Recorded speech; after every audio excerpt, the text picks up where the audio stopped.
Damani music.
Uncle Rico, what's up, man? You in the building? Yes, Salute. sir. Yes, sir. Let's get it, man. Let's get it. In here like conversation. Rico, it's always good to be with you again on another fine, glorious day. God is good all the time, and somebody somewhere is paying $20 for some box. Hey, look, before we get started, you didn't have your ass down Cincinnati, did you? I'm here right now. Oh Lord! I was here looking right for your now. ass in that crowd. Oh man, I was in the back. I was on the top rope waiting to get tagged in. I say them niggas. Yeah, they wild out here in Cincinnati, bro. Yeah. Oh man, They crying the blues now. They found the fuck out. They did. They about to go to jail for. They about to sit down for a little bit though. Yeah, but that's all right. About to sit down for a little Some bit. things is worth an ass whooping. Sometimes you gotta get your ass whooped. I keep hearing that there's another part of the video that I didn't get to see. So I seen the first video that everybody is all crazy about. I seen that. Then I seen the part where the gentleman slapped the other dude. I seen that part. But apparently there's more prior to that. Yeah. Where there was a push and all this other stuff. And so I would say I want to go out on a limb and I want to go out and put publicly to say the YNs need to do better. And I felt like this was something that was going to happen because they started. Look, we used to, your older brother used to, or your parents used to make you fight your bully, right? Mm-hmm. Fight. Then that went away, and then it went to jumping, and then it went to gunplay, and then it went. They don't fight at all. They don't even know how to defend themselves if they had to. Mm-hmm.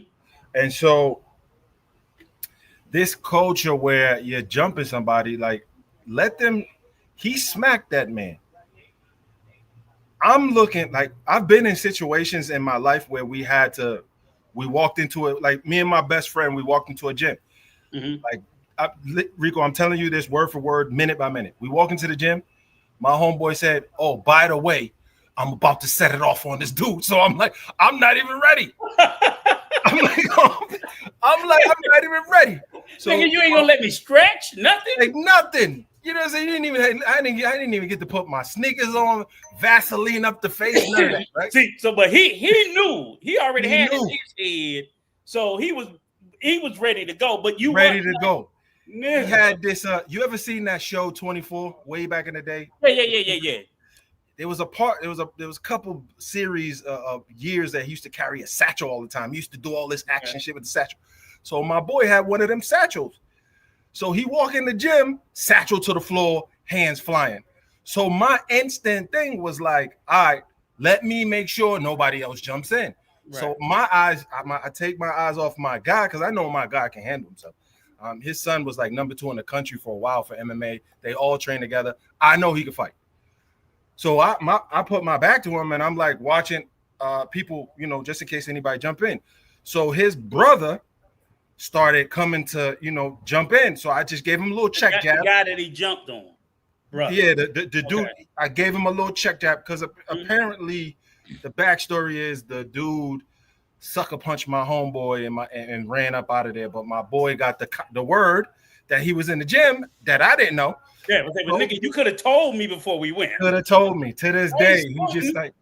But that's how we kind of grew up. Like coming from Boston, like Boston is a fighting city. Yeah. It's one of those cities that you fight. You know what I'm saying? From the Irish to the Italians to the blacks. What got to do with telling me we gonna fight? You just got to be ready at all times. It could happen getting off the train. It could happen anywhere. You just got to be ready to fight. Cincinnati, for all intents and purposes, a boxing city. They fight. Right. Okay. I don't understand what that was. So you just got to be prepared. Like you got to be prepared. Like you know. So his brother came and. But nigga, we getting older now. Okay. So I need at least you got to tell me nowadays. Yeah. I stopped. When I was young baby. I stopped fighting Rico because my uncle, a legendary basketball coach in the city of Boston, sent some kids to the NBA, all types of shit.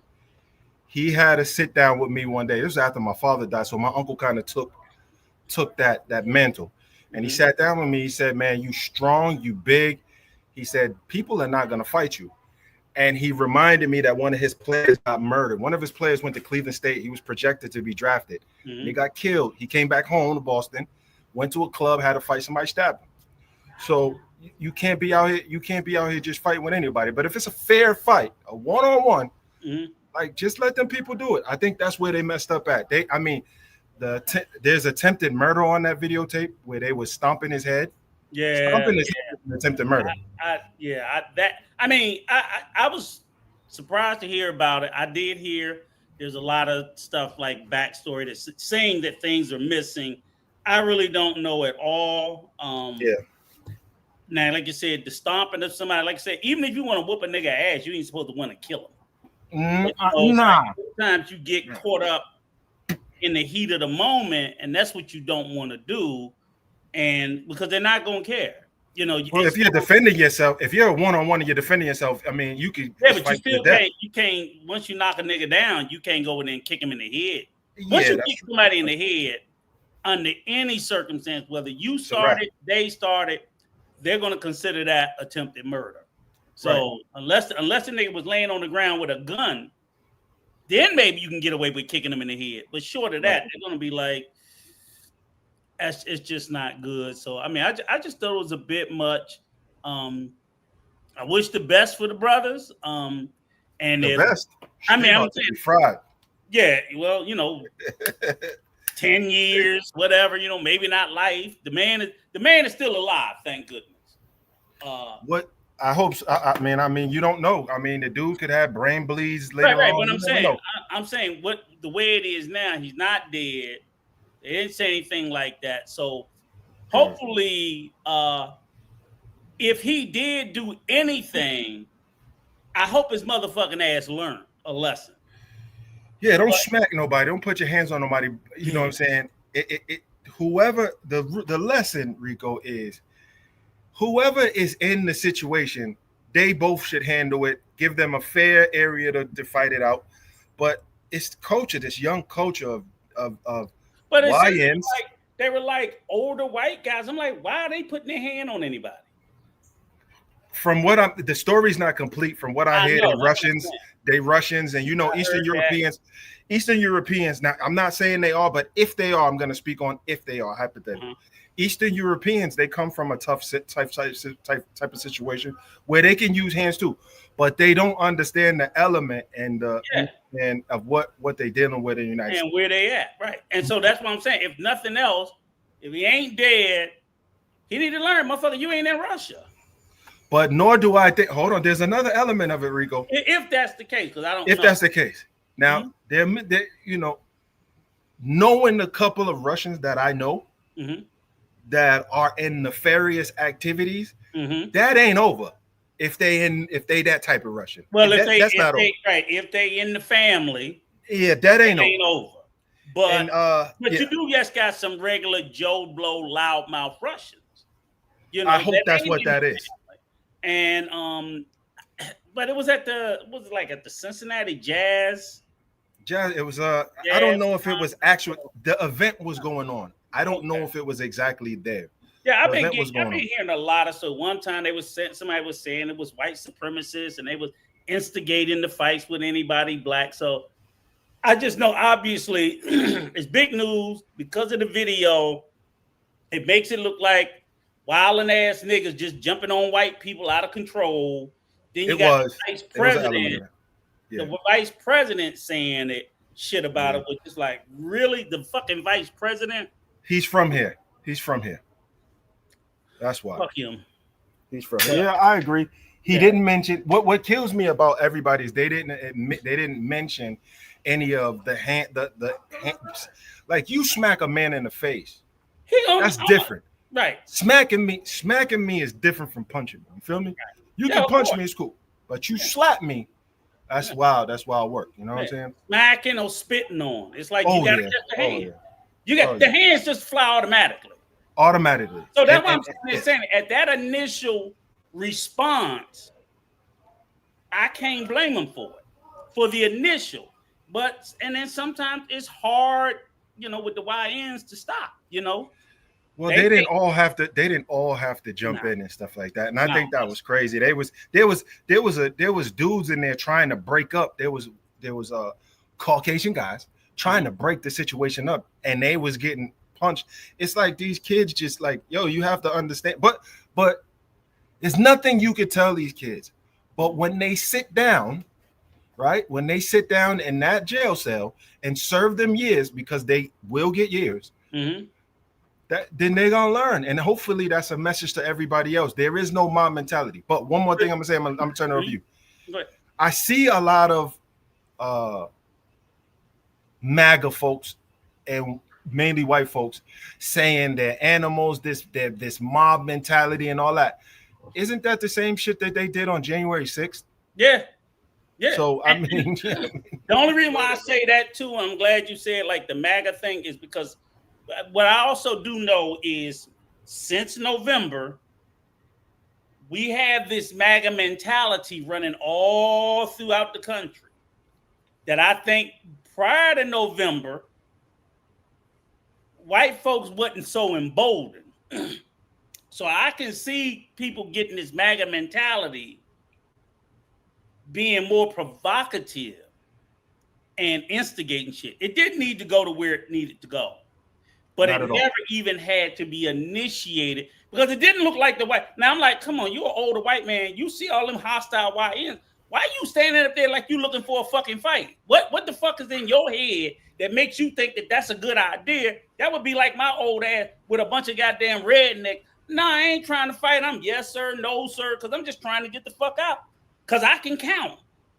So the fact that what I'm saying is you got white men and white women now that are feeling far more emboldened now than they were just a year or two ago. And not saying that it should have really made a difference. I'm just saying that MAGA energy out there is strong now. It's strong because there's the ones that would have never, like I said, them Russians probably would have said something irregardless, but I'm seeing little motherfuckers that I know wouldn't have never said anything. But they popping off at the gums now. And I'm like, you know where they don't pop off at? You know where they won't pop off at the gun? This is weird. What I'm gonna say is weird. If you're looking at it from a racial standpoint, and I'm not looking at that situation as a racial standpoint. That was the situation. There is racial elements in it, but the initial problem was people putting their hands on each other and they shouldn't have. Right now, this is before you could actually know, because you really don't know what was said, because somebody's gonna say the first thing Negroes is gonna say, he said the N-word and he said that, not knowing if they really said it or not. Right. And the white folks is gonna be like, yo, they're so disrespectful, they're like animals, you know what I'm saying? These, you know what I mean? So, but in Texas, white folks ain't doing that in Texas because the black folks is armed as well as the white folks in Texas. So they don't do that. Right. Florida, you'll get the Cubans doing shit like that. Mm-hmm. You'll get the you know what I'm saying? You'll get some people who are single-minded moving down from up north, you know what I'm saying, to get away from the Negroes, moving to Florida. And sometimes they act like that. But Florida, they'll tighten you up too. But Texas, they don't act like that. The white folks know, you know what I'm saying, this is Texas. Like, everybody's armed, so you gotta, you run your mouth, you're gonna get dealt with. Yeah. The rest of the world should be on that. The rest of the country should be on that too. Don't put your hands on nobody. Mm-hmm. Mind your damn business. Mm-hmm. And don't jump nobody. Stop jumping people. What the fuck you gotta jump folks for, man? I don't understand that. I think the dude didn't realize. He thought the situation was with the 3 dudes that he, you know, that he was dealing with. Now, when people start getting loud and arguing, black folks hear, you know, certain things, they're gonna come around and look. And so that, I think he just got innocent bystanders. What was sick to me is there was women in there stomping this guy. You know what I'm saying? Like, y'all need to sit down, man. Y'all need to sit down. 100%. The women need to sit the fuck down and stay completely the fuck up out of it. Because it's not even a situation. Now, I've seen where women, sisters will jump in, say if a brother's getting beat down, and you'll see a sister jump on. But I'm like, that wasn't the case. It wasn't the case where the brother was getting beat down. So, ladies, y'all really needed to just sit this the fuck out. Yeah, sit your ass down and let the men handle it. They was handling it fine. And then I don't understand the guy cold cocking the white woman either. He needs to be under the jail. Yeah, I don't know what that under the jail about, because it didn't look like she was trying to be an aggressor. Now, if she wasn't. I know, but I'm saying now, and I'm not a fan of a man hitting a woman at all, but I'm also not a fan of women hitting men. So I'm not going to tell a man, if a woman is coming at you with a weapon and beating you about the face, that you shouldn't pop her ass one. I'm not going to tell a man you should, if you got to pop her ass to get her up off of you, I get that. But that didn't look like that was the case. So I'm sitting there like, it looked like she was really trying to break it up. So I'm like, so what you cold cock her for? That was just like some sucker shit there. But let me see if I can pull up the footage so we can see this in real time. For anybody that hasn't seen it, you don't think I should do it? Should I do it? Nah. We can go to some other stuff. All right. I just opened that up because I know your grimy ass in Cincinnati. So I figured he was down there. He should have. You. The last time somebody put their hands on a woman in a brawl like that, they serving some real numbers. Remember in the boat in Mississippi? Homie he hit her with the chair or something like that. I remember that, but they got a lot of time for that. I think he got some time for that. I thought that was still going on with the brothers. I thought they got him. Let me see. I thought that was still going on. I thought, I know they locked up a whole bunch of people, but I didn't think nobody got time yet. I didn't think the cases had. I thought all that was still working its way through the courts. And in that case, it was clearly instigated by the white folks. In that case, yeah, but the hitting that lady with the chair was unnecessary because everything was already. But they were looking for an ass whooping at the it was Alabama and maybe Mississippi down south. They were looking for an ass whooping in that case. Because they all tried to jump on the one black guy who was doing his job. So for that, I was like, man, y'all out of pocket. They were trying to do to him what the YNs did to the white man. And man, necessary. So it was just kind of crazy. It wasn't necessary. That's in the news. And then I tell you what, my wife been fucking with me for like the last 2-3 weeks. Well, she found out you a passport, bro?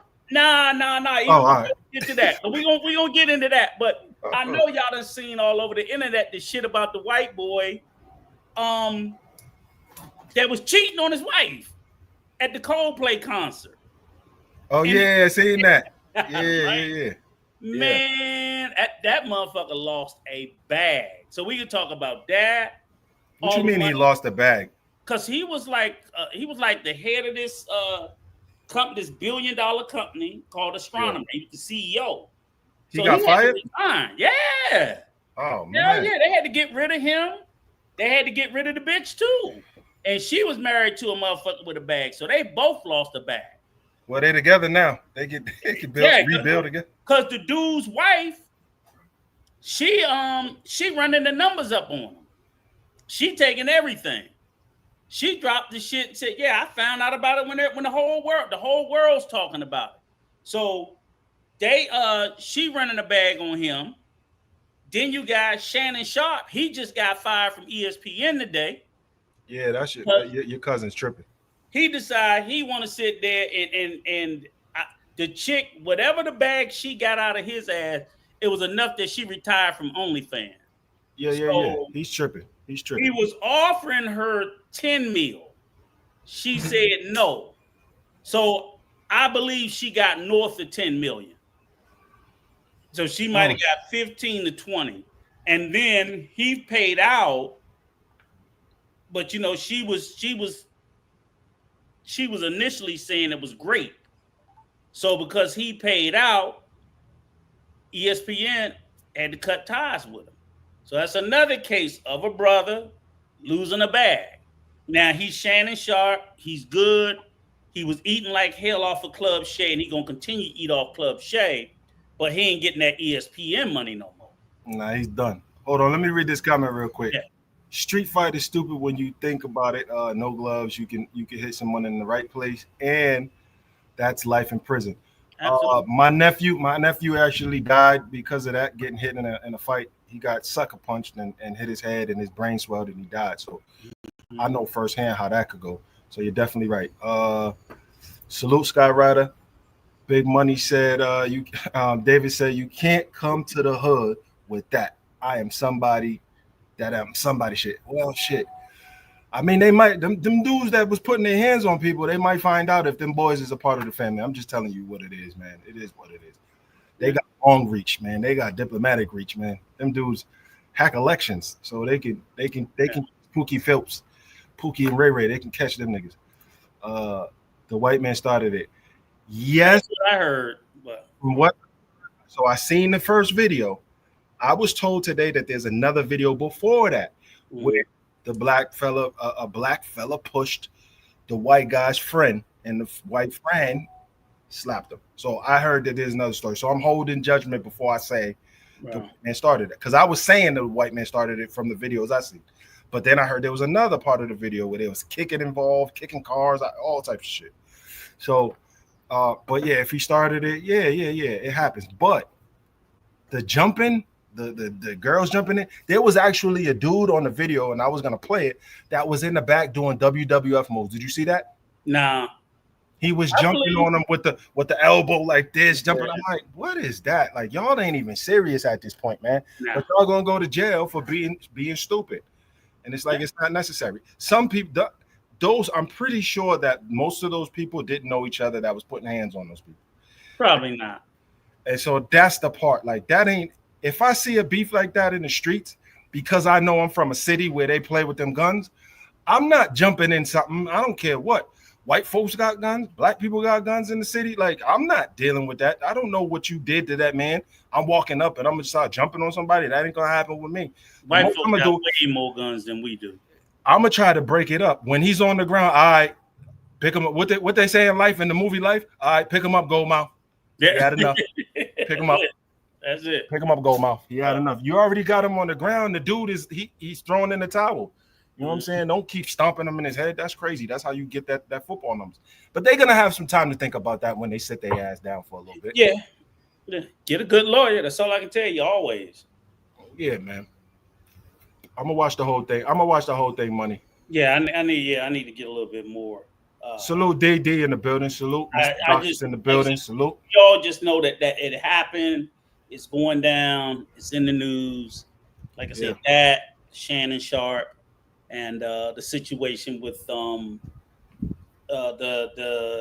CEO for Coldplay, what do you think that stood out? And then of course, the most you missing one though, Rico. What's that? You missing one.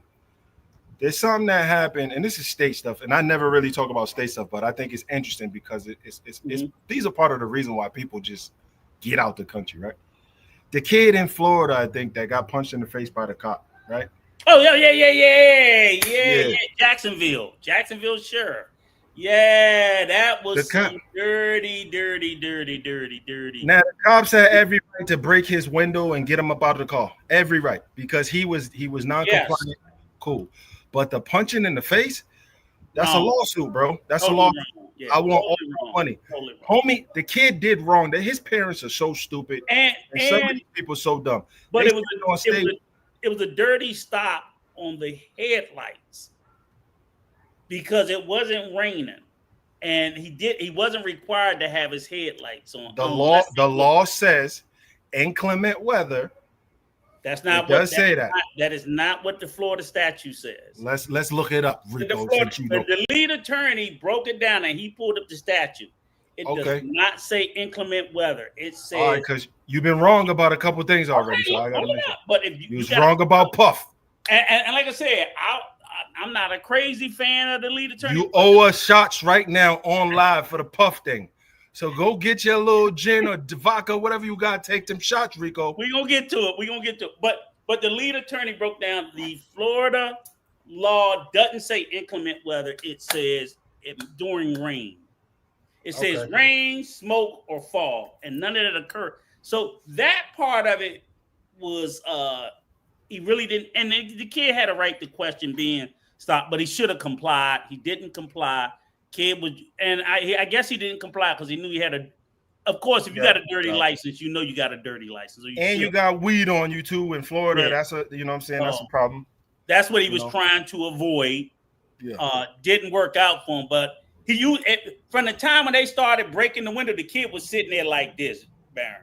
Come on, if he's sitting there like this, he wasn't like that in the beginning. No. But I'm saying that was before they broke the window. They were banging on the window. And he was like, my hands is up. And the guy broke the window. And as soon as he broke the window, just came straight with it. Yeah. And that dude, that particular police officer looked like he used to get bullied when he was a kid. And then if you look at it, subsequent to that, when they pulled him up out the car and they had his hands behind his back, he hit him with a couple more. Oh, yeah. I seen him with the uppercut. He gave him the nice little. I was like, come on. And gave him the nice little inside Mexican style uppercut, real close and tight. And then took his face and pressed his face into the fucking asphalt with all that glass. There you go. Didn't give a fuck. Yeah. Nah. At that point in time, that dude's mad. His emotions took over. Yep. And that's why he needs to sit his ass down. He was a YN. He went into YN mode. Same shit. Nah. But he was a YW. Okay. But that's what happened. They do it with the protection of the law. They be wilding just like these YNs, but they do it with a badge. So that was real nasty. I'm not gonna go out on a limb. Policing. Let me say this, man. Policing. The Black community has a legitimate gripe with police over the history of the country. Yes, we do. Mm-hmm. But I also see on the other side, like I try to put myself in people's shoes. I just argued with somebody today about looking at different points of views, right? Yo, police is tired of dealing with unruly, uncooperative people when they making the stop. Do what the hell they tell you to. I've never had, man, let me tell you this, Rico. I'm going to tell you a story because this is when I was younger, way young. I got caught up in a situation. Yeah, I got caught up in a situation. There was I was in a car. There was things in the car that definitely was not supposed to be in the car. Okay. Right. We get pulled over, and they ended up discovering everything. We you know what I'm saying. Fast forward to court cases. The police officer gets on the stage. They say, "Mr. Such and Such, what was his demeanor like?" His demeanor was cool. Nothing. He seemed regular. Nothing. After the discovery, what was his demeanor like? Same, never changed, very respectful, very cordial, all that. My lawyer had the opportunity, because it wasn't my car and it wasn't my stuff, right? My lawyer had the opportunity to argue effectively, saying he had no idea that this was in the car. He showed no signs that he was worried about the situation. And I could see the actual search, the inventory search that was going on. Because the car that I was put into custody, the car that I was in was right. They pulled right in back of the car. So they opened the trunk and they did an inventory. I'm seeing everything. Right. So you're looking through the front windshield, seeing them inventory. My demeanor don't change, nothing. This is the problem. Like, you got to understand, like, yo, when the police is on you, you got to be cool and calm. Just give them what they need. They either going to get you out the way. And sometimes a cop is like, bro, you know damn well you shouldn't be driving with no suspended license.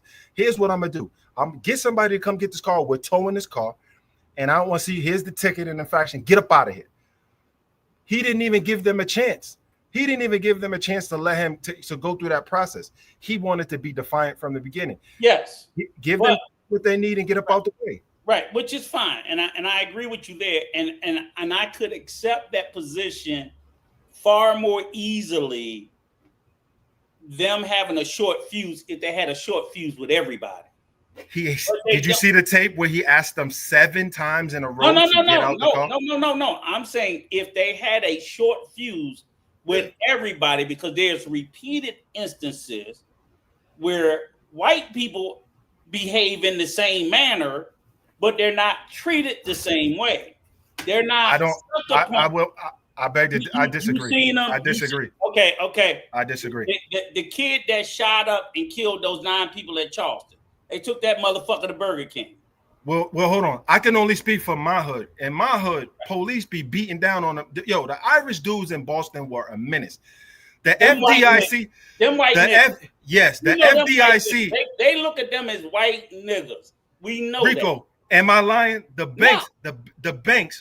banks changed the money that the banks carry because of the gangs, the Irish and Italian gangs in Boston. Mm-hmm. They changed it. Them dudes were doing crazy, and them cops was going and whooping ass. Right? Yeah. Even though they knew some of them dudes, they whooped his ass and then bring him to his father. Like, yeah, they was acting. I don't know. Everywhere is a little different, right? And I understand that. You know what I'm saying? Everywhere. That's the difference. Like you said, I'm from DC, you from the Beam, but we're northern. Down south, night and day different. Night and day different. Night and day different for almost everything in the law. And then that's the lens that we have to honestly look at it through, because we talk about Trayvon Martin because he's the most famous, him and George Floyd. But I'm like, we forget about the young kid in Cleveland, the kid that the police rolled up on and shot because he was playing with the play gun. Oh, in the park. In the park. Yeah. I'm like, give me a case where they rolled up and shot a fucking little white kid like that with a pellet gun. And they got pellet guns too. But see, if they see that white skin, they're going to hesitate before they take that shot. When they see that black skin, they're not. That's the difference that's clearly made, because that kid wasn't being aggressive. That kid wasn't doing. He was just playing with a pellet gun. The homie David says, we are talking with a 40+ mind. 20-year-old minds will get better in time. But we gotta do better at teaching our kids to be cool. Yeah, but you right about that, David Foreman. You're absolutely right. We're speaking from a place of maturity, and we're talking about people with lesser maturity. So you're right, because the kid in the car, I think he was a college kid, and he was 21, 22. So I definitely give him a little grace for that. And I'll be honest with you, other than him being defiant, I didn't think he was aggressive in any way. And the goddamn police didn't feel threatened in any way. No. It was like 8, 9 of them there. So they're not going to tell me they feared for nothing. They already knew. And when he first pulled up, the kid opened the door because he told him, my window don't roll down. But they, of course, they don't want you to get out the car when they pull you over for a traffic stop. They want your ass to stay in the car. So he got in and closed the door. He was being defiant, right? But there was no reason for the sucker punch. Now, that was just some flat. No. Everything else except the sucker punches and the face in the joint. I agree with the police on everything else besides the sucker punch. But I'm like, if you a cop, 20-year-old, fucking mouth off. All of them do. But I ain't gonna say all of them do. I'm not gonna say most of them do. I'm gonna say you can't be surprised as a cop if you pull over any 20-year-old kid of any race, if that little motherfucker might got something smart to say, because they think they know everything. Latino, white, Asian, black, all of them got a little runny motherfucking mouth. And if you're having a bad day, you're having a bad day. But I'm sorry, you don't get no pass for that shit. So the guy suspended. Should he be fired? Maybe. I'm not gonna say he shouldn't, because I think half the cops in America need to be fired. I won't say that. And I'm on the other side. Let me explain, Aaron. I'm saying we need cops. I'm saying half the motherfuckers we got that are police, they need to be in a different profession.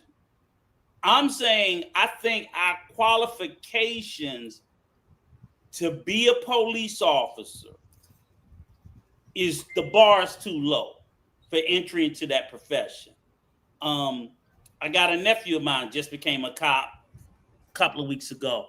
He's got all the training for taking you down, shooting you, and all that shit. But do I think he got the maturity? Fuck no. But he's a cop. And that's the thing. That's why I think I would agree with cops should have a college degree.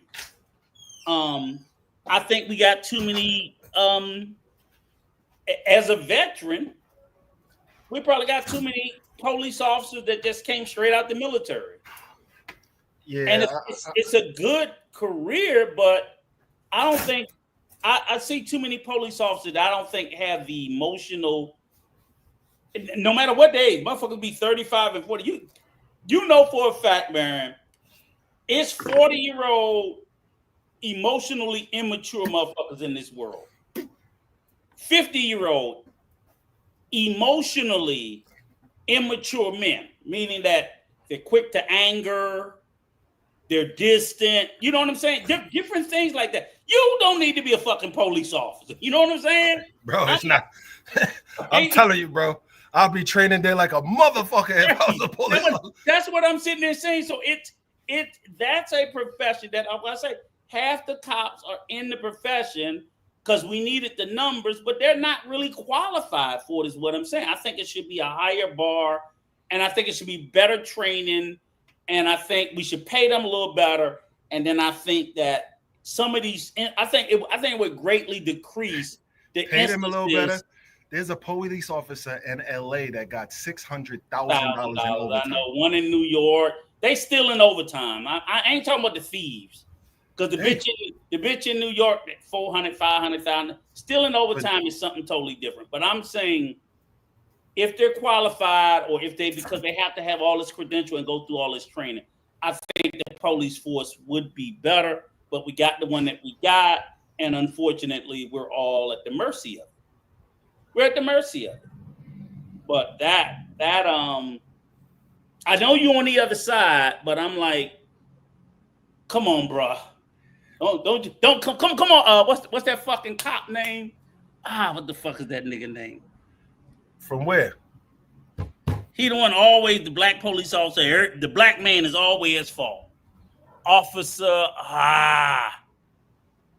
He the same motherfucker that the lead attorney drug. Who? Goddamn, the dude from Jacksonville? No, he's on YouTube. Oh, the country nigga, the MAGA dude. Yeah, the black cop. Got the white wife and shit. And I don't give a fuck what it is. The nigga's wrong. The nigga's wrong. The nigga's wrong. The nigga. He said this kid was like, is he black? That nigga's wrong. I was like, that's Uncle Ruckus. Uncle Ruckus from the Boondocks. Oh man. I'm trying to be with. I'm trying to give you a bump, but this nigga is just like the nigga's wrong. Was he black? The nigga's wrong. The nigga's wrong. The nigga's wrong. The nigga's wrong. And it's like, come on, bro. You ain't gonna give us this one? Nope. What the fuck is his name? Officer? Is it Tatum? It's one of them. That's one of them. It's Officer Tatum. Yeah, it's Tatum. Look up Officer Tatum. It's him. It's his black ass. Yeah. With the baseball cap. Yeah. Sellout ass, cooning ass. Y'all look like some Kendo. Fuck you. Hey, Morris in the building. Salute to the team, guys. Welcome in on Workout Wednesdays or whatever the hell Wednesdays. We here with Rico talking some shit. Hey, they should. He got a lawsuit coming though. He's gonna get some skrilla out of that. Yeah. He gonna. That's what I am glad for. I mean, they fucked his teeth up and everything. Nah, his teeth was already fucked up. Well, ain't no dental in Florida. I'm gonna swear to God they did. You know, he can. I got a concussion. Man, I'm a bro. If it's me, I'm letting y'all know right now. If anybody, police, security, put their hands on me, I will be in that press conference in a wheelchair or a hospital bed. They're gonna have to roll me in there. You know what I'm saying? I'm gonna have Alka-Seltzers on deck to start. You know what I mean? I'm going crazy, bro. That's more million. Yeah. Hey. Yeah. But sue the whole city. They got a dude, Rico. Before you go, there was a dude. I seen this video this week. There was a diplomat from the UAE who was in the United States doing business and having medical services done. He had a heart surgery and all this other shit. They put him on the ground. They arrested him because a girl thought he said something terroristic, right? She said that he said something about ISIS, and then when the cops came, she actually said no, they didn't. So they ended up letting him go. They arrested him. They put him on the ground, took all his Arabic robe shit off, like all types of shit. That's violation. He sued for $200 million and got it. $200 million. The precedent is set. These guys, you put punching. They just threw this guy on the ground. Now he got $200 million. This kid got punched in the face on video twice. That nigga ain't getting that. That nigga ain't getting that. Ain't that? I want it. I want to see it. I would try to bankroll. Listen, I'll say, I want 200 million. Yeah. I'll settle for 100 million if that dude is fired and can never be a police officer again. I'll ask for it, but I know that's not a nigga payout. It's just Ben Crump. You know that's not a nigga payout, right? They don't give us that kind of money. But get a bag. Get a bag. Fire Ben Crump and go get that UAE, that Arabic dude's lawyer. Oh. Yeah. Well, Ben Crump get us money though. I give him that. That's why they hate him, because they be like, he's an animal. I say, well, whatever. As long as he get me a fucking bag, I don't care. I mean, yeah, I'm gonna keep him on speed dial. I just hate hearing him talk. I hate seeing his face. Him and Tony Busby, I'm tired of seeing him, man. I'm not a fan of him, but one thing I do know is them white folks scared when they see him. Because they're like, oh, Lord, here this nigga come. Him and Al Sharpton, because the thing is, they can make the noise that they know they getting shook down. They be like, here come the shakedown. Yeah, motherfucker. You motherfucking right. It's a shakedown. You motherfucking right. Get your checkbook out. Let's start with some zeros. Give a fuck. Mm-hmm. I don't give a fuck what y'all think about him or me. Get your checkbook out and let's start with some zero. We getting reparations today. I'm not with all that fairness bullshit. I want my motherfucking money. I want my coin. Hey, his whole family is gonna have eyelashes and weaves, bro. After this one's over, bro. You motherfucking right. They're gonna have Filipino hair after a minute, bro. And I can't be, I can't be mad at them. Because I think, like, as a black person, like, you be a fool to leave that money on the table. Any opportunity you got a chance to take some money from them white folk, don't be feeling bad about it. Well, and to teach them a lesson. And to teach them a lesson and force training. Yes. Because you shouldn't be punching people unless if there's a straight out, like, this dude is fighting you, I'll give cops the benefit of. If somebody's fighting you, like putting their hands on you, attacking you, but cops, this ain't it. Go get doing this? Nah, that ain't it. That ain't it. He say. Yeah, ain't it. Did like this. I was like, oh hell no. This nigga gave up. What is fucked up too, Rico? Another point on this before we move on to this. What's fucked up is police need to start holding each other accountable. If they seen him punch the dude in the face, they need to take him in, and then they need to take homie in too, because that's assault. Believe it or not, I want to say it's in the law where police officers are supposed to report police officers when they do shit like that in Florida. Because one chick, the cop got mad and snapped on the female cop and choked her up because she was trying to stop him. I seen that from going too far. I seen he that. was trying to stop him because he was YWing, and the female tried to say, "Hey, you can't do that," and the dude turned around and choked the female cop up. Man, I be at the chief's office. Wait, I seen he got he got either desk duty or something. Some shit, yeah. Nah, he got desk duty. He's still on the force. Some shit like that, but it's like, motherfucker, if that was crazy? Man, listen. This nigga gonna choke a cop. You know what he'll do to me or you. A female cop. Yeah, and a white woman. A female white woman cop. But he's a white man. That's that sense of power that they feel like they have in their head, that they untouchable. So that's a lot to be said there. So I that's wild. Yeah. Okay. You started talking about your man Shay Shay. Look, he paid that money. ESPN fired him. I don't want to hear no more out of Shay Shay, man. I don't want to hear no more out of Shay Shay. He said famously this. What did he say about he says something, I deserve what I can pay or something like that, right? I deserve what I can pay. Well, you just paid a whole bunch to some shorty. He said something about pay your tax bracket or some shit like that. I remember that. Something like that. Yeah, he got what he got. Pay what you weigh or just some shit like that. I remember him and Ocho was talking about. Some sucker shit. Right. Now the part that makes him, now I'm glad you here, goddammit, right? Because you know me, counselor. I'm always looking out for the sisters and you always banging on them, right? But nah, that's not true. That's not true. Hold on, because this is in the context of what my position is. Speaking about Shay Shay, right? So now let's look at this well-to-do, very well-paid, rich black man. Now when the passport, bro, he didn't go overseas, but I guess he was passport local, whatever the fuck you want to call it, because he decided. Not only, I'm not saying he had to be with a black woman. My issue isn't even the race of the woman that Shannon was with. My issue, and I'm really gonna lay into your ass, Baron, because you went with that bullshit about it's legal. Yeah, that bitch he was fucking was legal. Look at what it cost him. Look at what that legal. Remember we was having this the last conversation we had, and I told you, I said, I have to look at you side-eye when you're a certain age and you keep wanting to fuck with them gals so close to the line. That girl was close to the line that Shannon was fucking with. When she was 19, she was 19 when he started dealing with her. See what I'm saying? And look what it cost. She's legal. She's legal. But look at what that legal cost his motherfucking ass. Do you think if she was 39 or 49, she'd have took, look, if she was 30, here's the deal, Karen. I'm willing to bet you if she was 39, when he offered that bitch 10 million, she would have took it, and that would have been the end of it, and would have never came any further.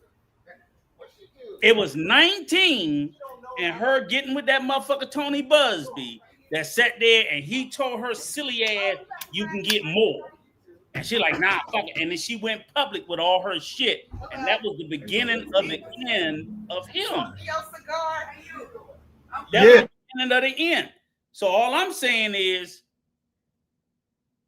as men of a certain age and a certain stature, protect yourself from yourself. Protect yourself from your piss poor decision. I don't know. Maybe that young girl maybe it was fire coming out that thing. I don't know.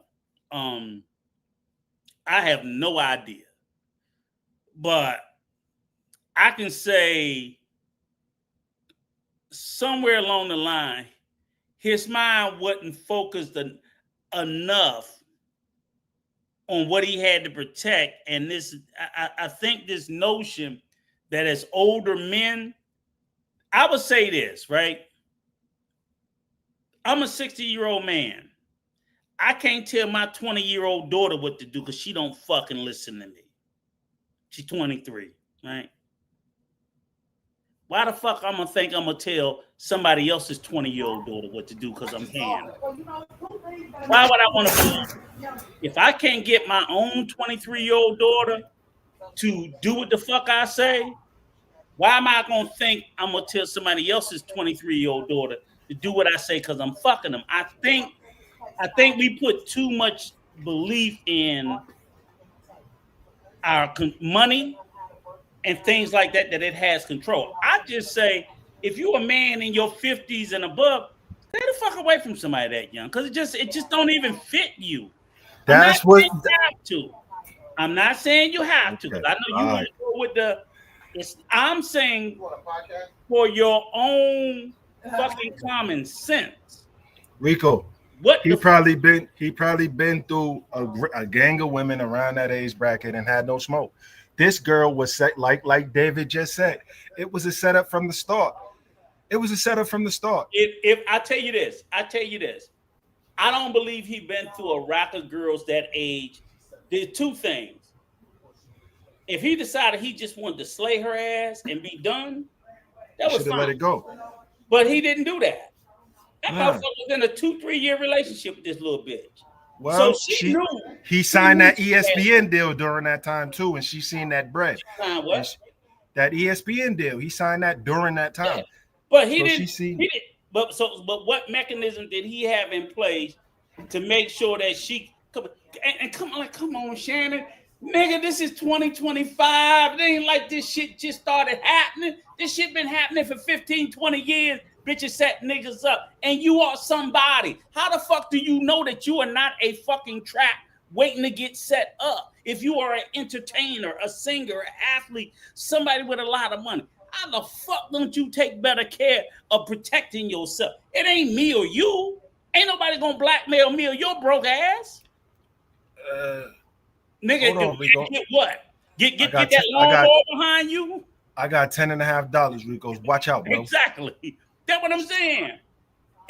But if you woke up today or tomorrow and you laced up like, man, you don't like, oh, okay, I gotta do better. Because the first thing we know shit, family, everybody coming. And I'm like, come on, Shane, you ain't even new money. You owe money, man. I disagree, Rico. I think you should be able to enjoy the fruits of your labor. And if that means you clapping, brother. Okay. Well, he can enjoy it. About $20 million less. I thought it was 50. That's what she asked for. I don't think he gave her 50. I think he settled somewhere, but who pussy is 20? You telling me you believe it's $20 million pussy out there? No, not at all. Not even $20. But that's what he paid for. Should be free. It should be free. But no, it wasn't free for him. It was $20 million. Even $10 million. You believe it's some $10 million pussy out there? Because I don't. Nope. I don't believe no such thing as $10 million pussy. But if you have to pay $10 million and all you got was some pussy, you a motherfucking fool. You are a motherfucking fool. When you could have just stayed, when you could have done better, and it wouldn't have necessarily cost you no way, you're going to have to pay something. $10 million, $20 million, and I could accept it if Shannon comes from that space of men being set up. So I agree with you, David. I agree with you. But he comes from an environment of men being set up for their money. So how the fuck are you that stupid? And it's not new. This shit is 20, 30 years old. So niggas out here now getting in the trick bag. I'm like, y'all niggas, fuck y'all. Y'all niggas just wanted to get in the trick bag. How can't you? Why you niggas can't protect yourself now? Rico. Shannon should have been a passport, bro. They both adults. They consented to have. Shannon should have been a passport, bro. He should have went to Colombia and clapped some young cheeks, and it would have been. Fine. Yeah, I would say, yeah. You if travel outside, like yeah. Come on. I would say so. This is crazy. This is one time where I'm like, a nigga that should have been a passport, bro. Nigga, that's why I don't get them niggas down there in Miami. I'm like, why you gonna go to Miami? You know, every bitch in South Beach is a gold digger. He gonna learn today. He gonna learn today. Every bitch in South Beach is a gold digger. Every bitch, thank you, that from Jack Johnson in 1929. Every bitch in LA is a gold digger. You ain't nothing special about your ass to think that you can go among these gold diggers and you're going to be different. If you feel like you are, then you know what, Baron? I hope they fucking run your pockets until they turn them motherfuckers inside out. If you that stupid enough to believe, if you believe you're going to be the exception, that you walk in a den full of wolves with goddamn stake tied around your neck, and you shocked, why they bite me? You know what they say? It's like, motherfucker, you shocked that the leopard ate your face? That's what they do. You can't do this shit. You can't do this. I'm shocked and surprised. No, Shannon, knock that off. Knock that off. You 50 something years old. Come on, bro. I'll tell you this. If this is the best that Shannon got, yeah, Shannon need to close Club Shay Shay and shut the fuck up because he ain't got no advice to give nobody. You can't tell me nothing, nigga.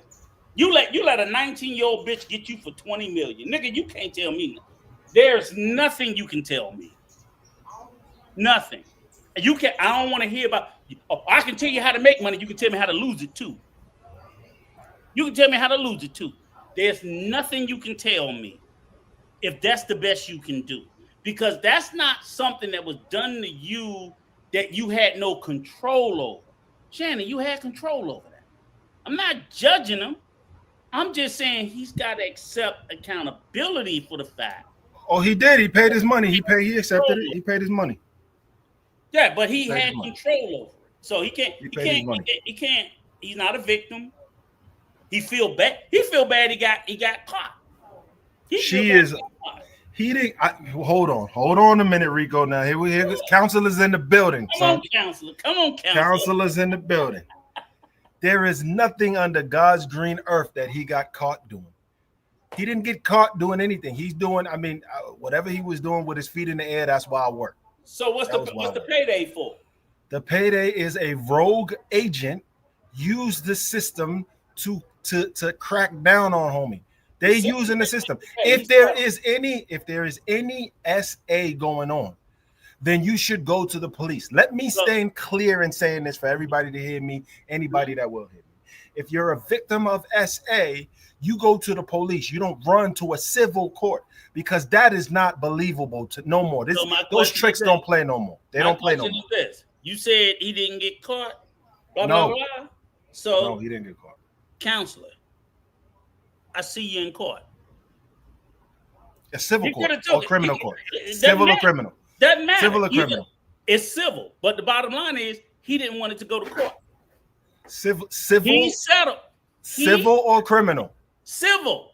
Okay, then that don't count. That don't count. Excuse me. But he didn't. There was no fear of him going to jail because it wasn't criminal. He settled rather than go to civil court. Want me to tell you why he settled rather than go to civil court? Because in civil court, his lawyer told him, you're probably going to lose and have to pay anyway. But that's not the worst part. The worst part of a civil trial, you know what that is? It's called depositions. When they get your motherfucking ass on tape, like they got Donald Trump, the president, and they force your ass to give up them secrets. You can't hide that shit. There's no Fifth Amendment. No. He gave up no secrets. She gave secrets. You got to tell that shit. And see, that's the thing. Oftentimes when they settle a civil case, you know what they're doing? They're settling the civil case so they can protect their secrets. I don't want to have to tell whatever the fuck it is that I don't want to tell. So once I pay, depositions go away. They agree to drop it. We done. But if you say no, then we go to trial and we got deposition. And now I get all that. And people always know with deposition, that shit becomes public. She said that he had his ashy feet in the air while she was taking care of them cheeks. Hey yo, So, what is going on? Like I keep hearing these stories about. I thought she was a lady boy. I keep hearing all these stories about dudes traveling, dudes in the States getting their cheeks played with. What's going on, bro? So all I'm saying is right. So yeah, I heard that part and I was like, really? I would have not believed it, but I don't hear any pushback. None at all. Back from him. So none at all. That's wild work. That's wild work. He should have settled right from instead of having that stupid ass scripted video. It was a 10-minute video. He wouldn't be the first cock diesel nigga that like getting his back busted. Yo. Oh, big strong motherfucker. Oh, big strong weird looking motherfucker. Like, oh Lord. Hey yo, Rico, it's wild work, man. Oh okay. Man. But hey look, Rico. Mm-hmm. Yes, sir. You said something happened in Colombia.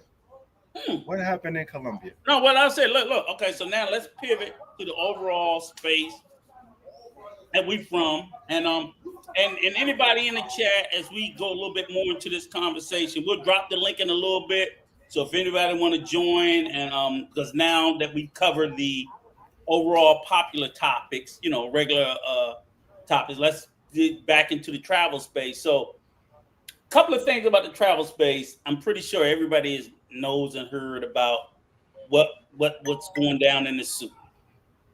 And Lord knows these niggas need therapy. They are losing their shit.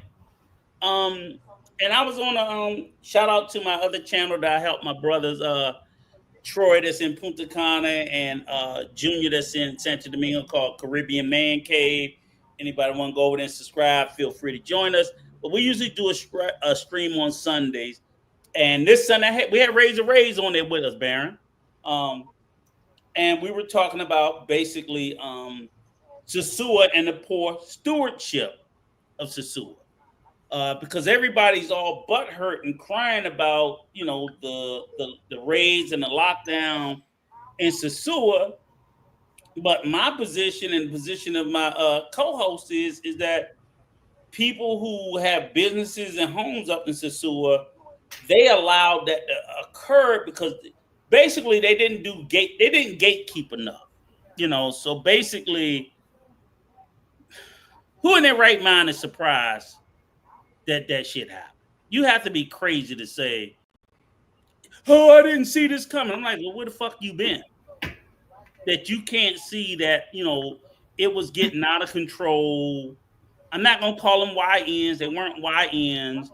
But yeah, we're passport bros and brothers doing the most and doing too much and making the block hot. No, they were not responsible for the creation of the sexual market in Sosua. They absolutely were not. That started around the 80s. The white boys started it. But they No, they did. Well, I don't know who the fuck started. I'm saying started. The women started it. If there's no demand, if there's no supply, there's no demand. Okay. I know you hate women, but go ahead. That's not true. Don't say that. Don't put that in there. You're gonna have people coming after me, bro. We know you're a misogynist, but go ahead. Right? I want full transparency, and I want everybody. Baron hate black women, and we know Dominican women are black. Hell no. Your hatred of black women never ends. No. You ain't having them. You ain't having my cousins and them coming for me, bro. I don't want that smoke, bro. Yeah. Tell you that. So okay, no matter whose fault it is, I'm gonna say, and I always tell people, like, since the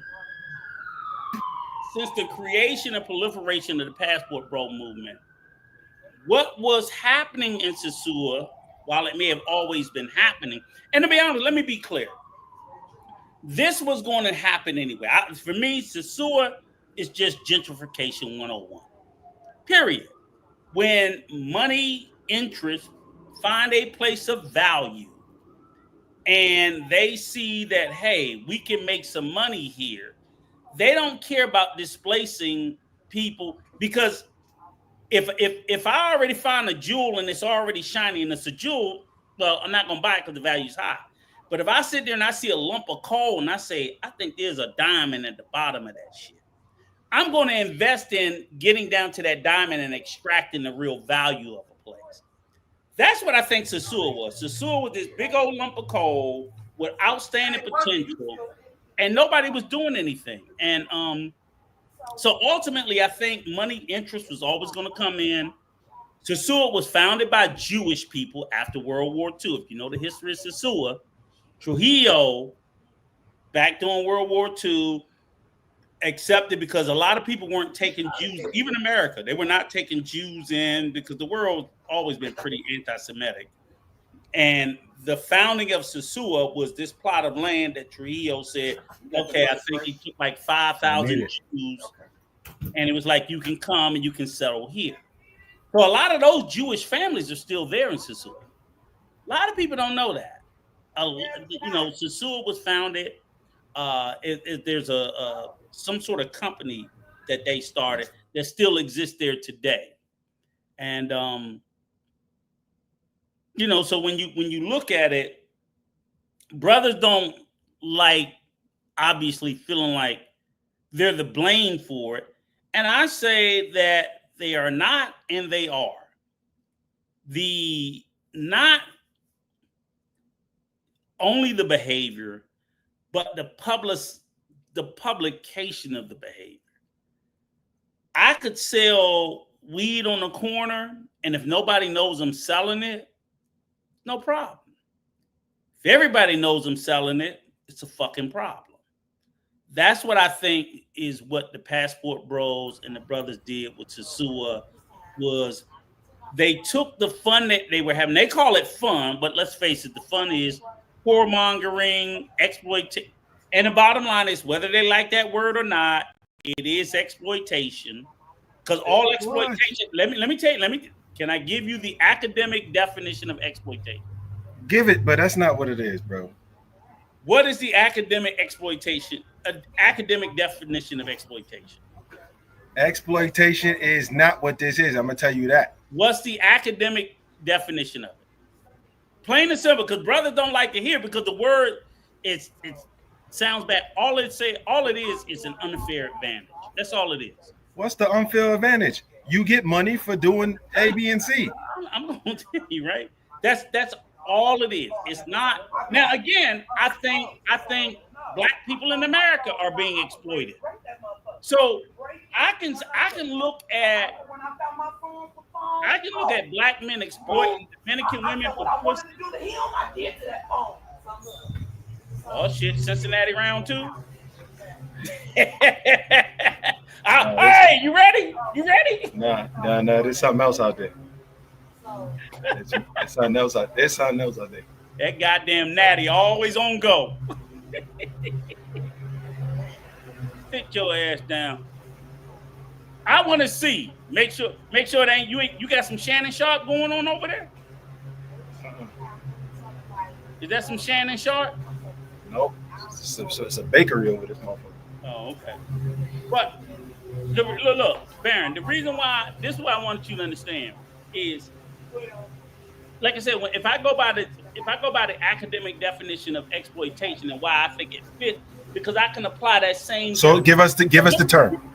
The term is unfair advantage, but I can apply that same term to how white people do black people in America.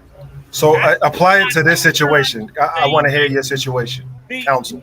The unfair advantage is economic. Is basic. Of course you want to hear. Counselor, you got to let me make my argument. Go ahead. I'm listening. I ain't say nothing. So just excuse my reaction to bullshit. So the reality is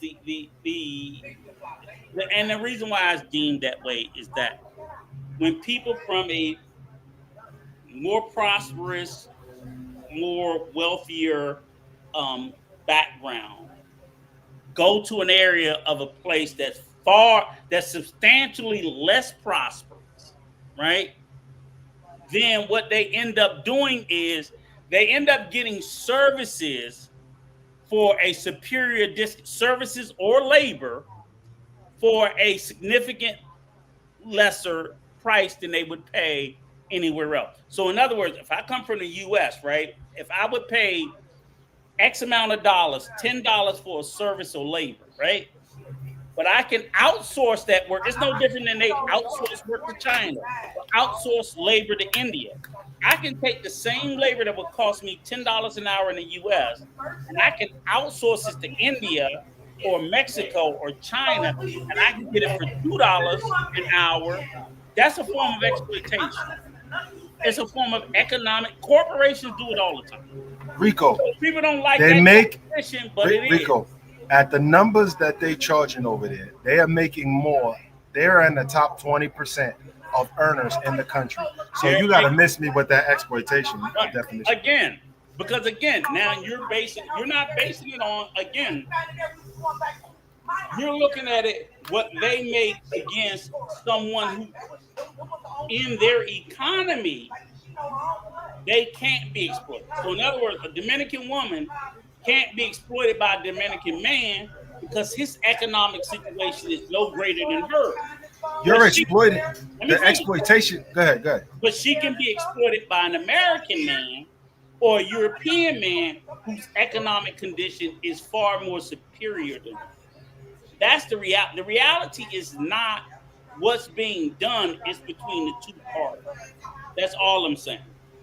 So that's all I'm saying. So all I'm saying is the Dominican government and Dominican people simply, while they know it occurs, and I don't even think they're upset about it, they like, can you niggas stop showing it? Can you niggas stop advertising it? You need to explain to me why you feel like the brothers have the right and an authority to publicize. That's all it is. It's just about publication. Why? While I agree with you, you know, it's small money finding a place where they can be a big baller. I agree with you on certain situations, especially the putting it on camera type deal. Mm-hmm. I do agree with you on that. But the exploitation, I won't agree with you because they are exploiting the American the tourists that come over there and partake in that situation. Here's why. Because they don't charge the locals that type of price. They charge the Americans a different price. You know what I'm saying? And it's a lot higher than what the locals is getting it for. So they are gringo pricing you if you want to say if you want to use that term exploitation. That's double-edged sword, brother. You're exploiting me because I come from a country with means. Nah, bro, give me that $20 box. Come on. We don't call that exploitation. We call that price gouging. That's called price gouging. You exploited my wallet. Right? You exploited my wallet. It's called price gouging. But I get your point. My whole point is that ultimately, whether the exploitation, I really don't even think the Dominican government gives a fuck, the women give a fuck, the men give a fuck. What everybody gave a fuck about was the publication of whatever you want to call it. You want to call it exploitation, if you want to call it finessing, if you want to call it having fun. Niggas couldn't keep their fucking mouth shut. And that's undeniable. But that's not the reason. I don't think that's the reason why. From what I'm hearing from people in Sosua that live there, that's not the reason why. The reason is these families are tired of the chicas. That's what they tired of. No. Stop. See. Now I'm gonna tell you the truth. Okay, now you sound like your boy. I'm just telling you what I was told. I'm telling you what I was told. You a Zoe stan. You a Zoe stan. No. I'm telling you what I was told. I'm just telling you what I was told by Sosua people. Of course they were tired of the chicas. But let's be clear. If the motherfucker, everybody say the tricks wouldn't be there with without the chicas. No, not at all. And the chicas wouldn't be there without the tricks. I'm like, they are a symbiotic relationship. You can't say it's all the chicas and none of the tricks. No more than you can say it's all the tricks and none of the chicas. Because if it's all the chicas. No, because if they wasn't out there slinging that thing, there's other places you can go to where that's not happening. Hold up. So the tricks ain't got nothing to do with it. The abundance of tricks have nothing to do with it. No. Walmart shelves are full and people go in there and shop. Say what? Walmart shelves are full and people will go in there and shop. Okay. Why is that bullshit? Because of the fact that Walmart shelves is full. But if people don't go in there to shop, what does Walmart do? Lower their prices. No, they close down and move. They lower their prices. They close down and move. Uncle Rico, you a trick to fool. They said, oh, they called you a trick. Look. Why am I not worried about Wiz Milano? Because they made that nigga cry on Cerise last night. Oh, was he crying? Yeah, he was crying. Oh, hell no. The peeping trick, right? That's the funny thing about it. Like, I can't even take this nigga serious, right? What'd you call him? The peeping trick. Oh, man, don't do the boy like that. I can't even take him serious. Because they troll, and that's the part that's crazy, right? I never even fucked with this little from my weirdo. City, Rico, you better watch your mouth with them boys over from my city, man. I didn't even, let me tell you this. I never even used to fuck with this nigga that looked like a busted condom, right? I never even fucked with this weirdo. I try to get a nigga grace and let him live. But he want to pick on me, and I'm going to tell you why. He want to pick on me because of the fact that he trying to kiss ass to the passport bros who don't fuck with him anyway. Milano, they never gonna. He said you lying. He said you lying in here. Nigga, you cried so bad on the live that Sharice took it down. You did a live this morning talking about man. You took it down. Oh man. Control Milano. I'm trying to be nice to your ass. You said you mentioned his name. You calling his name out on Razor Rays. What's going on, gang? I'm trying to. We're gonna drop the link for your little weirdo ass in a minute. Oh man, he gonna be on your ass. You're gonna have another one on your ass. Please hop on. Please make sure. Give us about 5 minutes because I want your little weirdo ass to hop on. Okay? Yo, Rico, you gonna pop the trunk on your ass, Rico. Let me tell you the truth. That nigga rather sandpaper Lion's ass than fuck with me. I promise you that. But I don't fuck with you like they fuck with you. But I can, but I don't. But instead, you always over there twerking for motherfuckers that don't respect you. You gotta learn people that respect you and the people that don't. I'm gonna say what I'm gonna say. He about to hop on. We tell him when he hop on. He say he gonna hop on. He's pulling up on you, Rico. So I want you pull up on me. Give us about 2 minutes. He said he heard you and Peso did a video about him. He's mad about that. If we did a video about your ass be gone. You be out to space. You best believe you be out to space if we did a video on you. Because you know we were brutal. Yo, y'all was brutal. Y'all was something else, bro. So I'm just sitting there saying is the fact that, you know, I'm gonna let you live, Milano. The whole thing is like, because even like the guy Giammo, right? I fuck with Giammo too, and I know that's your boy, Milano. I know that's your sidekick, but I got more respect for him because he know how to take it, right? I fuck with him too, but I don't fuck with him real bad. I actually got more respect for Giammo, and I had for you a little bit than I do most motherfuckers in this space. Actually do. And like Baron to tell you, I'm gonna call everybody out by name. I ain't ducking no motherfucking body. Nobody. Hey Rico, at least give me a heads up before you call me out when I start tricking. I'll let you know. I'm gonna let you know. But the fact of the matter is that, you know, because I do respect the fact that Milano, I'm gonna give you this little kernel, right? You try to be honest, but then you'll pivot into trying to be liked, and you gotta pick a lane. Do you want to tell the truth? Hold on, Milano. Rico. Now, hold on. 1 second, Milano. Let me read these comments real quick, and then I get to you. What comes first, the chicken or the egg, or the chica or the trick? That's tough. That's tough right there, bro. He said he never cried. You mentioned him on Razor Rays. You called him out. He's gonna put the hands on you right now. My man Khalil said the dude think women in DR like being 304s. Economic conditions in Dominican Republic for them to be 304s. Plus, you also have gang influences. Yeah. I'm gonna disagree on you with that, Khalil. These are pure free agents in DR. There's no gangs that run that. No. There's no gangs that run that, bro. I beat Rico. I've been all through that country. I got connections all through that country. My son's from that country. You tell me it's zero gangs. No, that's running them shorties. That's all free agent. That's all free agents, bro. I disagree. They tell their mother that they working in a resort and they up there bobbing and weaving on the glizzies. You know what I'm saying? So I'm not gonna say the gangs is like they just going to get a little extra change. It ain't as bad as Colombia, but don't make it. Colombia neither. Colombia don't got gangs running them shorties. Okay, all right, good. Come on, Milano, bring the smoke. Let me come on, man. I got a little break from work. I wanted to say something. Come on, bring. I thought you got fired, bro. Yeah, I know. All the black people hoping I get fired. Wow, don't do that. Don't do that. Well, what the fuck are you, Milano? Hold on. What are you? You not black? No, listen. No, I'm gonna talk about that later. You? I'm just out of curiosity. What are you? Just I'm about the job. I had to lie a little bit. No, I'm saying, what is your race? What's your race, Milano? They could get me fired. Oh, we found out he was black. We fired him. Y'all trying to get me. Hey, but listen, let me tell you. So I don't have a problem with you, Rico. And when I'm coming at you, I was just like, I didn't. Now, one thing I like about you, you're honest. When you said I was a passport Pookie, I agree with that.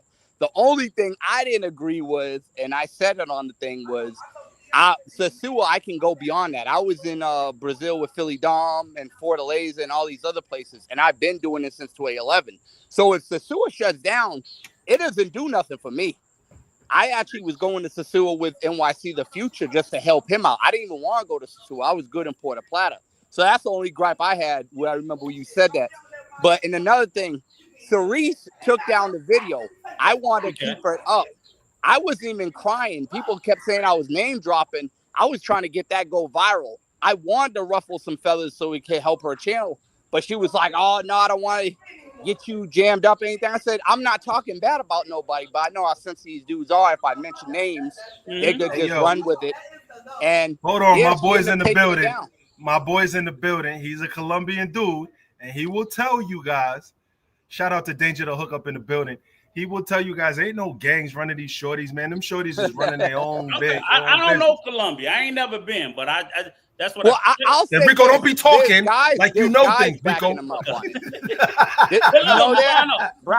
me say this. Let me say this to you, Milano. Okay, and I appreciate that. I definitely appreciate that, and I can respect it. And again, like I said, Milano, I know how a lot of people in this space give you a lot of shit. I think it's a little unfair.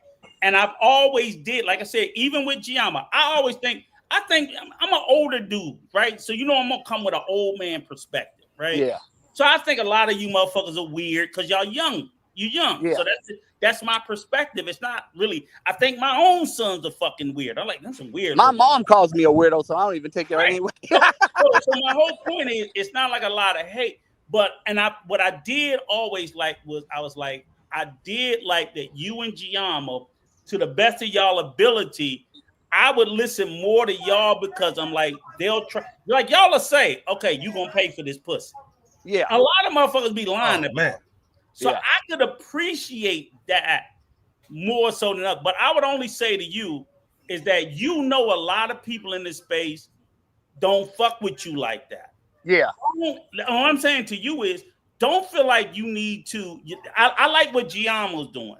He's not even trying to deal. He's not even. I respect him more. I'm like, okay, he dropped his nuts and he's like saying, "Fuck these niggas. Do your own thing." Yeah, do your own thing like he doing. Fuck them. Stay in the truth. As long as you stay in the truth space, people will fuck with you. But when you start veering off with the whole these bitches is better than these bitches, and you can get a real girlfriend when we know. Ain't none of these motherfuckers getting no real girlfriend. They all getting played. That's when people see that you're not being authentic. Like that might be a pretty chick you with, but I know she's a hoe. Yeah. Don't lie about it. Yeah. Shout out to my brother. Shout out to my bro that's engaged right now to a shorty in Medellin, Colombia. He's been with her for a couple years.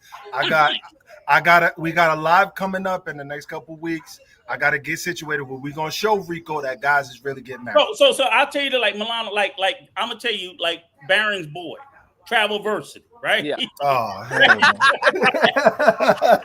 That's Barron's man, right? Nobody in their fucking mind is gonna look at that and say, again, I've already said he need to go ahead and marry her. Yeah. There's no reason why he shouldn't. But my whole point is, if he just came out and said, hey, look, this is my wife. I love her. I grew to love her. She has a background, but I don't give a fuck.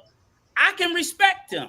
Yeah. But if he keep trying to pretend like she's a regular girl, that's what make people not respect you because you playing in our face.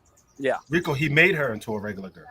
No, well, yeah, right. I mean, she might be now. You could say that. You could say, "Hey, look, Well, you know what, Rico? Off the track. This is what I did." You know what, Rico? I think that's why a lot of guys happen. They marry, they wife up these pros thinking they can take them out of the game, and then when it doesn't work out good, they blame the whole country. And I'm not even telling the nigga. So you're right. Diabolical. TF. Look, TF, I'm not telling nobody to marry a pro. Diabolical. But if this is what I'm gonna tell you, TF, if you don't flew this bitch halfway around the globe into every fucking planet, every country, and you've been GFEing with her, excuse me, objection. Go ahead, counselor. She flew him around the world, nigga. She ain't flew that nigga nowhere, right? She's the one making the money. Here's the reality. She making the money, Every time you see these niggas in a country to the next country with these bitches, they are spending. They're paying for airfare, hotels, they're paying for meals, they're buying them clothes, they're paying for excursions. They're doing all of that. And I'm like, TF, Milano was paying for meals too. So hold on. He's on tape paying for meals, bro.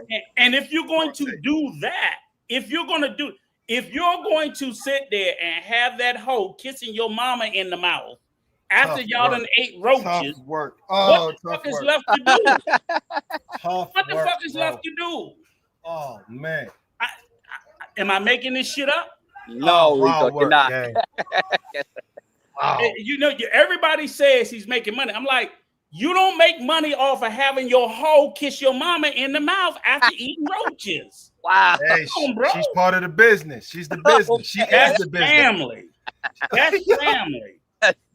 You introduce a bitch to your mama. Oh. We know what the deal is, okay? Yeah. When you say, hey, mama, do you like her?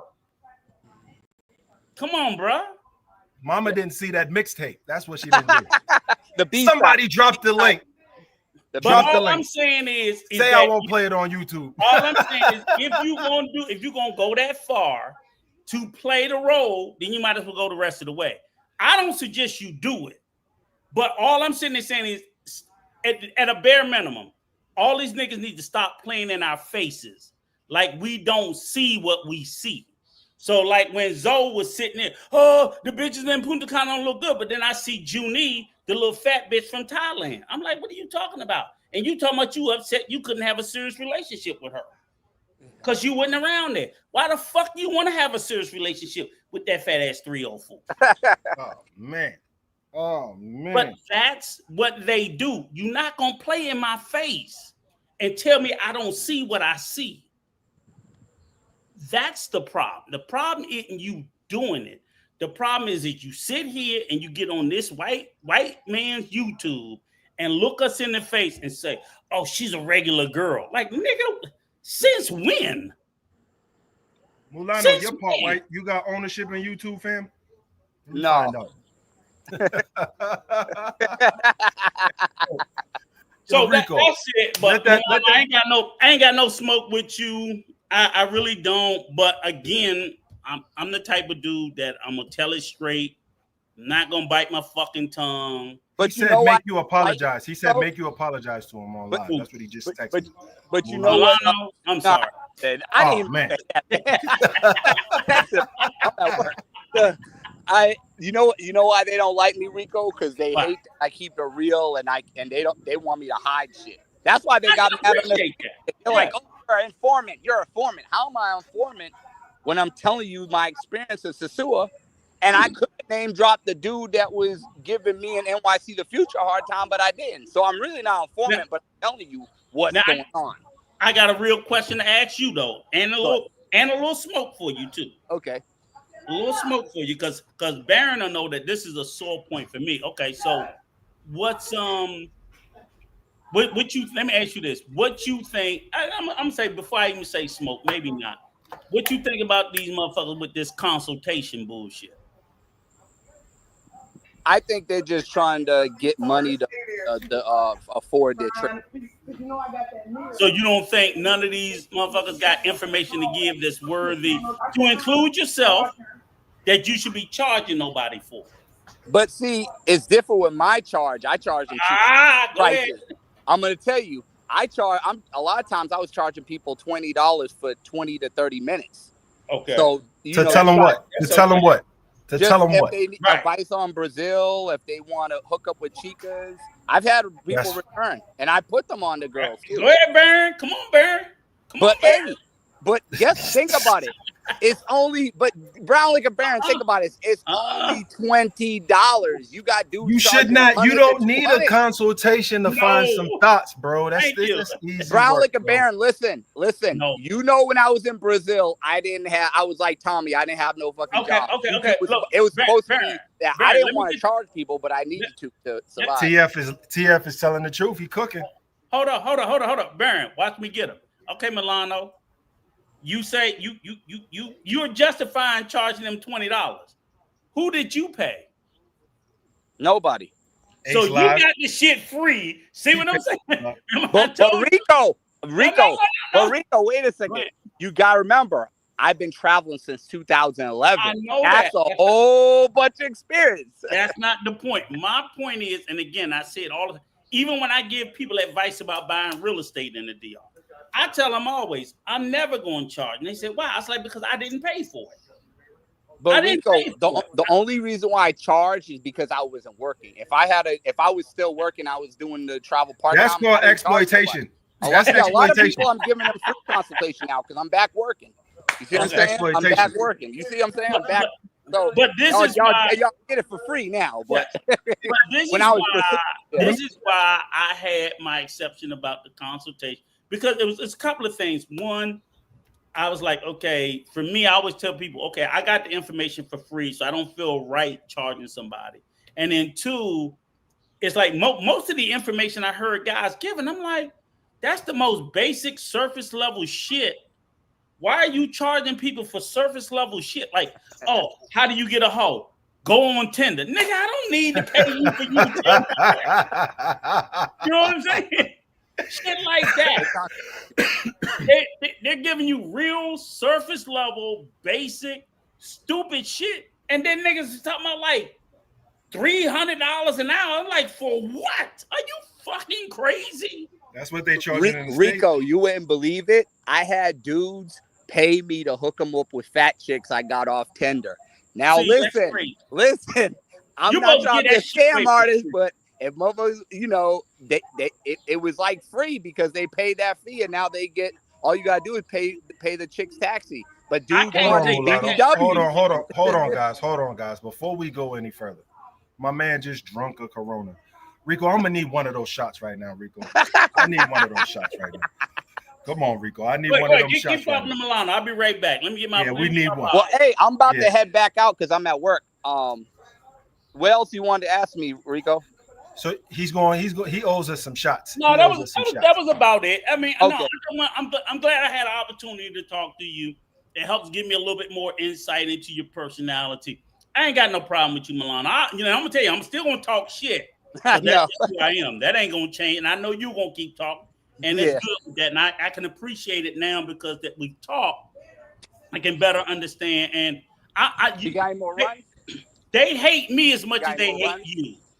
Oh man, so, runs. I'll tell you this, Milano. They hate me. They hate me in the space like they hate you. So we probably got more in common than we got against each other. Yeah, they hate you. They hate me too. So I'm not accepted by those motherfuckers. I'm cool with Ray's and a few other places. Yeah, I met Ray's in Punta Cana too. So yeah. Most of them hate me, and I don't give a fuck. I'm proud. And to answer your question, I am mixed. I'm half white, half black, but I didn't want to say there's some racist motherfuckers up in here. Doesn't matter to me. I got mixed grandkids and everything else. I just want, because you just said you wasn't black, because I just thought you was a light-skinned nigga. No, I'm mixed. I'm mixed, but I don't tell my job because I know they be saying some racist stuff, and I got so much stuff pending against me. Oh, you be in there joining in? You be in there joining in? Yeah, you be in there joining in. You be in there egging it on. Yeah, them niggas. Milan, I'm an old nigga. You got one drop, you's a nigga. Yeah. No, I just do it so they don't know I'm half ninja, so they don't fire my behind. They're like, oh, this motherfucker got DUI and all this. Oh, we can get rid of this motherfucker. Motherfucker, you act like a nigga. I know. Yo, I had one chick. Like one. Yo, you got cases like one. What the one fuck? chick was like, "Oh, you can't be just white. You have to be mixed with something else." I just said Native American. I lied and said Native American. You a nigga. You don't want to be, but you is, motherfucker. I bet you go to jail. They gonna put you with the blacks. No, the blacks and the Hispanics. Yeah, that's messed up. Yeah, motherfucker. The Jose's. We got to get Rico to get his shot. He owes us. So Rico owes us some shots because he said, all right, bro, go get that bread. All right. Rico said he's going to take some shots because Puffy lost. Puffy won this case, so Rico's going to get them shots on the Brown Like a Baron show. We're going to make sure that Rico takes some shots. Then she will learn. Damn. Guys. Where's Rico at so we can see the shot? These mosquitoes is killing me. I mean, if you want to say Mulano's being honest about his activities, yeah, that's cool. But I mean, really, I think the only honesty that I would require is, guys dealing with these females and lying to them. That's the only thing I really can't stand. Like, that's the only thing I would say. But if you trick. Ain't nothing wrong with tricking at all. Trick off if you want to. You got the money, spend it. And if somebody's going to suck your dollars for some change or give you numbers and you decide to pay it, that's between you and that person. Do what you got to do. But for the situation that's going on in the Sioux, I mean, people shouldn't be up in arms. There's going to be a new spot soon. There'll be a new spot where people are going. I've already highlighted some places where people can go and get what they need. Somebody did a video saying that it's moving digital, where you just go swipe and have them come through. I mean, that's what it's looking like. That's Teddy Talks. I mean, that's Teddy Talks up in the Sioux. All right, yeah. For the shit. This is I'm gonna refresh my gin and tonic. Yeah. And for shots. I don't have no tequila, but I got this rum. Okay, that'll work. I can look it up. It's called Flor de Fuego. I think it's from look it up. I think it's from Nicaragua, maybe. Woman will always accept them pesos. Yeah. Yeah. So and I got a clean glass here. So I'm gonna pour me some Flor de some rum. Motherfucker, I gotta work tomorrow too. Fucking with you. Well, you shouldn't have been not listening when we told you Puff gonna go home. And there you go, Rico. Here we go. Okay, that's a shot. Yes, sir. Yes, I ain't taking no coke, right? Okay. So this is for that 25 baby oil bottling motherfucker. Sweet Dizzy. Here we go, you pervy motherfucker. Make sure there's no medicine in there. There you go, Rico. There you go, brother. Yes, sir. Now you only owe one more. So you're good. Yes, sir. But yeah, that was good. I'm glad Milano came up. And let's be honest with you, I got a great deal of respect for that young man. Was he really crying for real? Somebody told me. I didn't even see it. I know he was on the live with Sharice, so I didn't watch the whole thing because they did like a maybe 2.5, almost 3 hour live. And so Sharice had been going hard on the Sioux. Like Sharice, she gets on my nerves. She's been getting a lot of followers. She gets on my nerves. She eating like a motherfucker right now. She gets facts. Free Diddy, baby. All right, she gets on my nerves. Jay Meach, we gonna drop this link. You need to come up here and press the case for free and Diddy, because I say fuck Diddy. Free you Diddy. Say free Diddy, I say fuck Diddy. Press your case. We're gonna take it to the baby oil court and see who wins. He already won. You gonna be shooting some more shots when you lose. Listen, Rico, she gets on my nerves because she doesn't want to. When I watched I watched 2 of her videos. She's walking down the streets, right? She don't want to record the chicas and shit. Why? I know it's weird. That's corny, bro. It's Cool. I'm a record. When I record, I just record. I'm not creep camming. I'm not trying to get no bitches' asses. I'm just recording the people that's out there. The women, I'm like, come on. You outside, bitch.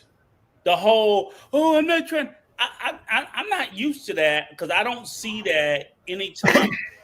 The main places I've been I've been to Santo Domingo half a dozen times, and of course I got a house in Punta Cana, so I'm there always. Me and Razor gonna be down there. Me and Razor. We did a road trip. Did I ever tell you? Yeah. Yeah. So your wife let you do all that? She wasn't with me. Oh, I see what's going on. What's going on now, Rico. Basically, the deal was I had switched jobs, so I took a month off. So I had, they gave me severance. I was like, fuck it, I'm taking like 4 weeks off and I'm gonna stay on the island. So I'm over there and I'm like just enjoying myself, having a good time. And Ray's was there outside the gas station. So then when me and my boy Troy, who lives right up the street, got his own house, right? But see, all the motherfuckers I know, they own property. Me, Troy, Roberto, all of us, and then my man Junior, he came down from Santo Domingo. I wanted to always go to Sosua because I had never been. I said, niggas kept telling me, Rico, you can't say nothing about Sosua. You never been. Shut the fuck up. All this shit, right? They're like, all right, fuck. I say, Troy, I want to do a road trip. So we left from Punta Cana. We went to Las Terrenas. We hung out there because I hadn't seen that. Beautiful. Ain't shit to do there but the beach and shit like that. Real nice, beautiful beach town. It got hookers like everybody else. But it's different. And then, we went up to the Sioux and we stayed up there for like almost 3 days. Had a ball. We was at Flips. Me and Razor was drunk as hell for 3 days. That's why I told Razor, I said, Razor, what you doing? He said, I'm just down here. I said, come on, we're going on a road trip. You want to go with us? He's like, all right, fine, sure, fuck it. And he jumped in the car, like, come on, grab your shit. And we were gone for like 5 days driving around the country. And I was like, don't worry about it. I got you. You ain't got to worry about paying that because the Airbnbs and just that whatever. And me, like, just like if it was you, like, come on, Baron, let's go. We gonna like when I want to go, I'm just looking for somebody to be a wingman. Oh man, just shut the fuck up, get in the car, let's go. I got you. And we had a fucking ball. People don't realize, and this is what really surprises me between him, Troy, even myself and Junior. They took so much content while we were there. Nobody's ever seen it. Troy got his drone. He's going out doing drone footage all out over the beaches, the mountains, the cliffs, seeing bitches, all kinds of shit. It's just so many people travel and see things that it's not pushed out in these spaces because I think, and I don't push them about it. I even like with Razor, and Razor's always like, Rico, man, fuck these motherfuckers. You don't feel like they deserve it. So you're not hiding it from them. You take it. I've taken videos and pictures thinking I'm gonna do something with it, and then it's just like, for what? When I sit there and I listen to the live streams and how they talk about it, it's like, I'm not putting my shit up there. I'm not doing it. They really do themselves a disservice the way they talk about things because I think there's a lot of content that people don't get to see because people just don't want to share it with them. And that's kind of wild to me that I kind of learned that. So even like tonight, like when I came on here with you tonight, Baron, right? Guess who was live? Razor was live, right? Giamma was live. Keys in the Street was live. But you know how all those conversations went. And I'm like, I ain't mad at none of y'all. But those are those conversations. We ain't the same. Nah. Nah, what was they talking? What was they talking about? The Sioux? Yeah. You can look at it. The Sioux, Giamma was talking about. You know, they saying that the crack. Ah, damn, your man gone. The guy from Colombia. Yeah, I think he stepped out. Ah, shit. Because I was damn. We should have dropped the link. I wanted to ask him. Drop the link if anybody want to join. Because Giamma was saying that Medellin and them is starting to crack down. That's just the rumor. I've never been to Colombia. I don't know anything about Colombia, but I do watch the content, and based on watching the content, there's a lot of homies hub, a lot of passport bros in the passport bro space talking a lot of wild shit about but I have seen news articles on DC Born Rob, the mayor of Medellin. I don't know who that is. Rico or some shit. It's the mayor. Medellin has a mayor. And I remember because I remember being raised back in the day, we had gotten to a beef. Because I kept telling him, right, Razor was like so anti, don't talk about the pedos on my channel, right? And I kept telling him, I'm like, Razor, because we had this nigga named Johnny and some other I'm like, dude, you got some motherfucking pedos on your channel. Niggas just sitting there thinking that shit's okay. Because I had niggas arguing with me about the U.S. laws don't apply to them when they go to Colombia. And they're like, oh, in Colombia, you can mess with a 15-year-old. I'm like, motherfucker, if you're an American, no, you can't. Because they're going to lock your ass up.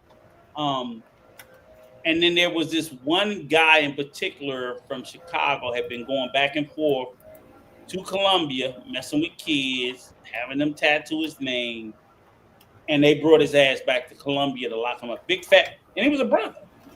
Black guy.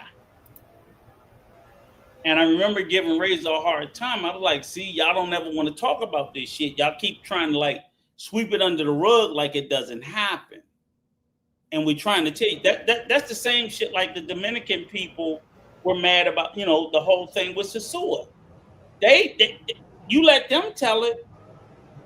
They couldn't believe that when they talked about the human trafficking and the exploitation.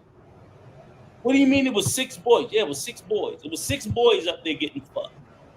Or fucking. I don't call it any way you want. Call it any way you want. I don't think we can say that on YouTube, bro. Okay, all right, okay. It was 6 boys diddling or being diddled. One way or the other. The reality is this. It may make your sensibilities feel better if you think it's male-female relationship. But what I'm sitting there trying to tell niggas is just like in Thailand. I'm like, you know, this should be same sex too. Don't think niggas ain't coming over there wanting to lay up with a motherfucker with a beard looking like you, Baron. Yeah, give me one that look like that with the Boston hat. You know what I'm saying? I'm all right. I like them scruffy. You know what I'm saying? Niggas is coming over there looking for motherfuckers that look like you. And let me tell you this. Okay, so you acknowledge, right, in the DR, you know what a chappie is, right? Mm-hmm. You know what a Sankey is, right? Mm-hmm. You know them motherfuckers play on both sides of both teams. Yeah, I know all about it. Okay, so them Sankeys play on both teams and them chappies play on both teams. I was in fucking Punta Cana and I done had them little bitches come up to me and my wife at the goddamn restaurant. And I could sit there and tell them I'm here with my wife and they be like, I'll fuck you both. You know that, right? It's not as wide there because they shut that shit down with the quickness. But I'm saying it exists. And I tell people, look, let me tell you this. When these motherfuckers come up there and they blinking their eyes here, like, oh, I'm sitting there with my wife. I'm like, yeah, they blinking at her too. They really don't care. They trying to eat. They trying to eat, and they want that bread.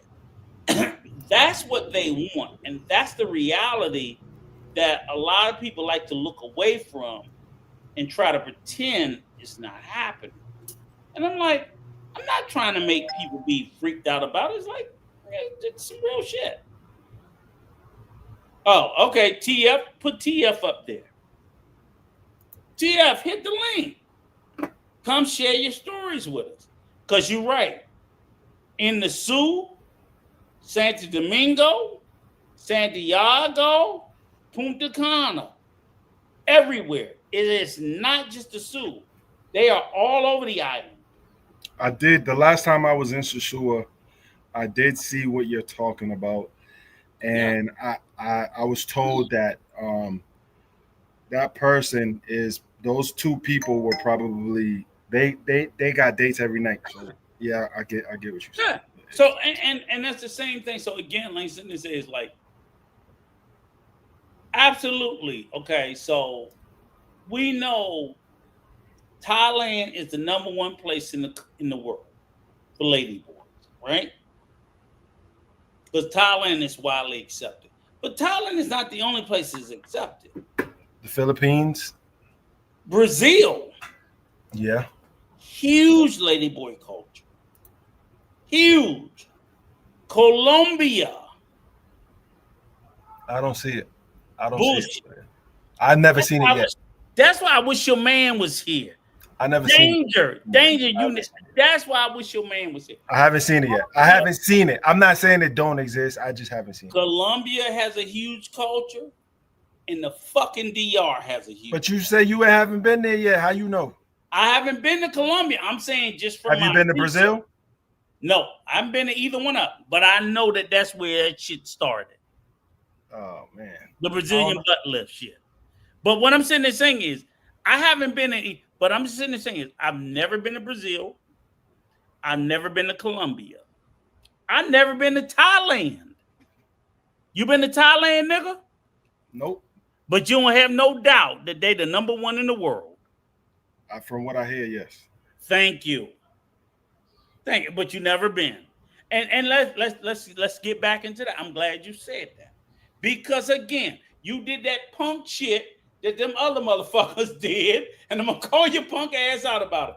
You tried to call me out because I fucking ain't been there, and I'm tired of that punk ass shit. That's that punk ass shit they did to me before I fucking went to the Sioux. I'm saying when I was in Colombia and Cartagena, when I was in Medellin, when I was in Cali, I've never, when I was in Bogota, I didn't see that. But I'm not saying it doesn't exist. All I'm saying is, actually, I'm lying. In Medellin, they do have a couple streets where that goes on. Okay, so what I'm sitting there saying is this: is that that's the narrative that the defenders or the deflectors tell you. Well, if you ain't been or you're not there, you can't say, and that's bullshit. Do you know how to tell a motherfucker, nigga, you in New York? No. Why the fuck you talking about New York? You don't know how to tell a motherfucker, Baron. You with a black bitch? No, but you can't shut the fuck up talking about them.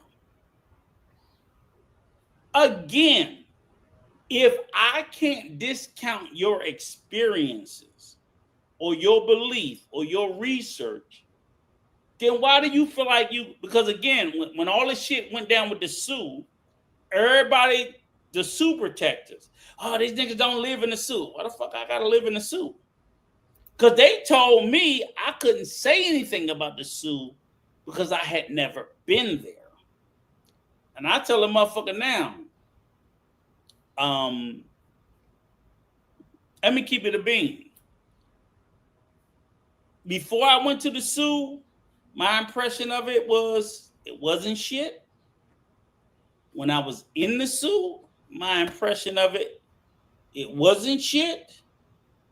And now that I'm out of the Sioux, my impression of it isn't shit. But it's there for a reason, and that stuff that's happening is there for a reason, and it provides things that's necessary, unfortunately, in the world, whatever side you on about it, right? So I can't say that it ain't shit. I mean, you got guys that's going through some things in NASA, like release and stress relief before. Now, if you want to say that the videos and all that stuff is a cause of problem, yeah, okay. But them being there, I mean, it's a necessity. You got people, they don't want to see the traveler leave because these businesses are frequented by some of the travelers, and they make their money on these travelers. So seeing them leave, so it's kind of a hard pill for them to swallow. When the Chicas go, there's going to be a lot of guys going too, and I think that's what Flip. He won't say it, but he's gonna feel it. You know what I'm saying? When they start, you know what I'm saying? Those people that, not just him, whoever's business owners down there, they're going to feel that. They're going to feel it at some point where, you know, the Chicas ain't there. People will stop coming. You know what I'm saying? They got a Halloween event down there. Now, I think the Halloween event is still going to pop off because it's going to be private events in private places, and the shorties are going to come up. You know what I'm saying? That network is still there. You know what I'm saying? They're gonna come up. They may not be in the streets at the clubs, but they'll definitely be at those private parties. I worry about a lot of things, and I'll tell you what. I'll tell you what. Just what my brain again and again, like, and this is just advice for anybody that's listening. Because I don't know. I have no fucking idea. I don't have a fucking clue. So when everybody say this nigga don't know what he's talking about, yeah, you're right. Listen to him. I don't know what he's talking about. I do know what I think gentrification looks like. I look at gentrification like you said you were from the Bean, right? I'm gonna tell you the truth, like say Baltimore, DC, Harlem, Brooklyn, places like that. People knew used to be predominantly black, used to be predominantly run down. And we see how they got gentrified and how they changed. And we see how they change over a process. So people always get upset. And they want to so I'm like, first of all, you need to understand gentrification is a 10, 20-year process. It's not a 1 year. So basically what they do, like I look at DC particular, because that was my hometown. I watched areas that I knew we loved. Like I remember, like 14th Street was fucking, like literally, like look, Baron, from one end of 14th Street to the other was full of fucking what? I swear to God, they were blue light theaters. And if I'm talking about blue light theaters, they were movie theaters that showed pornography. Porn. When I was growing up, okay, corn. When I was growing up, all of these theaters, it was like 50 theaters going down 14th Street, which is a main thoroughfare that's full of fucking massive law firms and everything else today. Movie theaters that were showing corn. Same thing in New York City. In Times Square, they had theaters that showed corn. You could go in, you could drop a quarter in and watch a bitch naked behind the glass. I'm not lying. I believe you. I remember those days. You could watch them on a bed behind the screen naked while you whack-a-rama. Okay? The theaters, you would go in, sticky floors. Going in, coming out. Everybody got trench coats. Hey yo, that's what this used to be before Pornhub and all that. That was wild work. I'm telling you, this was theaters. Broadway, Fifth Avenue, Times Square, Washington, D.C., L.A., Skid Row. There were theaters where this work went on. So that ended, and now there's the destination. Yes. You see what I'm saying? Was that this is what this was. And people are like, nigga, this was theaters. When I first got into the game, it was reel to reel. And you have to roll it back. You know, it was reel to reel to play risque, whether it's burlesque or further. behind the blue door, behind the green door, whatever the case may be. This is what it was. So all I'm saying is that we went from that to the way things are. And it was all of that, even all of that, the theaters up and down, it was all driven by corporate. People will sit back and say, like, oh, yeah. You know, when the corn first got started, it was just like by the dope boys. But when the corporation said, oh, it's some money to be made off this shit.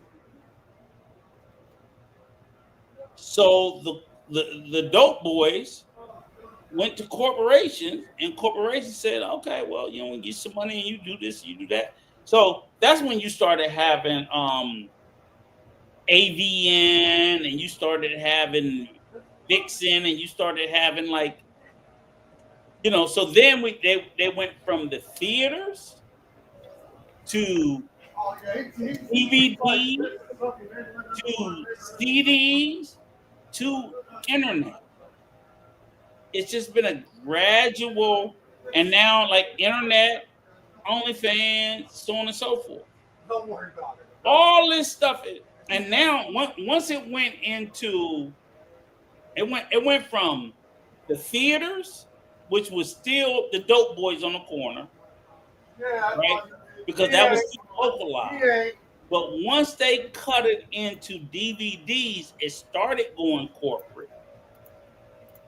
And then once it went to CDs, it went corporate. And then once it went into, again, you know, online and so on, it's all corporate. Corporate America don't give a damn about the Puritan, because again, it was all about what made.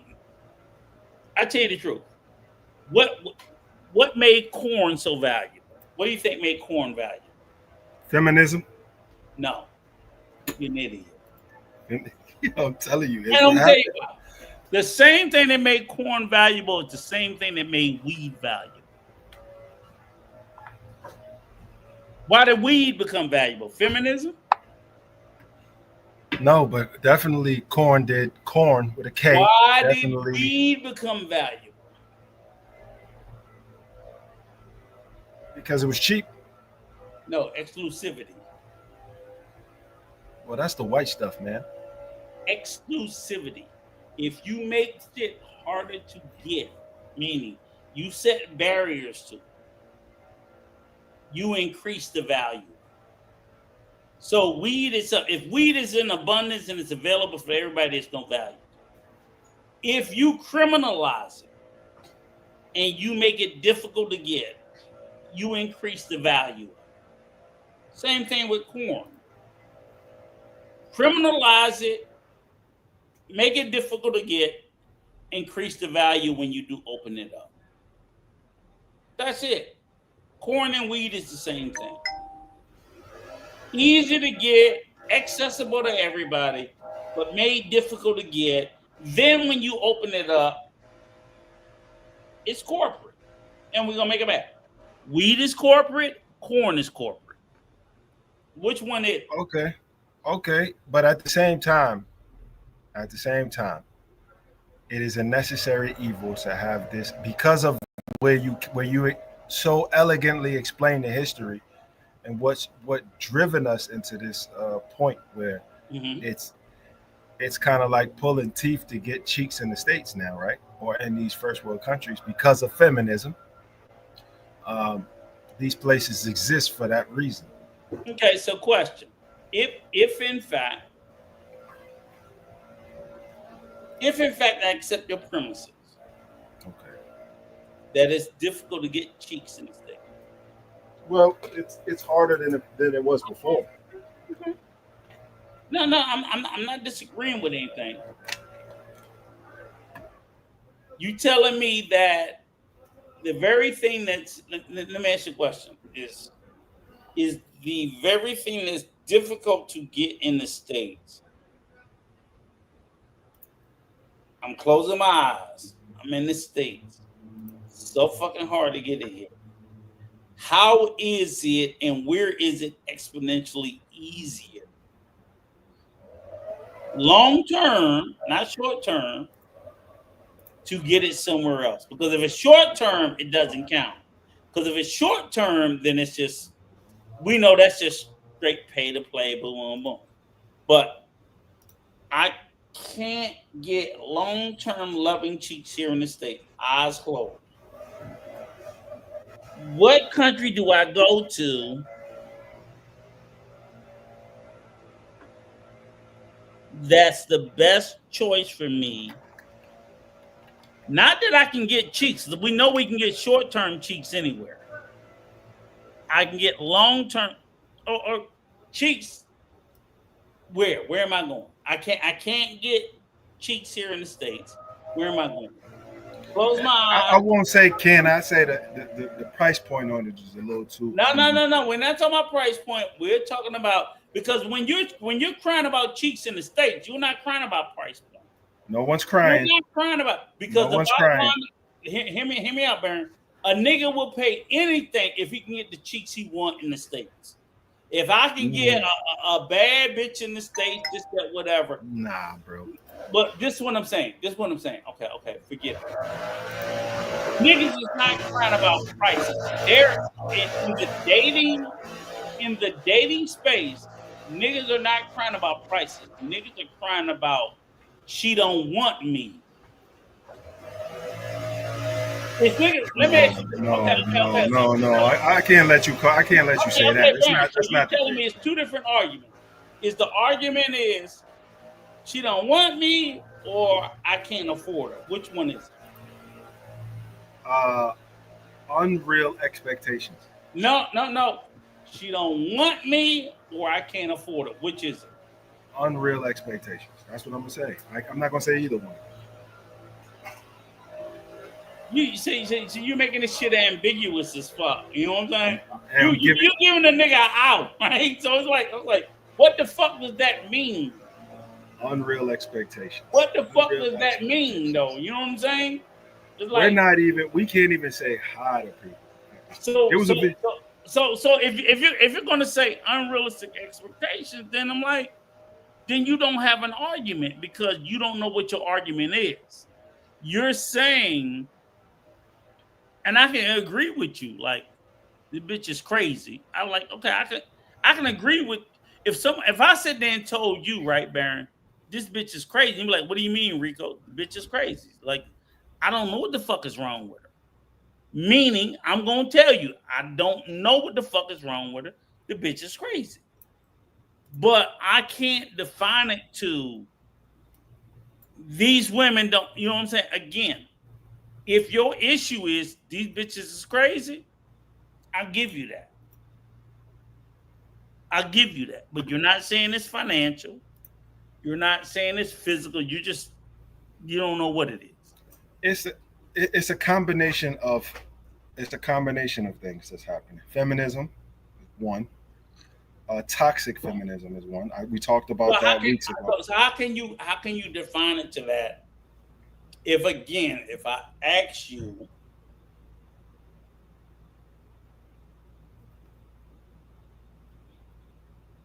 you say feminism. Go ahead. And pricing. Like if you were, and legality here. It's not legal to partake in some strange. Okay. I'm gonna stay in the legal space, because all the other bullshit is just like bullshit you said. But give me, because I've heard people say this shit repeatedly, and this is the space I can argue from. Give me your dumbass legality argument. Because I heard my people say, "Oh, the family love," like these. If I hear you want my argument for legality now, if I met a girl, argument. Come on. If I met a girl in DC or Maryland, where you from, and I fly her up to Boston to get some cheeks, that now I'm trafficking. That's not a legal argument, but go ahead. That's what we're talking. The law, persecution over things that you would deem regular and normal in the States is now a crime. That is not the Mann Act. That is bringing someone over, but that's what you can't say. That's not the man act. That's not the man act. That's what you're thinking is the man act. But come on, let me continue. But that's exactly what Puffy got in trouble for. No, it's not. What he got in trouble for? Go ahead, continue on. I'm gonna pull it up to show. But again, that is because I know that's where you're going with is. Rico, can your ass even spell that? Man act. M-A-double-N. I told you. I told you who it was named after. That's what's up. Okay. All right. So shout out to the team. Everybody, make sure y'all hit the like button on the way in, please. It helps the algorithm. We're gonna educate you slow ass niggas. Because you niggas is slow. We're gonna educate. Okay, all right. So share. Let me share with you slow ass niggas. You can't fly. You are putting yourself in danger to fly somebody. Put it up. Share, nigga. Don't hide it. Let me do this for the extra slow ass niggas. Okay. Right. The Man Act. The Man Act, also known as the White Slave Traffic Act, is a federal law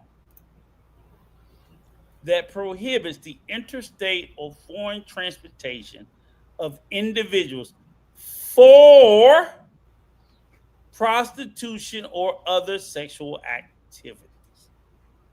Okay? That's the law.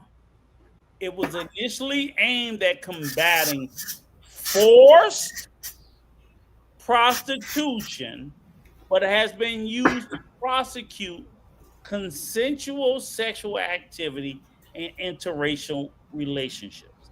So yes,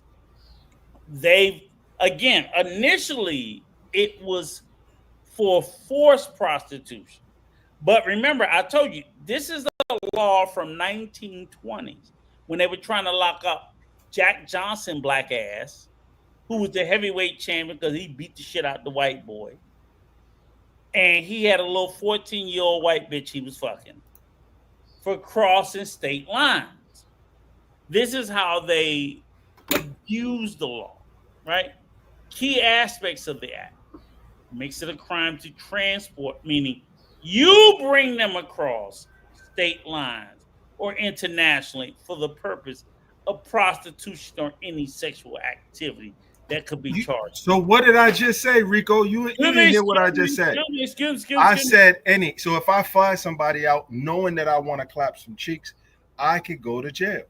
It says you transport them. Damn, mosquitoes killing me. You're not looking at your argument. Your argument is, did you transport them or did they transport themselves? Jack Johnson flew that little white bitch or paid for that little white bitch to catch the bus. He didn't fly, she caught the bus. He facilitated her travel. You sitting there telling the bitch come up here and get the dick, and she come up there on her own, you didn't facilitate. There are differences. Now, could they try to use it against you? Absolutely. Where we could just get on a plane, fly somewhere, and have as much fun as we want. Yes, but I'm sitting there saying that's just me specifying what the law is, because people like to think they know the law better than they know it, and they don't. Okay, Puffy, that's why your ass still sitting in there and you can't get out. Because you're arguing. Hold on. Well, it's justified. So these places are necessary, and you know it, and you probably partake in some places of them. Are necessary. These places like Sasua. I think absolutely. I think Sasua has its place. I don't think nothing's wrong with Sasua. I think niggas is butthurt because they did it to themselves. I don't think they had anything to do with that, man. I don't think it had nothing to do with that. Absolutely. I don't think it had nothing to do with them videos that the Dominicans can't read or listen to and understand. I think it had to do with what was going on the street. I don't think people got tired of it. I don't think it had anything to do with the Dominican scene. I think it had. This is what I think it has to do with is business interests that are coming in looking to take the place. I think the people who are embarrassed by it are people outside the DR. That, in other words, this is what I'll say is that there are Dominicans in the DR that have a great deal of money, wealthy, well-to-do families, just that, whatever. They didn't want the North Coast to have the reputation. Around the world, Sosua had a reputation. That's the crazy part about it. Sosua's reputation was as globally known as Medellin and Pattaya is. So when people think of Thailand and they think of Pattaya, everybody think of fucking whores and ladybugs. So if I wanted to go there and fix it up today or tomorrow, I have to eliminate that reputation. Sosua had that reputation. They wanted to get rid of it. I think Medellin is about to want to get rid of theirs as well. Same thing. Same thing. So Giamma was talking about that earlier. Is that the same thing that's going on in Medellin, Baron? As far as what? As far as them getting tired of the fucking reputation. Like, look at this shit. You know, I'm like, come on. This is what they got tired of, Rico. They got tired of all them shorties walking on the streets. It wasn't the videos, man. And everybody keep telling me, like, oh, Punta Cana, like, we will never be that. Are you fucking crazy? We don't have that raggedy shit walking down the street. That's currency right there. That's walking money. That's chump change. That's tough. He's carrying a whole station wagon. I'll tell you this: in Punta Cana, all of ours is strictly in that little strip. No, we don't have that shit. We don't want that shit.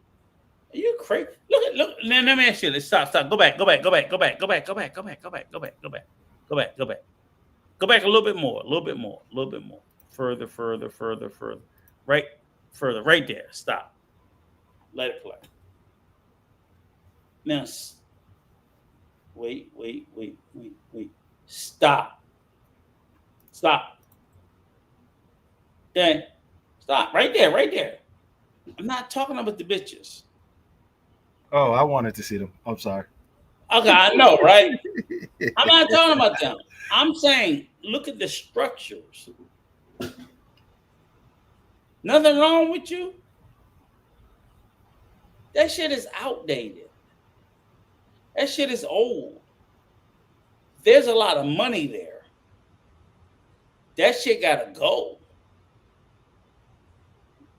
No, go back and play. No. Let it play from there. That's what I look at when I look at Sosua. I look at that. I was like, oh, all this shit gotta go. Like that shit there, that's gotta go. No, it's money. That's money. That's money. Y'all look at the bitches. I'm looking at the buildings. Gotta tear all this shit down. I'm looking at the buildings too, and they call cakes. That's gold mine. You know how much nice shit you can have there? Are you fucking crazy? No, that shit gotta go. It's gotta go. Bailey's is trash. I tell everybody, Bailey's is trash. That shit gotta go. I don't look at the bitches. I look at the buildings. I'm like, no, they gotta go. But it's what everybody says. It's got great bones. The location. Look at these are nice people on the beach. No, look at this. Trash. Look at this. Look at the traffic. It's beautiful. Nice little women on their day off coming down to enjoy the beach. Investors look at that and be like, trash. It goes, but just stop. Back up a little bit. Back up. Right there, stop. Back up a little bit. Come on, some more. Come on, old cockeyed ass Negro. A little bit more. Come on, you little cockeyed ass. Right there. Okay, now play. Just play. I'll tell you when to stop with your cockeyed ass. On the beach. Get ready. Beautiful. Stop. What stop? Look at Okay. those. So you see them. Look at those. Look at that bakery right there. If that's what you're looking at, right? But see, again, nigga, you ain't got no money. If you got money, you looking at other shit. Play a little bit more. Oh man.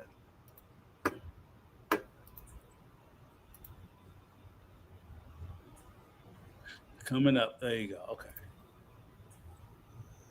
Look at that. Look at them wagons. See, so you see that entrance coming in. So you see that split, and it's like, okay, look at this shit. Like now I'm looking at the vegetation and all that and the entranceway. All that's beautiful. But then I'm looking at the establishment. I'm like, they're not making money. They're not pulling. It's the establishment. Like, why is that entranceway not printing money? The shit you looking at is why it's not printing money. That's horizontal. Wait a minute. Those are people working on their day off. Nah, but this should be printing money. Both of those restaurants, they should be printing money. Stop. Back up a little bit. You went a little too fast. Right there. Stop. It's full of people. No, but I'm saying, see right there coming through. I'm saying, I want people with money coming through here. And what am I going to have at that establishment on the right and that establishment on the left that's going to be welcoming and inviting to bring them in, to make them come, and to make them spend money? What sort of venue? What sort of restaurant? What sort of bar? Because the beach is right out there in the front.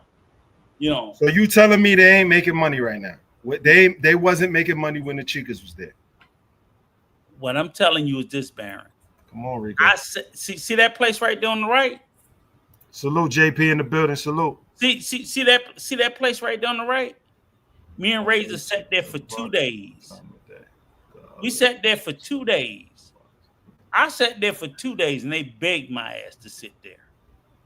I bullshit you not. I got videos to prove it.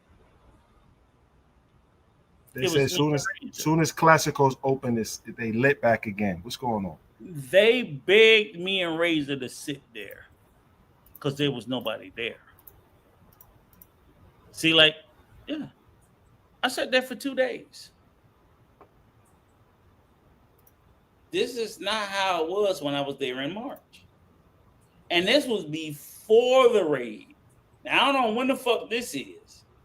But in March, before the raid, when I was up there, these people weren't there.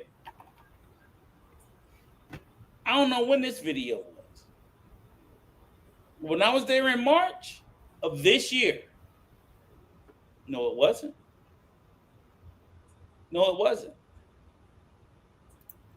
It just wasn't. It was nowhere near as many. So I think like maybe whose video is this you showing? This is Colombia. This is Medellin. Oh shit! I think you were showing Sosua. Yeah, we could go back to Sosua, but I'm just showing you. You know what? Mm-hmm. I'm showing you that it's a necessity for it. Now I'll tell you what I don't like about this. Go ahead, keep playing. Go to the bathroom real quick. I'll tell you what I don't like about Parque Years.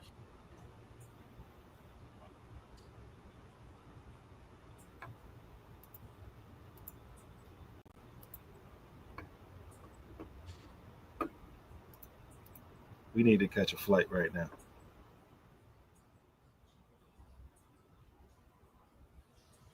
Catch flights, not feelings. Oh man.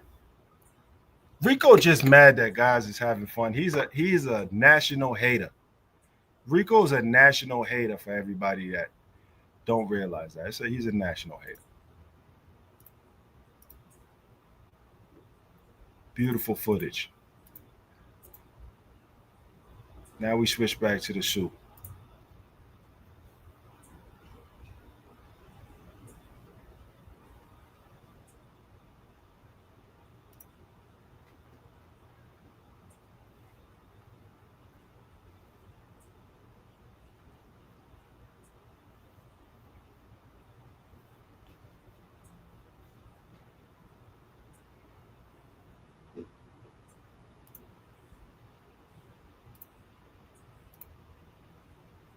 Rico's a hater.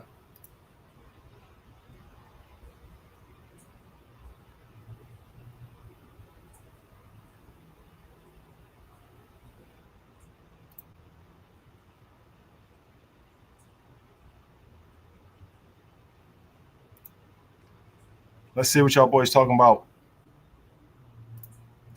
It's different experiences visiting the Sioux, depending on where you stay and visit. I'll be in a gated community, living like a champion, driving up and down the North Coast and on day trips. There you go. Not everybody's out there for what Rico's talking about. Not everybody's putting it on cameras. The beautiful women of Cali.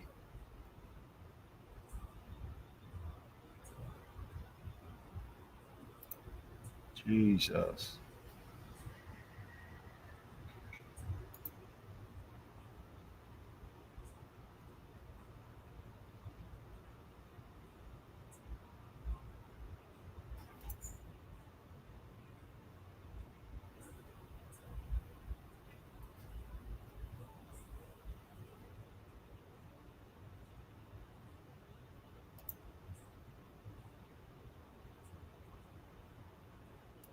Time to get it. Time to get them passport stamped.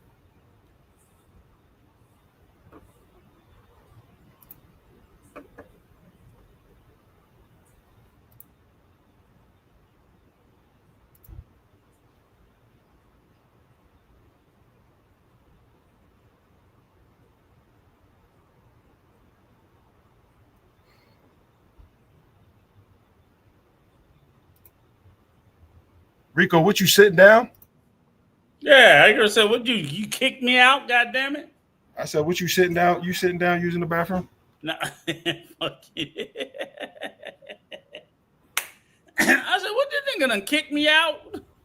Look at the locals out there doing enjoying themselves. I want to go. Let me be honest with you. I want to go.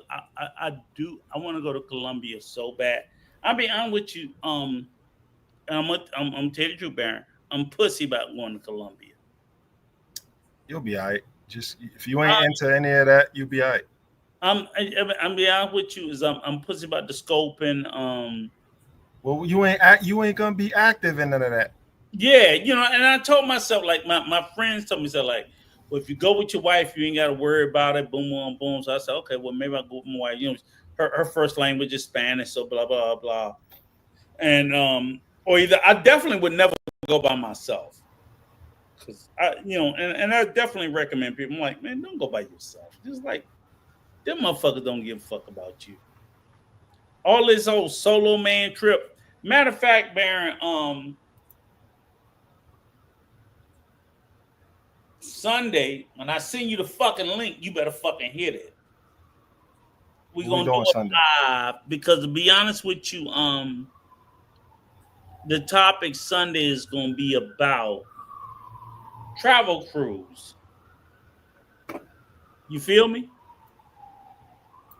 Okay. I mean, you getting any idea the vibe of where I'm going with it? Or you want huh? Yeah, I got you. Well, what I'm saying is because, like, I watch it, even though with me watching you, Jay, the sheriff, which I don't even remember the sheriff name, but I just died laughing watching y'all ass in Brazil. I'm like, y'all motherfuckers some fools, right? Oh, you seen the argument we had? Oh Lord, man, I was sick. I was sick laughing at this shit, right? With the sheriff, didn't want to conform. I was just like, the shit. I was sick laughing at, but I mean, I got it, but it was funny too. But I think that's a good concept that I think brothers in the space are not realizing, right? That as black men, when we choose to travel outside the country, and the way I worded it was travel cruise, selection tips, and pros and cons. So in other words, like, you know, if I'm gonna get a group to travel, I need to think about the people that I want to travel with me, how I am and how I'm trying to move. You know what I'm saying? Hey Rico, those are real or fake? And the white is fake, and the red and the one to the right is definitely fake. It's too heavy.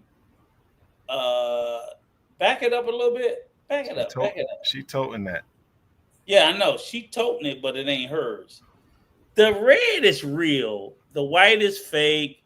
And the black in front of her, 50-50. The bitch in the white is definitely got work. They got low. Wiz Khalifa out there? Damn. It's too low. Let me see this right here in the orange. That's Believe right me, I like looking at it. Let me see. Let me get a little closer. A little closer. That might not be real. Yeah, a little closer. Sometimes because of how heavy it is, it's like how low does it drop? When it's real, it's not going to drop that low. You know what I'm saying? It'll drop more wide than low. So when you get them and it's straight up and that shit's real low, I'm like, The whole North Coast seemed to be lacking for tourism. They need to make the route to POP Airport for more affordable and frequent because the resorts are empty. And I've seen that. I've seen a lot of those resorts empty, but those resorts are nowhere near Sosua, brother. They ain't got nothing to do with Sosua. Right. And that's just mismanagement of tourism. And they're right about it. It's like there are a lot of changes they need to make. But what they know is they're not gonna lose no money because you niggas don't go. Because the reality is, of course they are. I disagree with that. No, they're not. I'm gonna tell you why. Pause it for a second. Because the reality is that again, you and them other niggas don't want to hear it. Is again, and somebody said it on Raises earlier tonight, which we weren't on. Is again. Let me just be clear, you guys. The passport bros that have been up there slaying cheeks off of Pedro Clasante, you niggas weren't making the difference that you thought you were in the economy. You were making a difference in the chica economy. Them bitches was eating off of y'all. Absolutely. Stop. People gotta eat. Stop. What I'm sitting there saying, the Dominican government don't give a fuck if them bitches eat or not. What I'm saying is the Dominican government, them bitches was eating. Them bitches is not the Dominican government. They can't keep Sosua open. The government can. The problem that I always try to tell passport pros is that your impression isn't making enough of an impression on the government everything about the government is about one thing: collecting taxes. If they can't collect taxes, fuck everything. When you're paying a chica, you can pay that bitch all day, every day. The government gets nothing. They get nothing. And all I'm trying to tell passport bros is that your taxable footprint isn't that strong. You're up there and you could be spending thousands of dollars. But if all your money goes into what we call the informal economy, meaning the black economy, the underground economy, the government don't get none of that. They're looking for motherfuckers that's going to spend money in the formal economy. Okay, where we can collect taxes. You niggas just don't do that. You just don't.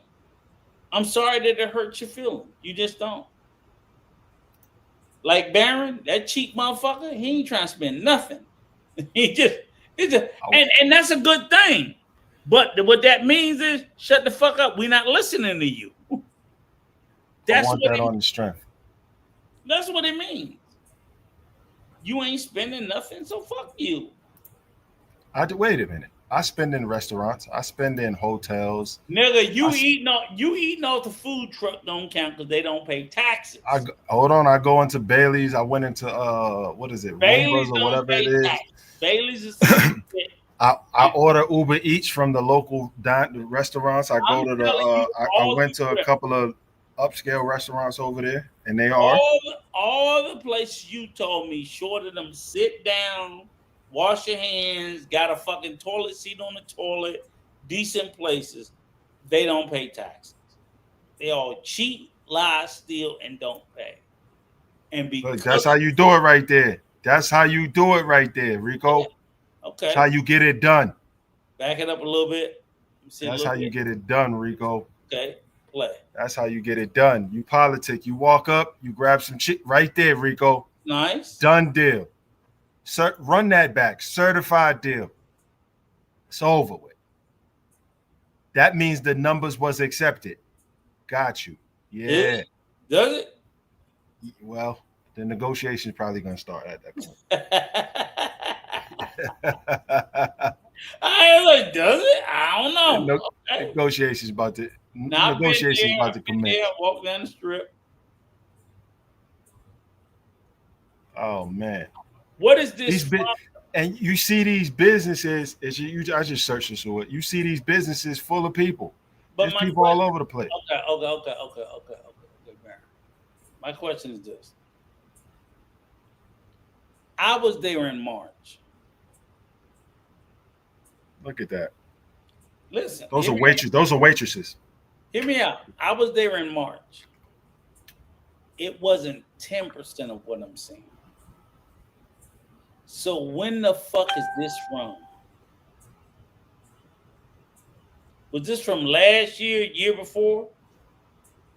It's 7 months ago. I was there in March. And I'm telling you, in March 2025,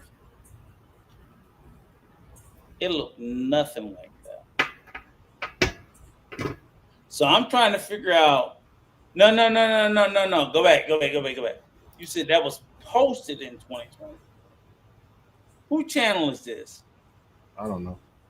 Right. The question is, niggas is reposting old shit. Trying to get niggas to come. Nah, this was posted 7 months ago. Yeah, niggas is reposting old shit. Trying to get niggas to come. Look. Let me just show you something. I just want to show you something. They are having a great time conducting travel business. These guys over here. You see her face right there? She is gleaming. She's ready to pounce on these dudes. So if she was not there, these dudes would have a great vacation without her. But because she's there, they're gonna put money into the environment. Okay. Just telling you. These guys having a great time without all that. Look at they networking, guys networking right there. You know what I'm saying? Guys over there trying to figure out where they want to eat. You know, you got vendors doing things. That was not 7 months ago. It's great for the environment, man. That was not 7 months ago. Rico. No, expats prefer the North Coast over anywhere else in DR. Oh, Lord, have mercy. Who's that? Hey, what's going on, fellas? Yeah, I've been looking for you. What's going on? I've been looking for you. Hey, I'm famous, but I don't have a YouTube. I'm the biggest YouTuber in the expat travel community without a YouTube. Don't look for me, man. I've been chilling with my family and kids. You know, it's summertime, but I'm about to get back. I'm about to get back to travel. I don't have a YouTube either, but you gonna have to explain something to me about this boat trip. About what? I was on Big Gans live a couple of weeks ago. Now you said yoga. You said that you was gonna have a group of guys from Atlanta that was going to come on the boats, coming to Puerto Plata, wherever, and Yeah. without passports. Without passport. That was the issue. Yes. And Yeah. that they're going to be able to go into Sasua without passports. Hold on, Rico. I just want to show you this real quick before you get into that. This is her husband coming to pick her up because she was working. Look at he coming to get her. That's family business. That's family activities out there, Rico. He exploiting that bitch too, but go ahead. All right, so now yoga. I want you to explain to me. This is my only issue with you. Because you said, because I don't want people to believe that they can come from America without a passport and they can get into the country of the Dominican Republic. You said people, that they could. Just listen to me now. I can easily answer your question. People are doing it. They did it today. Every week is Carnival Cruise Line, Norwegian, Virgin. It's about 9 different cruise companies go from Miami, Florida, Cape Canaveral, Florida, Orlando, Florida, and they leave from over there, Galveston, Houston area. The cruise ship lines is about 9 of the cruise ships. And the cruise ships that you've been seeing, all the viral things that's been going on Carnival, and they say they're gonna stop playing rap music. Those cruise ships go on the 5-day and 7-day cruises. They go down all the way to Puerto Rico, and one of the stops is the Puerto Plata right there. You know, up at Puerto Plata at the new ship. And on the cruise ships, when you do what they call a closed loop cruise, it means you leave from a port in the United States and you go back to that port in the United States. You can just have your driver's license or a birth certificate. You don't need a passport. Oh, just listen to me, brother. You don't need a passport. So that's why you see so many of the cruise ships in the summertime so packed or whatnot. And there's way more people with passports that go on the cruise ships, because on the cruise ship that you get a chance to experience each country every day for 12 hours without a passport. So the cruise ship leaves, it goes to Bahama. You stay in Bahamas for 12 hours, 8 a.m. to sunset. Then you get back on the cruise ship. Then it cruises overnight, goes to Jamaica. Then you do a day in Jamaica and Montego Bay, go out on the beach, tour around ATV, zip line, however. And then the next day it goes from Jamaica, then it goes to Puerto Plata. And they have the 27 waterfalls, the zip line. They promote it all on the cruise ship, all the things in Puerto Plata in the area. They even promote some of the stuff and the surfing kite stuff in Cabarete. So I had my auntie them went because they don't like flying and they 70-something years old. They didn't have passports. But they were saying when they was getting off the boat in Puerto Plata, they were saying that it was people promoting them to go to Cabarete because of the kite and surfing. So she was like, it was a group of people, had some young people with them. They went to go surf or whatever. But and then the next day they went to Puerto Rico and they had 12 hours there in Puerto Rico, and they went to toured around and did stuff around. So the cruise got 5 and 7-day cruises, and you get 12 hours in each country, but you have to get back on the boat. And then you got to go back to the port in America. So that's the catch for it. You're only there for the full day, like from sun up to sundown, but you get a chance to go to 5 or 6 countries without a passport. And as long as it's a closed loop cruise, that means the cruise goes down and then it comes back. It ends back in Miami or Orlando or Houston or Cape Canaveral from the port that you left from in the U.S. And so you can Google that and you can see that.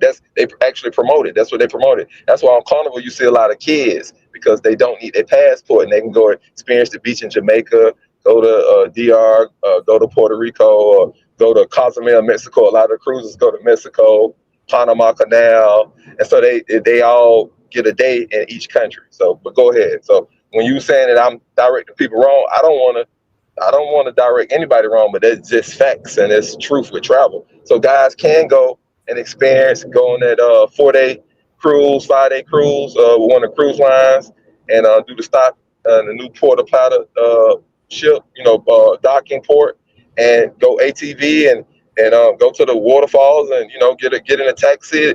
So Sewell's only 10 minutes away. Go to Cabarete, or they got 12 hours. They can even go down to Santiago if they want it. You got 12 hours and then you come back to the boat. So that's how it works, brother. Go ahead. Okay, you're good. Have you ever been on a cruise before? Yes, I have. I been on two, and one I went with family, but the other one I went, we took people from a restaurant in Atlanta, and then we had about 50 couples sign up. And so that was the thing. We didn't. Nobody needed their passports because a lot of these couples was like older Black American couples, and the cruise we did a vegan cruise with a restaurant. So a lot of them got a chance to leave the country and experience these other places, and they never flew on a plane and never had their passport. So I've Okay. actually done it myself. And so with Rico, the one with my family, I got hood people in my family that's up in Connecticut or whatever, and they are around a lot of Dominicans up in Connecticut. But our family is from Georgia, Atlanta.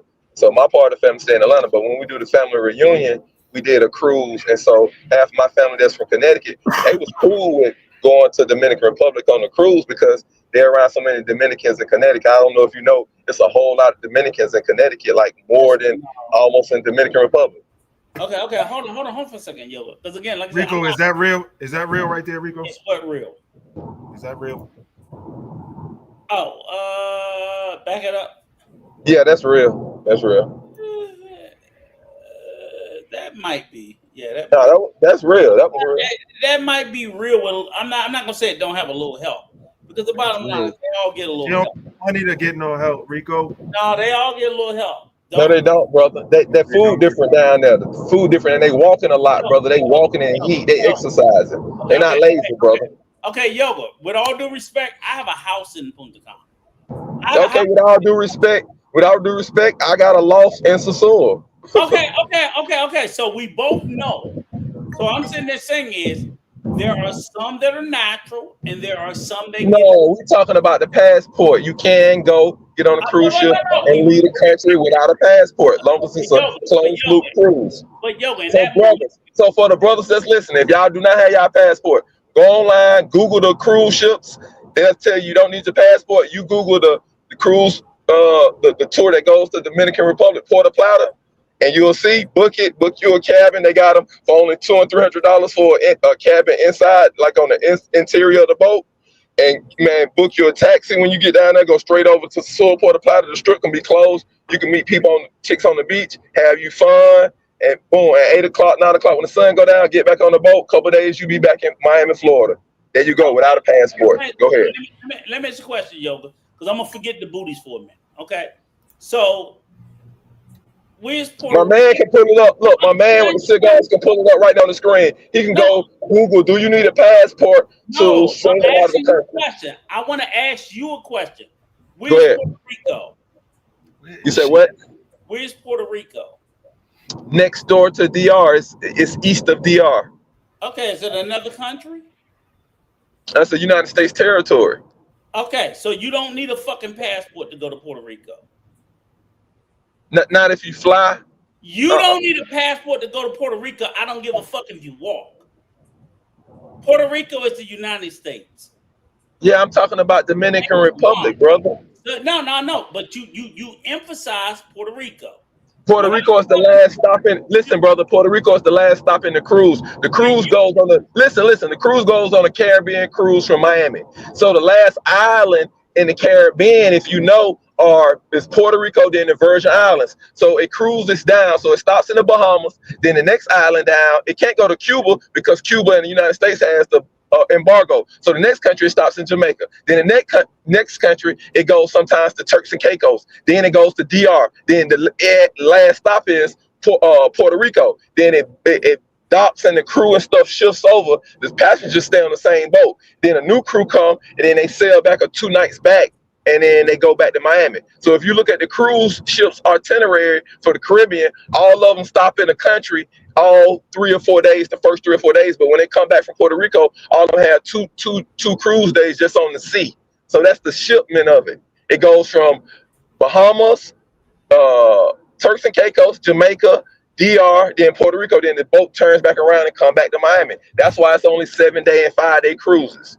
So depending on what you chooses. So even though it goes to those other countries, it's still has the last stop in Puerto Rico, but some even go further than Puerto Rico. Some of the last stop is hold on. Some of the last stop is St. Thomas. So when you Google on there, it'll go all the way to St. Thomas. Those be the 7-day cruises. So it go past Puerto Rico. It just happens to be that those last islands are just U.S. territories. That's all, brother. But it goes to those other countries. So don't mislead the brothers and make the brothers think that they boxed in and they can't go to Sasua just because they don't have a passport. They can go to Sasua on a cruise. Can I without ask a passport? Can I ask you Yes, sir. Can I ask you a question? What is the definition of a closed loop cruise? A closed loop cruise is when it leaves from a port in the United States and it goes out and it goes to other places, but it returns back to that port. And so when it's a closed loop cruise, you can go without, you don't need your passport. But when it's an open loop, when it's an open loop cruise, you have to have your passport. That means the boat will leave. Oh, okay, keep going. Go ahead. That means the boat will leave from Miami and go to Jamaica or go to DR and leave your ass there. Go ahead. Hold on, listen, brother. Are you going? Brother. No, but go ahead, because you keep talking and you don't let me get in, but go. Hold on. Brother, you just specifically said, let me ask you a question. I said, okay. You asked me the question. I started talking, and then you bantering over me. I'm sorry. Go ahead. Brother, I'm not. We're not no chicks at the hair salon, brother. I apologize. Go ahead. Okay, now let's talk, brother. Now you asked me that question. Now to define a closed loop and an open loop. Open loop is the boat is going one way. It's not returning back to the port in the United States. It's a one-way flight. It's a one-way cruise. So when you get a full round trip cruise, and when you're on the water, they don't say full round trip like the air. They just say closed loop. Closed loop means round trip. That means you're gonna leave wherever you leave in the United States. The boat gonna bring you back there, and your car can be parked right there at the parking lot. Open loop cruise. Closed loop cruise. Open loop cruise just means a one-way ticket. It just means the boat leaving one country, it's going to the other country. It's not coming back. That's all that means. So when you're on a full round trip cruise, no passport is needed because you're coming back in 7 days. Is it there my turn? Can I get? Is it my turn? Hey, you asked the question. So I'm not asking you a question. We can get back on to talking about Sasua, but go ahead. No. I'm gonna give you the answer. The reason why you are so adamant about a passport not being required on a closed loop tour is because you can get on a closed loop tour starting from the US. They can take your motherfucking ass to China and Russia and bring your ass back, and a passport's not required because you don't get off the fucking boat. Do you understand that? Do you understand what a closed loop is? Meaning that when you get on the boat, you're in the US. They can take your ass to China. They can dock there. They can take your ass to Russia. They can dock there. They can take your ass to Turkey. They can dock. As long as you don't get off that boat, you do not enter into that country. So a passport is not required. But to get off that fucking boat and to enter into another country, a fucking passport is needed. Okay. That's the point. You're telling people that you don't need a passport. Brother, you don't got to cuss. You don't got to cuss. Yeah, brother. And that's wrong. Okay, brother. Well, listen. Okay, there you go. I'll let you talk. Now, check this out, brother. It's millions of YouTube people on YouTube, prominent black families that travel, and the cruise lines pay them to kind of do YouTube videos, and they're on YouTube like right now posting YouTube videos. If you type in Carnival Cruise Lines to Dominican Republic, they'll show you they're making their YouTube videos and they're getting off of the boat right there in Puerto Plata at the port. They're eating at some of the restaurants on the Malecon. There's some of them going to the waterfalls. Just listen, bro. Hold on, just listen, bro. Rico, it's right. It says it right there. That's not true. You need to read a little bit more deeper. Well, hold on, brother. You interrupt me. So check this out. However, it's strongly recommended to have a passport. Okay. Hold on, brother. Just listen. It's hundreds of thousands of couples and families. Go a little further. Just listen, brother. brother, we're not arguing, brother. Listen, brother, it's hundreds of thousands of families and people making videos on YouTube on the different cruise ships about the new Puerto Plata port, and they're touring it and they're showing it. They go to Cabarete and to the chocolate factory and the places in Puerto Plata, and they're all saying this, and that's what they're all inviting their family, saying, look, you don't need a passport. We on a cruise ship and we're down here for the first time, and it's safe, and it's nothing like they told us on TV, and they're discovering and they're doing their videos and they're happy and they're inviting people. So just type in on YouTube, like, people cruising for the first time, leaving the US, going to Jamaica, going to DR, and you'll actually see it. And they actually say it in their YouTube videos. They say, hey, we're a couple from Texas, we're a couple from Arkansas, we never left the country, we don't have passports, so we chose to do this, a cruise, to experience 5 or 6 countries at one time. You said you were gonna take your crew to Sasua. Come on, hey, brother. Hold on, brother. Hold on, Baron. Show entrance. Hold on, brother. I just want to say one thing. I'm gonna let you talk. I'm gonna say one thing, brother. I didn't come on the panel to argue and back and forth. You made your point. Listen, just listen. Give me 30 seconds, brother. You made your point. You said you don't agree or whatever. Brother, I'm not here to listen, brother. I'm not here to go back and forth about something that's a facts that you can look up on the United States Department travel stuff. So I don't want to waste time on that. Let's talk about Sasua, and let's and we can get hold on, brother. We can get an energy towards that, because it's kind of taken away from the brother, showing the brother gives good. Listen, the brother gives good information about Colombia, about going deep into places where you got to know Spanish, and it's off the beaten path. So his show is very good right now because the strip is closing, and so for a lot of guys that thought it was just go and just pick up a hooker, now this brother is teaching them how to go into other areas and how to network with people and go into other places and meet women that are not strip women, and he speaks Spanish. So with you having the energy of want to like kind of cat fight with me, I don't want to do that. I don't want the energy that I came to actually learn myself. And that's what I was going to talk to the brother about, like going to other little smaller towns right around Sasua, going to Puerto Plata, and being able to network with people without just having to go to Pedro Calicente. That's the mature type of stuff we on, because I actually travel. So I don't, the energy that you have, that's not my energy. So if we're on the panel, in the future, I'm just letting you know that's not my energy. So don't get into that back and forth. Don't try to bait me into that or gaslight me or anything like that. I'm real cool, and over here, I done met this brother. He got the cigars. I done met him with the Paradise Life stuff down in Sasua and stuff like that. So I came to kick it like that, not to derail the situation. Yeah. Salute. I apologize, Yoga. Man. If I came off that way, that's not Salute. that I meant to come off with. Let's just get back to the convo. That'll be even better. Let's get back to Sasua. I'm trying to apologize to you, brother.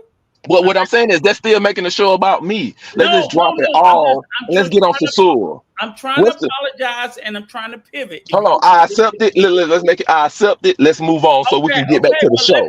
Can I give my speech like you gave yours? Well, I was telling you so we can stop this. That's why I want to stop. I'm gonna stop. Listen, brother, I'm gonna get off the panel then. I get off the panel so we can get back to Sasua. I just ask my question from the chat. Appreciate it. Okay. Let's go to Sasua. Okay, what you got to say about Sasua, Yoga? Rico. Damn, I see what you got to say about Sasua. Go ahead, man. Rico. So we just watched several minutes of this video, and again, this is for YouTube fair use, right? We want to put that up there. Rico, all this walking, you see these bars full of people spending money. Yes. They spending money. Mm-hmm. The chicas bring the money. The chicas bring the money out, Rico. Yes. So even if they re-gentrify Sasua, the chicas got to come back, Rico. Time out. Go ahead. Stop right there. Pause it. Now scan up. These are your dime. Say that again. These are your dime pieces. I'm a fall back. I'm gonna shut up. Bro, this one right here, Rico. I'm sorry, she's tough. This one's tough, Rico. That one right there.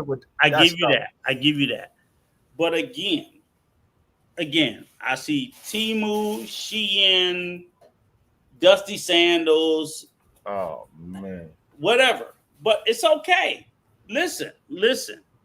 I used to be that YN. The jeans over here, tough. Excuse me, Baron. I used to be that YN. I don't have a problem with that. All I'm sitting there saying is that stop. Pause it right there. Pause it. Now look at that. Do the people who live there have a right to say, come on, bro. That's all I'm sitting there saying. It's like the little tienda there on the left, the little shit right there in the middle, all the Shein and all this. Do the people, this is what I want to ask you, Baron. Do the people who live there, because all the time I get frustrated because passport bros want to tell Dominicans who live there, you shouldn't want no better. You should be glad we here. If we ain't here, you ain't gonna have shit. Go back up to that picture. Go back up to that picture. So you're gonna tell me I'm gonna have this, so I ain't gonna have shit. You know what I'm gonna tell you, Baron? Already ain't got shit. The fuck is you? What the fuck are you telling me you not gonna give me that you ain't already gave me? I'm watching the tienda and I'm watching the fucking the metal door slam down, and I'm watching the moto conchos on the fucking corner, and I'm watching the bullshit there. And you're telling me as a Dominican, I'm pretending I'm Dominican. Motherfucker, nigga, you need to be appreciated. Or I ain't giving you shit. I'm gonna turn the lights off. Fuck you, turn the lights off. That's what I'm sitting there saying. And I'm not saying that they shouldn't appreciate it. I'm just sitting there trying to tell niggas that's crying about it being taken. There are Dominicans who got a little bit more bread and say, I want better than that. I'm looking at that and I'm like, nah, I want better than that. I see these little busted ass wooden chairs. I see this shit, but nah, I want better. And they can't have it because you. Now, I don't know why the fuck Yoga ran. Can you tell me that shit, Baron? He didn't want to go back and forth. That's what he said. But what the fuck go back and forth about what? About him lying about the fucking goddamn cruise? Yo, the chicas got to dress better for the That's all I'm saying. That's all I'm saying. This is all I'm saying. See, when we stop this shit and we do it in slow fucking mode, then motherfuckers will sit there and look at the shit like, okay, again, what the fuck are we talking about? Go ahead. Fuck it. I'm fuck. Don't believe my lying eyes. Fuck this shit. Okay. All right, Rico, let me ask you this. Would you say that it'll be acceptable if the new Sasua pops up that the chicas come back too? Would that be a fair trade-off? Oh, Rico mad. Somebody, you're gonna make Rico mad.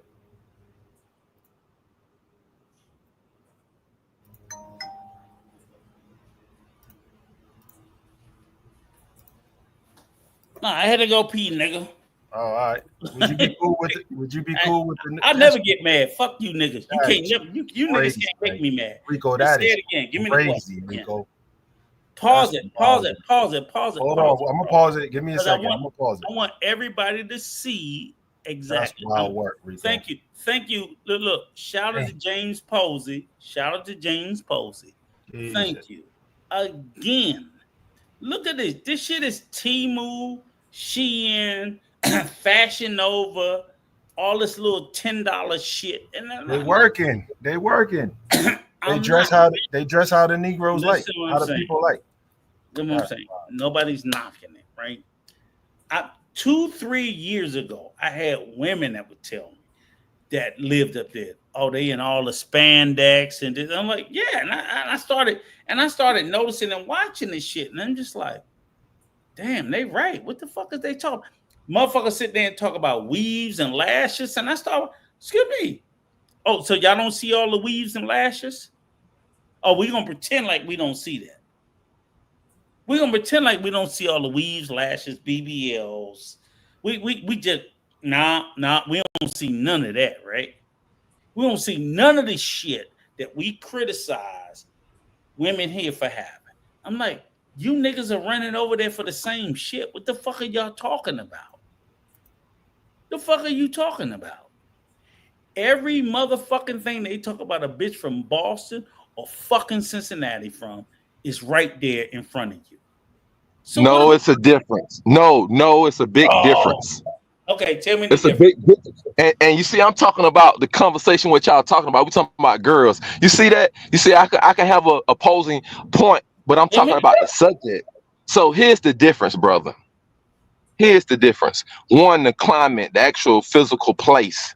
We on tropical beaches where the prices are low. So if you did want to say, hey, I want to take you out on a date, I'm gonna get you half did, I'm gonna get you buy your outfit, all of that is pennies on the dollar compared to what that would be in the United States. In the United States, you're talking about $1,000 to get a hair done, get an outfit, get a bathing suit, go to the beach, and some shoes. And then something and to go to the casino to go out at night at a club. That's $1,000 in the US. When you go to DR to get a chick and dress up and do all that and have her looking in a nice dress, a spaghetti string dress, how you want it, that's not $1,000. We talking about a couple $100. So first off, that's the big difference. And with that being that's the big difference. You somewhere where it's a beach, it only costs $40 to have a hotel, and you walk 2 minutes and you live on the beach, putting your feet in the water. That cost in Miami and California is $400 a night to have the oceanfront hotel in Miami. So these are the differences. It ain't really about the women. It's about the money and the cost of it and what it costs to be in that tropical environment. That's what it really is. So that's number one. And so the cost of the woman, the environment. Now let's get to the actual woman. Now when we get to the woman and you dealing with a woman that like he just showed, her actual real husband dropped off on a moto to go to Sasur, and then he come and pick her up. A woman like that, she not trying to stab you and scope you and do all that. Her husband, her dude is telling her, hey, keep the gringos right, because they actually tipping you an extra $50. They doing this and this when you clean up and you rub their feet, and A, B, C, and D. And so that is the difference. When you go, and we see it in America, you see these guys, they meet a chick off a Tinder, she say cash up, and they cash up and they go meet the chick, and then they go 3 guys busting the door and rob the guy. If you're a guy on our level with all type of money.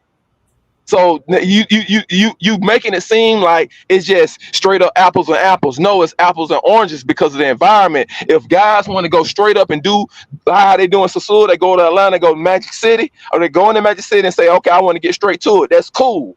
Now it's 8 times the price of what they paid in Sasur. This if they get it right there on the spot. And then they ain't in no tropical environment where they can go bang on the beach and mangoes and all of this outside on the balcony and all that. And then if they want to take her home and go to the hotel, then they already know what the culture is. They got jack boys. They got other things to set you up. Look at Shannon Sharp. Shannon Sharp can't even trick. He can't even straight up trick. She not even good with 25,000. I want 50 million. I want to take your life away. So when you're tricking America, it's almost like, hey, they gonna blackmail you. They gonna try to take your job away. It's an app. They got the T app. They gonna tell on you. They gonna show if you sent them some money through any type of electronic money transfer. All kind of crazy stuff. You don't even have women in the U.S. that just want to straight up and get the money. They want to get the money and destroy the man. And so they want to get the money and have you to come back and let's keep it real. Okay, are you finished? Are you finished, Yoga? No, I want to be respectful. There you go. No, I'm just saying, are you finished? I don't want to say anything until you finish. I want to be respectful. Yes, no, are you finished? Baron, ask him because I don't want to cut him off. Go ahead. He's done. Go ahead. No, I'm saying I mean, I want to make sure. I want to be respectful. I want to make sure he's finished. I want to make sure that he's going to stay because I don't want him to run. Because he said a lot. I just want to make sure if he's finished, then I'll say something. I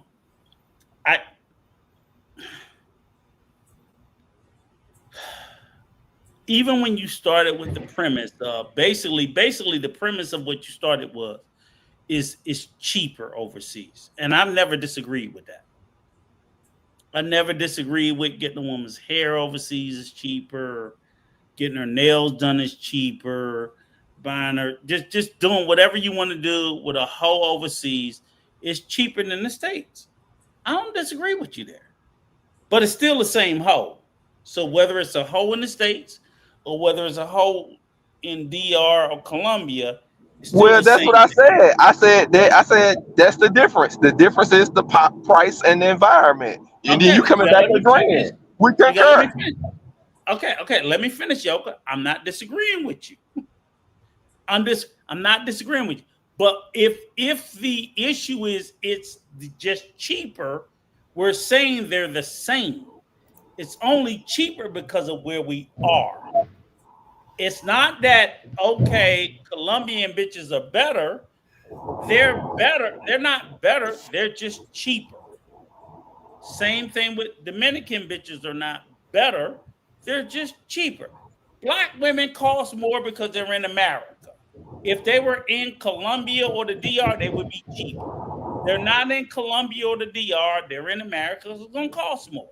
That's just the way it is. We should all grow up and accept that. Okay. So I'm agreeing with you there. Go ahead, Baron. Well, there's also the common communication between, it doesn't matter white or black in the States.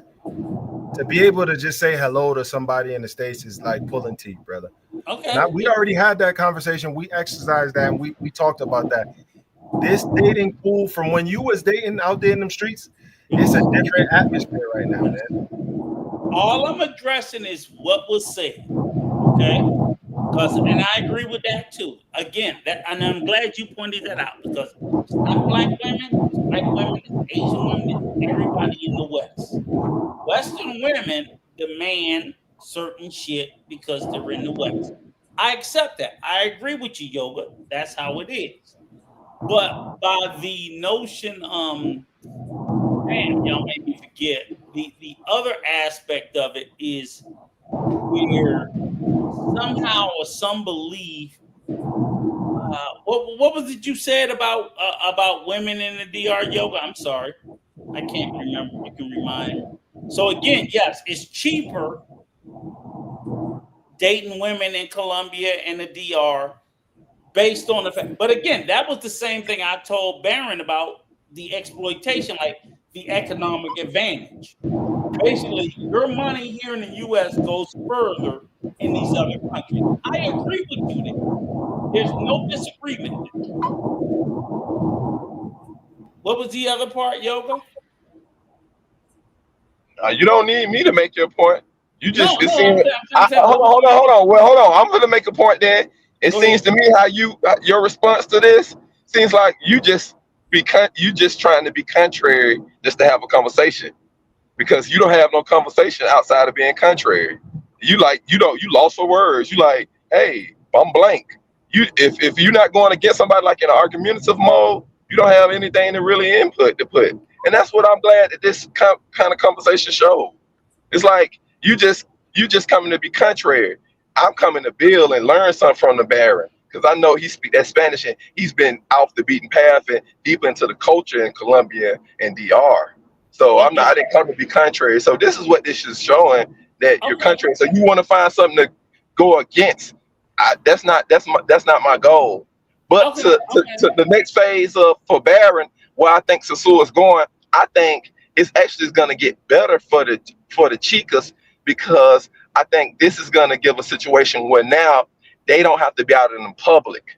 and they're gonna force to not be out in the public in that way, just walking up and down the strip while all these YouTubers can put their faces on all these YouTubes all across the world. It's gonna be better privacy for the chicas because nothing is gonna stop. It's just gonna go all online and just to the beach, and things gonna look normal instead of they all huddled up and looking unnormal. Now you're gonna see it's gonna look like the natural, normal floor things and girls doing to do their thing. You feel me? So I think it's gonna actually provide privacy, but it's stopping everybody money right now because everything is reorganizing. But then it's just gonna make it a little bit more private, and that's what it is. And also it's gonna be a different type of customer coming out because you're gonna have not the weekend warrior, you're gonna have the day warrior that's coming in on a cruise ship that only has 12 hours. Okay, can I ask you a question? Let me ask you. No. We just talking about Sasua now. Me and you, I want to talk to Baron. Really, I want to talk to Baron. I done talked to you the whole time I came on the panel. That's why I want to bounce. I want to bounce some stuff off of Baron so I can learn from him. Listen, I want to bounce some stuff off the Baron so I can learn from him because when he responds, he learns. You came up here to run like a little girl. No, I'm not running, brother. I want to bounce some things off of Baron so I can learn from him. But yoga. You want to just argue, brother. Yoga. I was prepared to address you. I answered you. Now you running from me. Why? I don't want to. I want to learn from Baron. You're not the stuff you're saying. I'm not learning from, brother. I want to learn from the brother. No. I didn't learn. Listen, from your ass. You can't take it as respect, brother. Respectfully, I want respectfully. I don't want no more from you. But I sat there and chose to engage. Hey, brother. I don't want to engage. Then can you respect you do that? this, right? Exactly, because this is what. I don't want to engage with you, brother. I want to talk. I want to learn from Baron. This is what you do. You come up here to disrupt shit. This is what you do. No, brother, I don't have that relationship with Baron. Baron, tell him, man, you don't have that type of relationship, bro. Not at all. This is what you Man, do. I done kicked it with this brother in Sasua. I done met this brother through flip flop for real. Was you invited here tonight? Was you invited? I'm always invited on his panel. Yes, I'm always invited on his panel. Ask him. I'm always invited. So if you're invited tonight, then you engage in the conversation, okay? So Baron, what do you think as being a Sasua vet? What do you think the next phase for Sasua is? Stop running. I think it's gonna go digital. It's gonna go digital for sure, and that's about it. But they definitely gonna bring more businesses in there, and they're gonna definitely make it friendly for the families. You talking to a nigga that don't own nothing in Sasua? Brother, we not N-words, brother. We not N-words. You in Thailand. You in Thailand with the lady boys. We're not N-words, brother. You in Thailand in Tree Town with them fucking lady boys. But I'm closer to DR in Punta Cana than your sissy ass is in fucking Thailand with them lady boys. So you know what I'm saying? Brother, I respect you, brother. You're older than me. I respect you. I respect you. I salute. I ain't cuss you. I ain't call you anything. I'm not mad at you, and I don't have no beef with you. I apologize whatever you're upset about, I apologize, brother. I just know the Baron. I know the Baron in real life. That's it, brother. I don't give a fuck who you know. No need to be upset. I try to no need to be upset. A respectful conversation with you. I listened to you and I engaged. I thought it was going that way, brother. I didn't know you would be upset that I dissed your offer. You wanted to I rejected your offer. I didn't know it was gonna make you upset that I rejected your offer to continue to conversate. I rejected your offer and I did it respectfully. I'm not an N-word. No, I'm not an N-word. You already called me an N-word. I'm not an N-word, bro. I'm not an N-word. Why'd your sissy ass run? Hey, I'm not an N-word, brother. Why'd your sissy it's okay. ass run to Jay and tell Big J he can't use the N-word? Hey, bro. Like you a real pro-black nigga. Like you're a real pro-black nigga. Like I ain't forgot that shit you did. You tried to run the Big J with some smoke about him using the N-word. Like him being black, he couldn't use the N-word. Like you are fucking the FBA. Why did your sister ass run the fucking Big J and tell him he couldn't use the N-word? Like he's not a black man because he's from Jamaica. Who in the fuck are you to sit there and think that you can determine that bullshit? Well, look, man. Listen, man. You the king of it. Hey, put yourself on mute, then you can get the explanation. Put yourself on mute. You the king of it. You the king. Put yourself on mute, man. All day. I'm FBA all day. But that bullshit, that old retarded ass shit that you came up with trying to tell black people they're not black simply because they're not fucking black American shows the fucking lack of fucking intelligence that you have. Hey, It shows the ignorance that you have. It shows hey, the same fucking ignorance that you're telling people that they can come from fucking America and go into a foreign country without their American passport. It goes to show just how fucking stupid you are. But continue on. well, the Baron pulled it up online. He showed you. No. He showed you can get on a cruise ship without a passport. You keep telling Americans how they can go into foreign nations without their fucking passport because they're on a fucking boat. Come on, tell us how fucking smart you are. Well, obviously, man. How smart you are. Get on the fucking boat. You can go to any country in the fucking world, and when you get off, fucking passport, your driver's license is good enough. Tell them Yoga told your dumb ass that shit. I do have to ask you this on the real. Have you been drinking? I drink every day. Okay, this explains it. Because I wasn't taking you serious. What the fuck has that got to do with you telling people that they can go into another country absent a passport? Brother, you had too much to drink tonight, brother, and you got online. What country can you go into absent a passport? I gotta be, brother. You've been drinking too much, and you got online. You probably shouldn't have got online tonight. Into absent a passport, you so fucking smart. Well, I'm not an N-word. I don't do the N-word from anybody. I ain't said the N-word. What country? You didn't say the N-word? Absent a passport. What type of drink? What you been drinking? Bugal or some type of rum? What country can you go into from another country without a passport?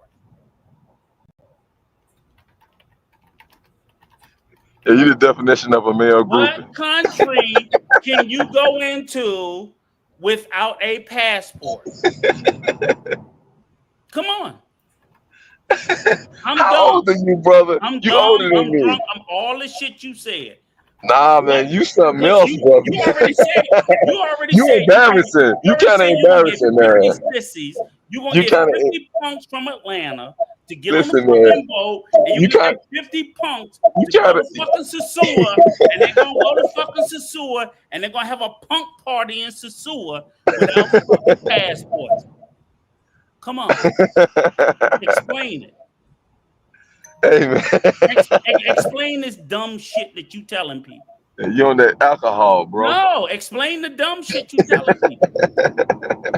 Go ahead, you trying to make it about alcohol, but explain that shit. I asked how you been drinking. You said you been drinking. How you gonna get 50 Americans with no passport to get on a fucking boat, go to fucking Cabarete, get off the boat, go to Sasua, shake their fucking bussy all fucking night because you told that shit, not me. That was your lying nigga ass. Now I called you an N-word. That was your lying nigga ass that told that lie.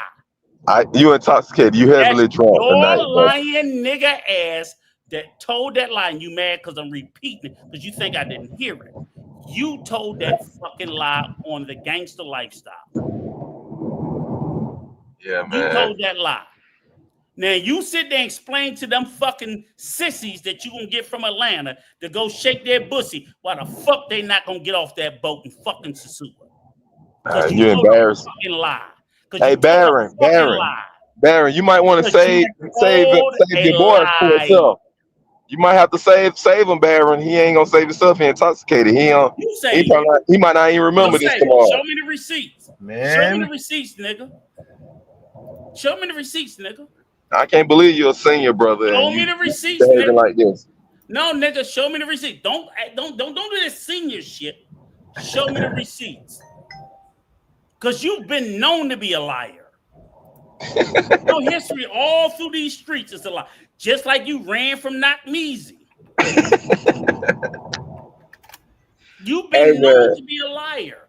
I didn't realize. I don't lie. I didn't realize the social media literally for real, it brings down people's consciousness. You think it's all this stuff is real, brother. Then why you lying talking about you bring 50 sissies to Sasua? Your country's gotta be low, bro. I guarantee you, every sissy you take off that boat gonna have a fucking passport. Rico, wait a minute. And now it did say that you can. Okay. But they said they don't recommend it. Okay. Because your ass can't. Because you fucking can't. And you listen to this lying ass bussy fucking boy, you a fucking idiot. Because you can't. You can I've never been on a cruise, on so a I don't boat. know. I've never been on a cruise. You can travel on a boat without a passport. But you will not get off that boat and enter into another country without a fucking passport. Now, you listen to this sissy all you want. Oh, man. All right, y'all. That's a fact. We gotta stop that. But he's sitting here and he's doing all this shit. Hey, brother. Hey, Baron. I'm really on the ground and I really travel and stuff. This guy would never say any of this to me. He saw me in DR, Sasua, America, or nowhere. You want to bet? Wait, I'll be there August 27th. I'll be there August 27th. Where are you at now? Where are you at now? It don't matter to August. I'm in DC right now. I'm in DC right now. Hey, put me on the big screen, Baron. I'm right here on I-95 right now. I can come to DC right now. I can come to DC right now. Hey, use a fucking punk lame. Use a punk lame nigga trying to get fame. I'll come see you for real at your job, nigga, and hurt your kids. What the fuck you talking about? You don't even know me. The fuck you old, man. I come to DC and blow your motherfucking house up. They choke one of your daughters, nigga. What the fuck is you talking about? Lame ass, trick ass nigga. You a nigga that's trick on money and Sasua, nigga. I got a wife down there. I bring my real women. You a trick ass, bomb ass, woke ass nigga. Yes, you are. You a trick old man. You the old nigga tricking in the clubs in America, and you ran your ass to Sasua. Nigga, I'll slap your teeth. Nigga, I'll stump your teeth out if I see you in real life. What the fuck is you talking about? I come to your real address. Tell me your address. I'll come to it tonight, nigga. You talking that shit? You think YouTube a joke? Bitch ass nigga. We'll come and see your daughters. I'll come see your sons and your wife and your job up there. I'll fuck your retirement up. Who the fuck you think you talking to? I'm talking to you. DC, I come. Tell me where you at in DC. Yeah, what part of DC? You in Fairfax? I will be in DC tonight at your door. Yeah, we'll be at your door. You scary motherfucker. You think YouTube is a joke, bitch? What the fuck you talking about? Fuck you talking about? We'll come to DC. What's your real name? My real name Mawan. Come see me. What's your real name? I'll come see you. Yeah. Old ass motherfucker, you taking Viagra and shit, nigga. What are you talking about? I had some young niggas beat your ass in DR. Yeah, I had you jumped in DR, motherfucker. I had your ass beat in DR. Yeah, I had you beat in DR by some Haitians. Yeah. So what the fuck are you talking about? Nigga, suck my dick. You gay ass bitch. A lot of y'all niggas are yoga groupies. Look at you, old man. You are old drunk. No, ain't no yoga. When we see you, I'm gonna beat your ass. I bet you won't go in the public when you go in the DR. You can't go in the public in DR no more. You can't go on YouTube. We see your dumb ass in DR. I'm stumping you out, and my people are. Now you done fucked yourself up traveling. Yeah, I get on the plane at any time, motherfucker. Go to a country, go somewhere and go online and be outside. I'm gonna jump on the plane the next day and show up on you. I already told you. I'll be there on August 27th. Motherfucker. You don't know me, motherfucker. What the fuck you talking about? No, motherfucker. It's a real. It's real, man. I'm not playing. We see this motherfucker out in the streets. You gonna get your ass beat in DR or DC. Yeah, motherfucker. I don't gotta talk no more. Man's got real. You can't go outside and DR travel. If I see you in the States, I'm beating your ass or shooting your ass. You don't disrespect me, motherfucker. Yeah, you trick buying, motherfucker. You trick buying, pussy. Yeah, you're a trick buying. You're a weak man. You're a trick buying, motherfucker. Relax, pussy. You want to see me in DC or you want to see me in fucking Punta Cana? Which one? Because you scream like the little bitch you is. I just told you, I'm in Paradise, Northeast DC. You asked for it, I gave it to you. I'll be in Punta Cana August 27th. Where you want to see me and my youngins at?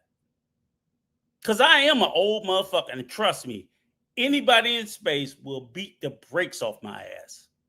I promise you that. But like me and Baron said, I'm not the nigga you got to worry about. Come on, Yoga, bring your pussy ass back up here. Because you've been running scared for 3 years. That's why I'm not going to scream. That's why I'm not going to scream. I just look. I I let him do it. I let him do a little sissy shit. Let's switch gears real quick before we wrap this up, man. I'm showing some resorts in Nicaragua that guys can travel to. Okay. Let's stay. Hey, put Shakur up there. Put Shakur chat up there. Put Shakur up there. Click.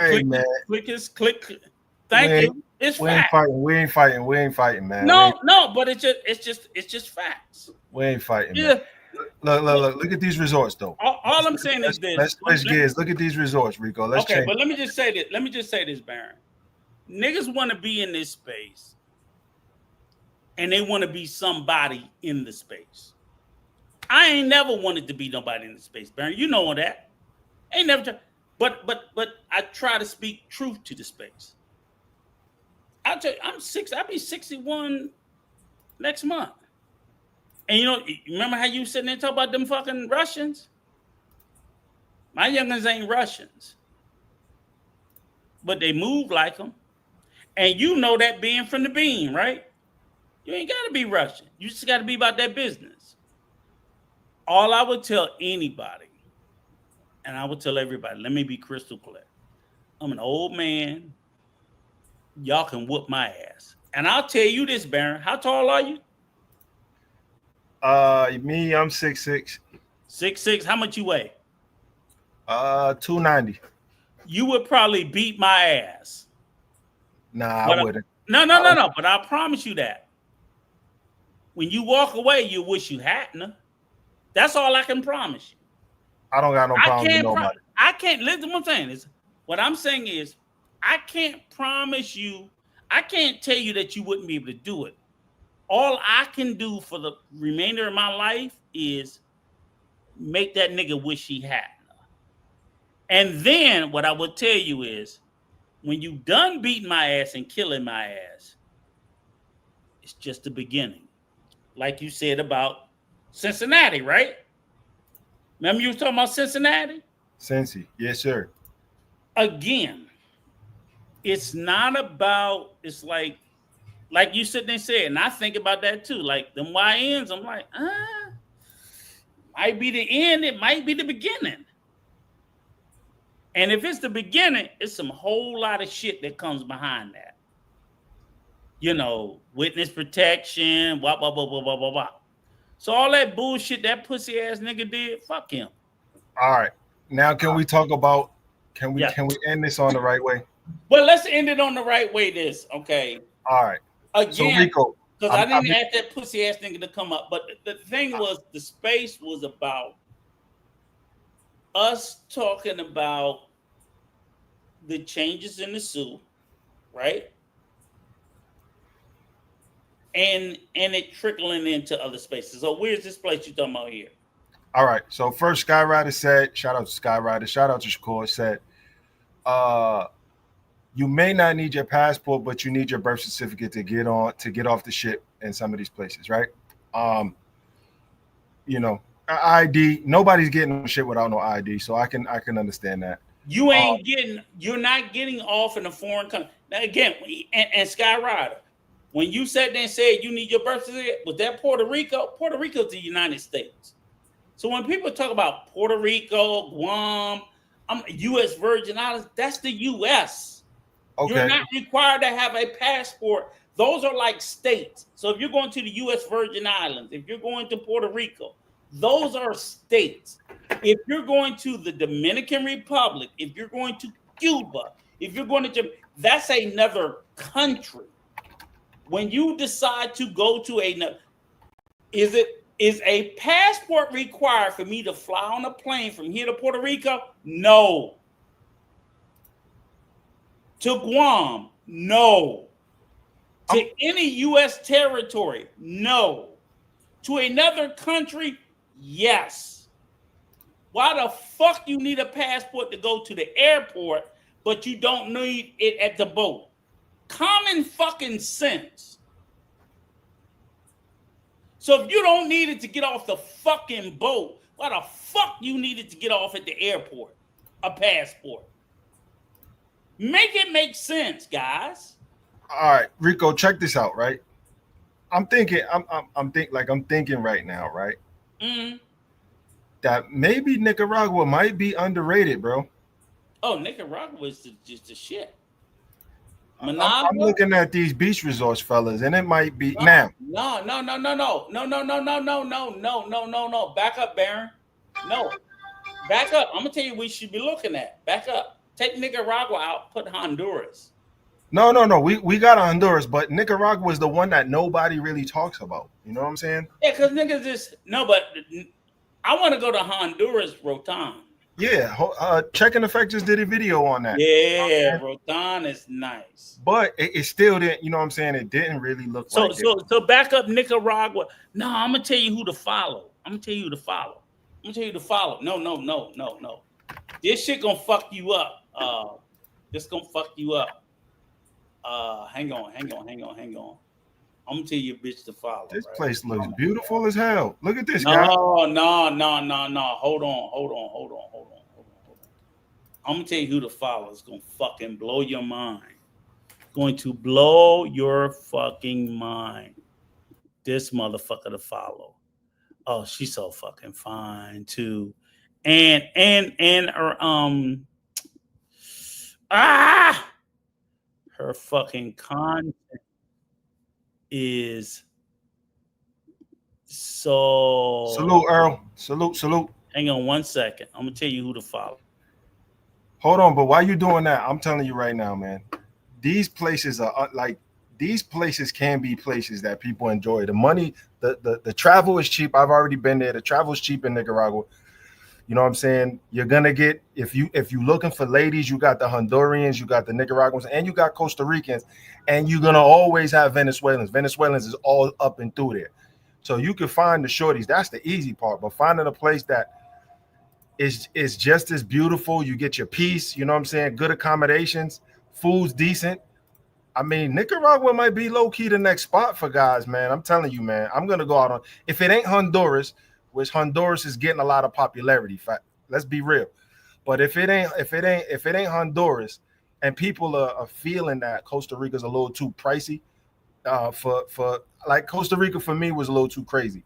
And then there was that go home gringo type sentiment when I was there. Costa Rica is fire. I love it. Where'd you go? I'm not gonna lie, it's definitely beautiful. But no, where did you go in Costa Rica?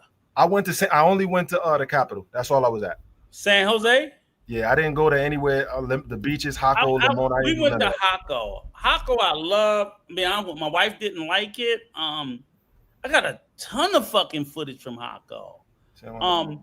But one thing I will say about Jaco that I didn't like was Jaco was fucking expensive. Well, that's what I'm saying. In the Nicaragua game, bro. I mean, in the Costa Rica game, yeah. But when you cross that border, there is a drastic price difference. Yeah, it is. For your joint. They got resorts over here. Jay, to the little salute. They got resorts over here, fellas, for $64 to $94 a resort. You know what I'm saying? Some of them all-inclusive joints.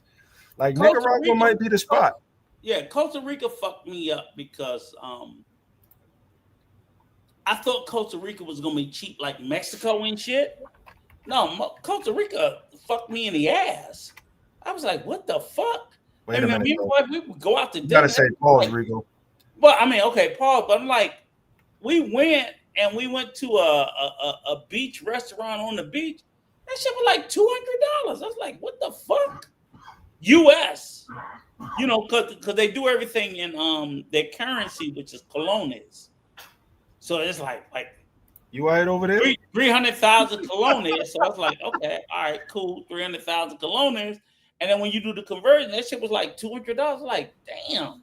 So Costa Rica was wildly expensive. I remember this was the thing that got me right, Baron, was I was mad because we stayed at this place and it was cool because we met a cool older couple from Iowa, but it was weird because there was an American football team down there at the resort. And I didn't know they played American football. I'm thinking like soccer. Like, no, they play American football in Costa Rica. And they were playing against the Costa Rican team. And we seen them out there running on the beach, practicing and shit. And what was wild was I was like, so I asked my wife, I was like, damn, where my trunks, right? Because I wanted to go out to the beach and go swimming, not realizing that I couldn't go swimming because their beaches are so fucked up. If you go to Costa Rica in Jaco, the beaches are not swimming beaches, they're surfing beaches. They're beaches where like you really want to go out on the surfboard. They're not like if you can go swimming, but you can only swimming for like an hour or two a day. The rest of the day, you can't go swimming because it'll drown your ass. Like I hate to say it, Malcolm Jamal Walk. You know, I think he drowned in Costa Rica, right? Yeah, that was Costa Rica. Yeah, it was Costa Rica. It's like no, don't fuck around with them oceans out there. They'll drown your ass. Yeah, I say the same thing about DR. It's kind of some of those beaches, some of those beaches on the South Coast are real dangerous. Yeah, you gotta know where you swimming at. You can't swim everywhere. And I didn't know that, but I kind of my wife, she's from El Salvador, same thing. It's like, nah, them beaches, all them beaches you can't swim in. They call it angry ocean. I'm like, nah, you can't swim in that shit. That shit'll kill you. So what I didn't realize, so I was like, okay, she didn't bring my trunk. So I was like, okay, I'm gonna go to this beach store and I'm gonna get some flip-flops and some trunks. Man, that shit came out to be like $100. Like, what the fuck? For some swimming trunks and some slides, some cheap slides. I was like, you motherfuckers is crazy. So I learned from that point on, I'm like, no, Costa Rica is not like Mexico, Panama, Salvador. It's like none of those countries that's cheap. Costa Rica is very much on an American economy. Is that true that Nicaragua is the biggest Central American country? I think so. Between that or Panama, Nicaragua's pretty big. Pretty big landmass. Yeah. Nicaragua's pretty. Yeah, it is. It definitely is. It's pretty big. Yeah. Nicaragua landmass is pretty fucking big. Yeah. And the capital is Managua. That's where all the shit's happening at. I haven't been, so that's where I definitely want to go to Managua. I'm gonna show you what Managua looks like. Managua looks old to me, man. Huh? Managua looks real old, man. It looks like it's real, like it's old, man. It's like an old. Man. They definitely need some influx of some money. So if you think about Central American countries, right? The countries of Central America you think about are Panama, Costa Rica, Nicaragua, El Salvador, Honduras, Guatemala. I think those are the 5. What other country? Type up the list of Central American countries. Say list of Central American countries. No. Back it up. I want to see the countries for Central America. Type Central American countries. I want to see the list. Is 7? Okay, so it's 7. So what are the 7? El Salvador, okay, Guatemala, Honduras, Nicaragua, Costa Rica, Panama. That's 6. What's number 7? That's it. El Salvador, Guatemala. 7. El Salvador, Guatemala, Honduras, Nicaragua, Costa Rica, Panama. 6. There's only 6. But that 7? Number 1 says 7. Unless they're considering it, unless they're considering Mexico. Okay, all right. So it's 6 Central American countries. That's what I was saying. Okay, so say them again. 2 minutes. All of them except for Belize speak Spanish. 5 of them speak Belize, right. Yeah, all of them speak Spanish except Belize, and they speak English. Belize is definitely Central America.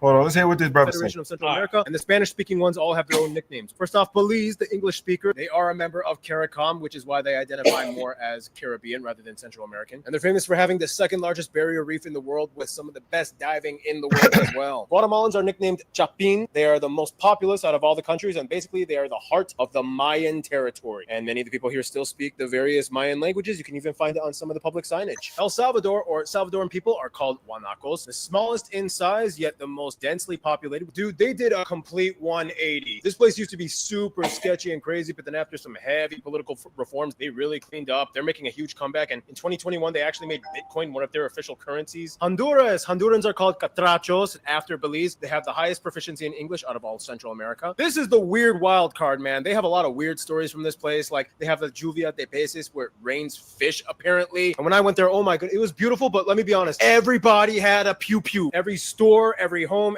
even gas stations. Nicaraguans are called pinoleros. Nicaragua is the black sheep of the family because for much of their contemporary history, they've sided with communist regimes like Russia. That's why it looks so which old. Makes their geopolitical situation a little bit more difficult. Like I remember when I was there, we crossed the border. We waited like 3 hours in line. I paid my fee. I got my passport stamped, and they still wouldn't let me cross the border. They were just holding us for no reason. So me and my buddy, we ended up just sneaking on a tour. That is a fact. That happened to me. To smuggle us off the border. Regardless, the country is beautiful. It's one of the Latin American countries that actually prefers baseball over soccer. They have the largest lake in Central America that has 2 active volcanoes on it. Costa Ricans are called ticos or ticas. Most of the Central American countries are kind of a little bit jealous of them because they are considered the richest and safest country, and they get a lot of attention through like ecotourism. And they have a better marketing team. Yes. So you don't see a lot of Costa Ricans leaving their country to migrate to other places because they're happy where they're at. And finally, Panama. Panamanian people are called canaleros because they have the canal.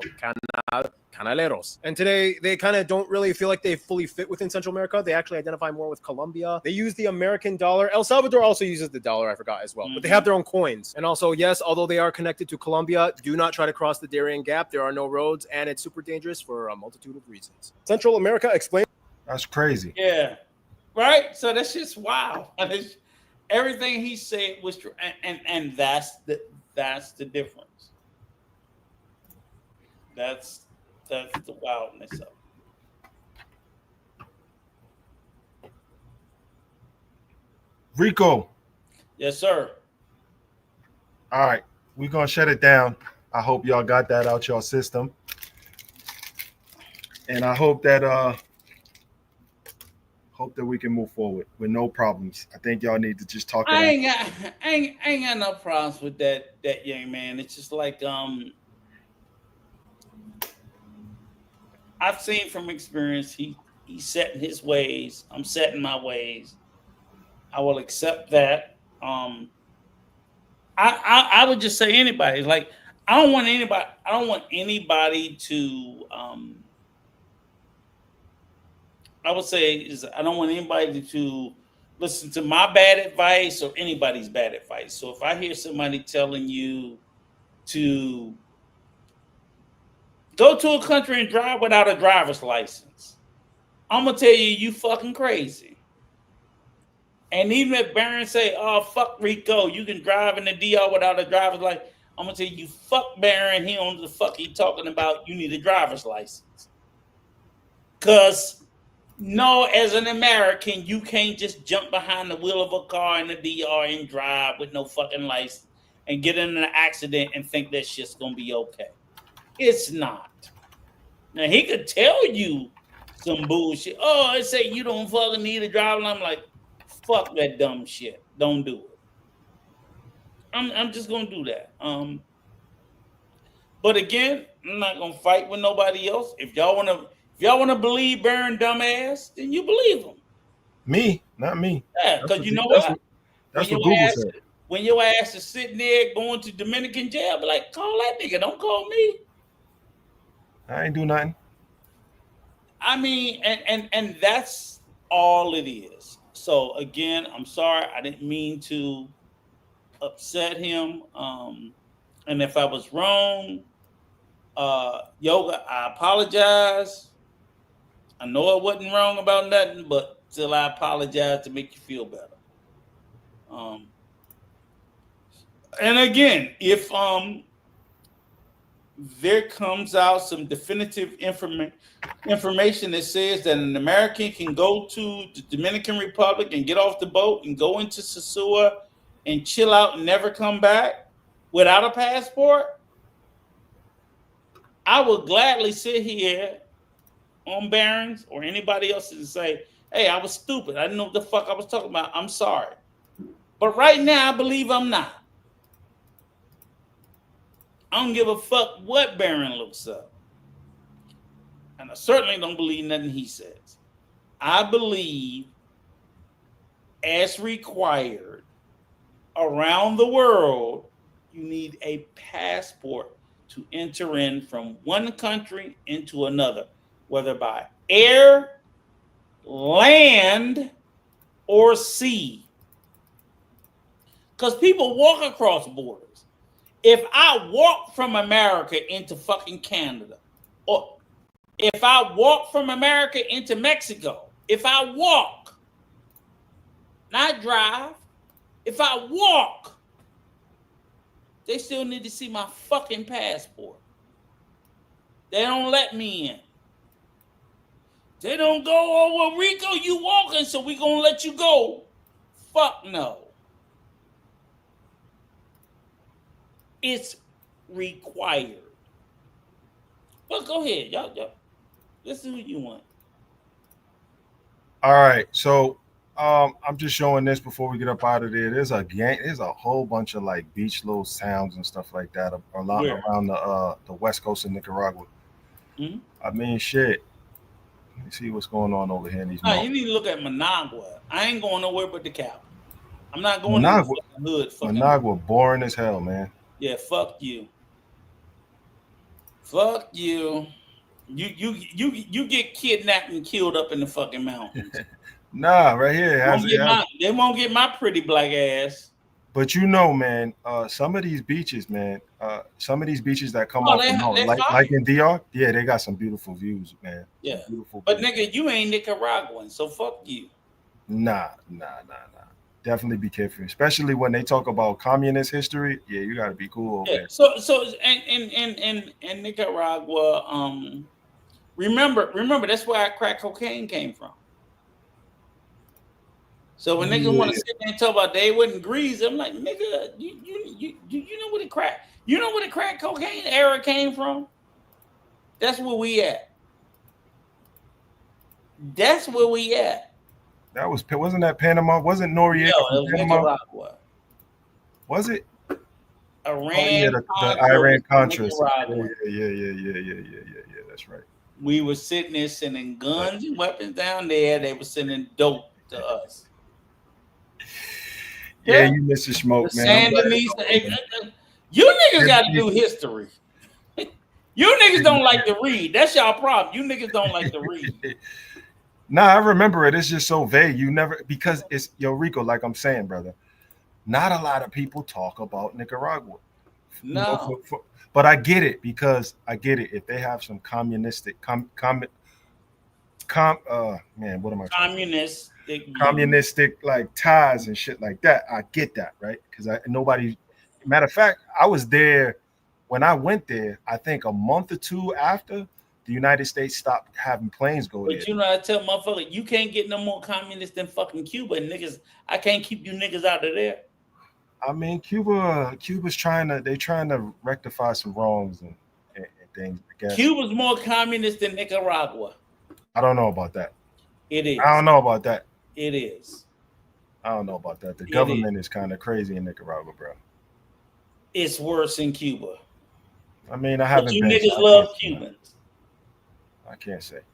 Cause again, it's chasing ass. But look, sir, it has been again. Sorry about the smoke. But you don't smoke. You know what? Here's the thing, Baron. You know, a little smoke is good for the channel. I mean, I went to the bathroom while y'all was doing all that, so I missed some of it. You know, I don't. But the smoke is good for the channel.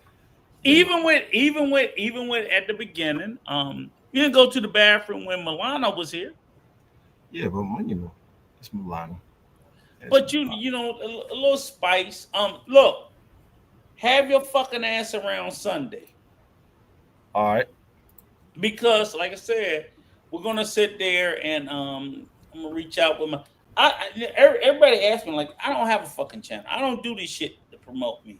I do this shit to help, like you know, people whose channel that I love and I support and I care about. That's why I'm always here with you, brother. Thank you. I appreciate it. No, seriously. All bullshit. I like it. There's no fuck. But I don't have a fucking channel. I don't care. I'm trying to help voices. Like I'll be honest with you, I absolutely believe your voice needs to be out there and need to be heard. So I'm gonna sit there and, like I said, when I'm start banging on Ray's Caribbean Man Cave, and like, look, come on over here. Caribbean who? Caribbean Man Cave.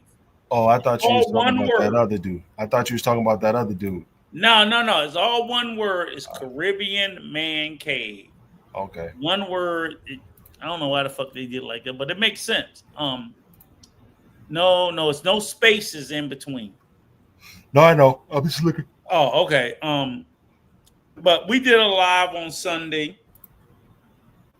and we're gonna do another one this Sunday. And believe it or not, this Sunday the topic is gonna be about travel team selection, pros and cons. Think that's a good topic? Oh yeah. See what I'm saying? It's about how do you pick your travel team and the pros and cons. Because me, Junior, Troy, and Razor, we did a road trip. And I'm trying to give them the ideas about, like, look, this is how I looked at this travel team and how we all fit together. Because a lot of times niggas be thinking like, oh, you just going to trip. I'm like, nah, man, you got to make sure you got the right people with you fucking with. You know what I'm saying? Like, you won't just grab a nigga like, oh, come on, go. I'm like, nah. You got to make sure that, like, the people that you traveling with, they got the same energy you got, where you going, what you going to do, how you going to act, and so on and so forth. That dictates the success or failure of your trip. Because if you think, oh, I'm going to have a good trip, and you got a bunch of wilding out niggas, it's like, nah, you're not going to have a good trip. Why? Because you picked a bunch of wilding out niggas. You gotta be real selective about your team. And that's what on Sunday, we're going to try to tell guys, like, look, you got to pick your team right according to you. How I would pick a team might be different how you would pick a team, Baron, or how the next person might pick a team. Pick them according to you. If you're going to be on some wild out shit, pick a wild out team. If you're going to be on some low key shit, pick a low key team. You want to be in the beach vibe, people on the beach vibe. Club, pick club people. It's just different shit. Just different. That's all. You good? See this right here? Yeah, you see this right here? This is where I went. That's beautiful. Where's that at? This is in Samana in DR. Blow it up. Let me see if I can do it. Nah, I'm gonna tell you what I want you to see. Let me see if it'll. The place I want to go. So let me ask you this: you never seen? That shit's beautiful, gang. No. Hold on, I don't know what the hell is going on.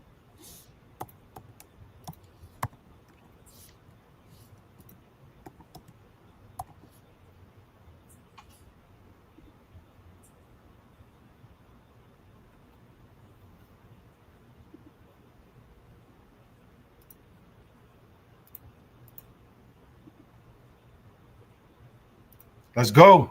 Let's get it, Jay to the. Let's go. Let's get that trip together. Let's set it up. We're gonna do Nicaragua, and then we go to. Let's do. Man, we could do Samana. Samana is never. It's never bad over there. Samana. You just gotta bring. You gotta bring your joints with you, kind of thing over there. Beach is just crazy, man. And that's really all it's about, man. Just getting on the beach, enjoying yourself, doing some things that you. You never seen this? Yeah. What you talking about, Rico? I'm sharing. You see it?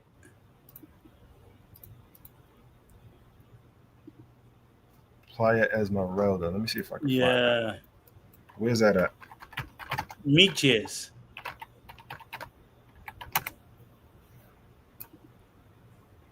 I don't think I've been there. No. No. Yeah.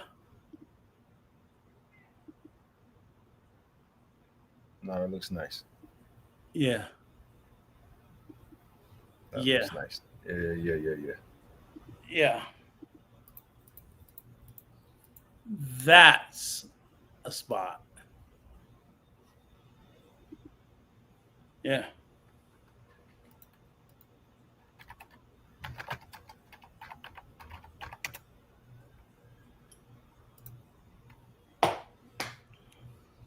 Let's see. All right, man. You can't go wrong. There's a lot of things to do. A lot of places to see. Just because Sasua is changing it up a little. If y'all thinking about stretching y'all legs and going to see some other places, there's a lot.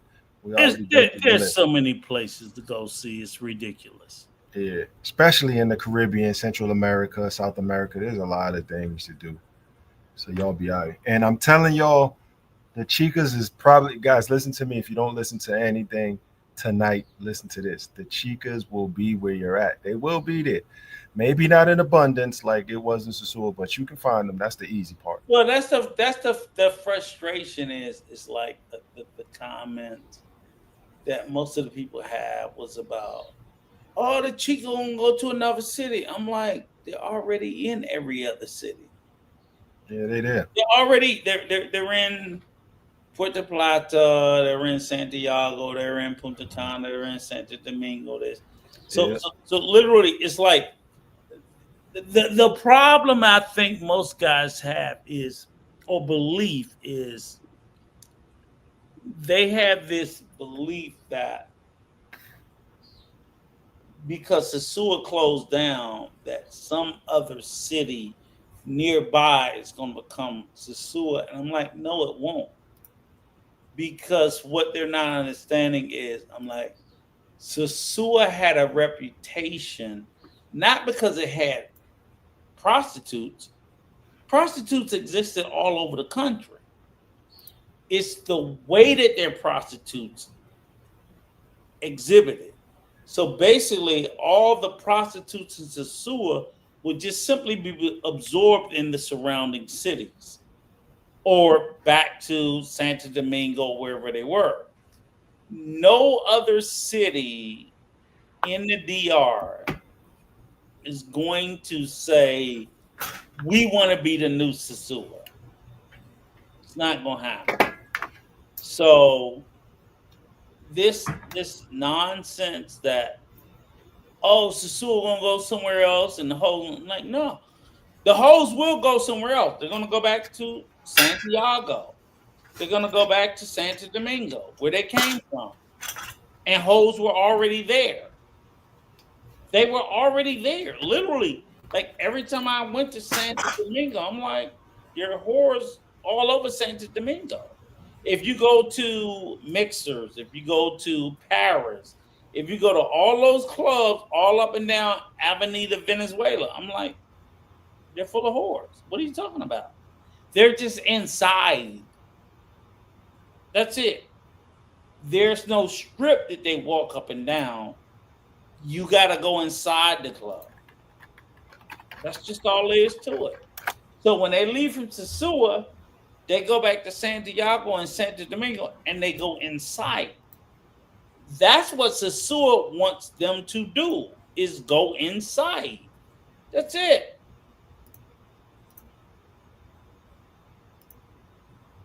Yeah, Wandolio, I heard about that. That's nice. Man. Gorgeous. Yes. Yes.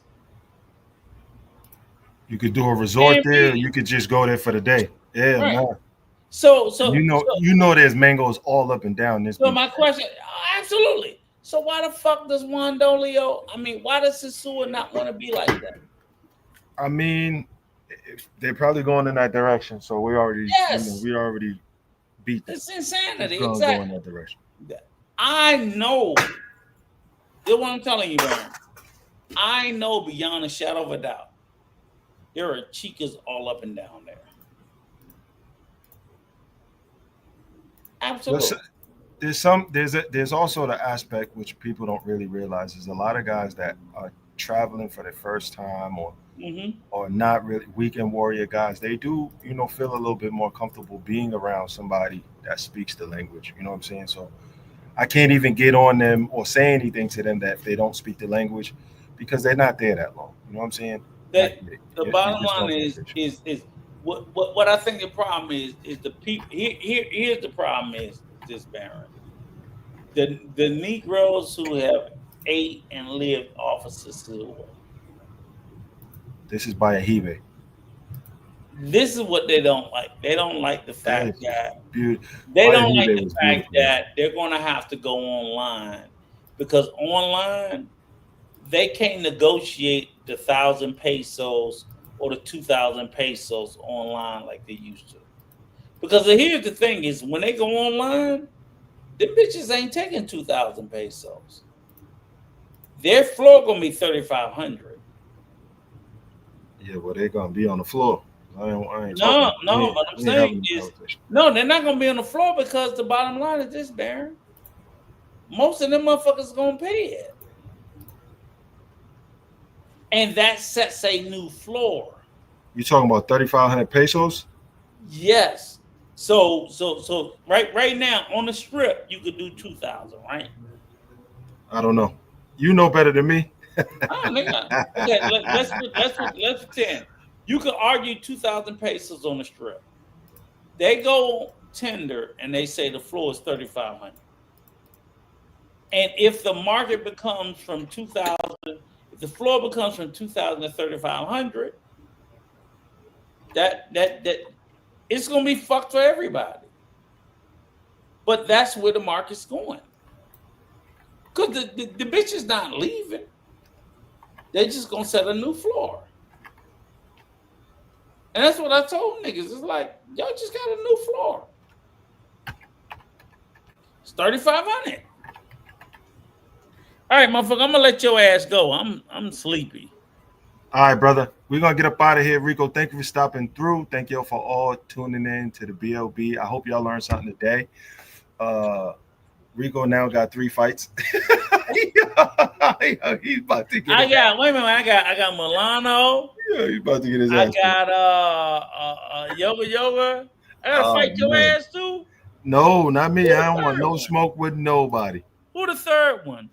I don't want no smoke with nobody. I gotta get my ass whooped by Yoga and get my ass whooped by Milano. I want get my ass whooped by you and who else? Not me. No third one. Take me up out of there. I don't want nothing to do with that. Who the fuck else? I want people to love. I want people to love, enjoy. You gotta be getting beat up by everybody else. Who the fuck else is it? Not me. I know. I heard you say 3. I'm thinking I'm forgetting somebody. Oh, you got BMT that's gonna beat your ass. Oh yeah. I know. Yeah. I started. You know what? I started to get on Razor Rage, but I was like, nah, I'm gonna let him live. Come on, because he was on at the same time I was supposed to come over here with you, but I was like, I'm gonna let that nigga live. Cause I think he trying to like, oh man, he keep bringing that shit up. He can. I'm like, nah, nigga, you said you gonna whoop my ass because me and my son looking for you, nigga. Fuck that shit. Don't run now, nigga. Let's all be peace. Let's peaceful. Let's bring peace. Which I am. Peace. Let me tell you this. Love peace. Baron, I am peaceful to the ends of the earth. I'm just a nigga that take threats serious. And that's all I ever ask anybody is, I will never threaten you. Don't threaten me. Because I don't know when to stop. If you sit there, we're gonna fuck you up and like, did he mean this shit?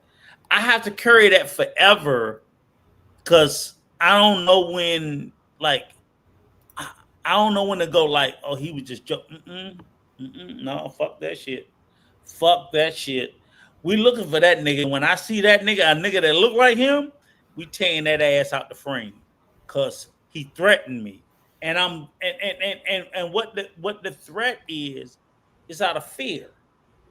It's like I gotta fuck him up before he fuck me up. I don't see it no other way. So that's why You know, I know. In the back of my mind, I know BMT was talking on the side of his ass, whatever. But it's like, don't threaten me. I won't threaten you. Don't threaten me. It's like I'm the fear is gonna make me fucking go to somewhere I don't want to go, and it's like, okay, fuck it. You know, I gotta figure out a way to kill this nigga because I'm scared. Uncle Rico got the snub on him. He got, yo, Rico, you walking around with the snub nose 357. Chill out, Rico. You better put that snub back in your boot. You better put that back in your boots. Put that shit back in your boots, man. Chill out.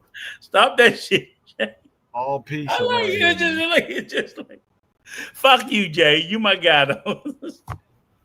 Oh man, we spreading love, not war. Love.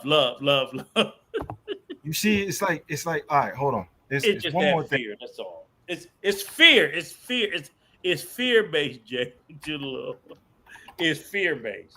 But it's like, you know.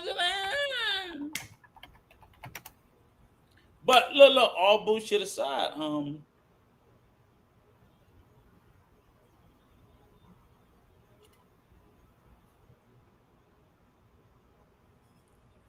this is so. Oh, I got a question. No. I got a bone to pick with you, fucking Baron.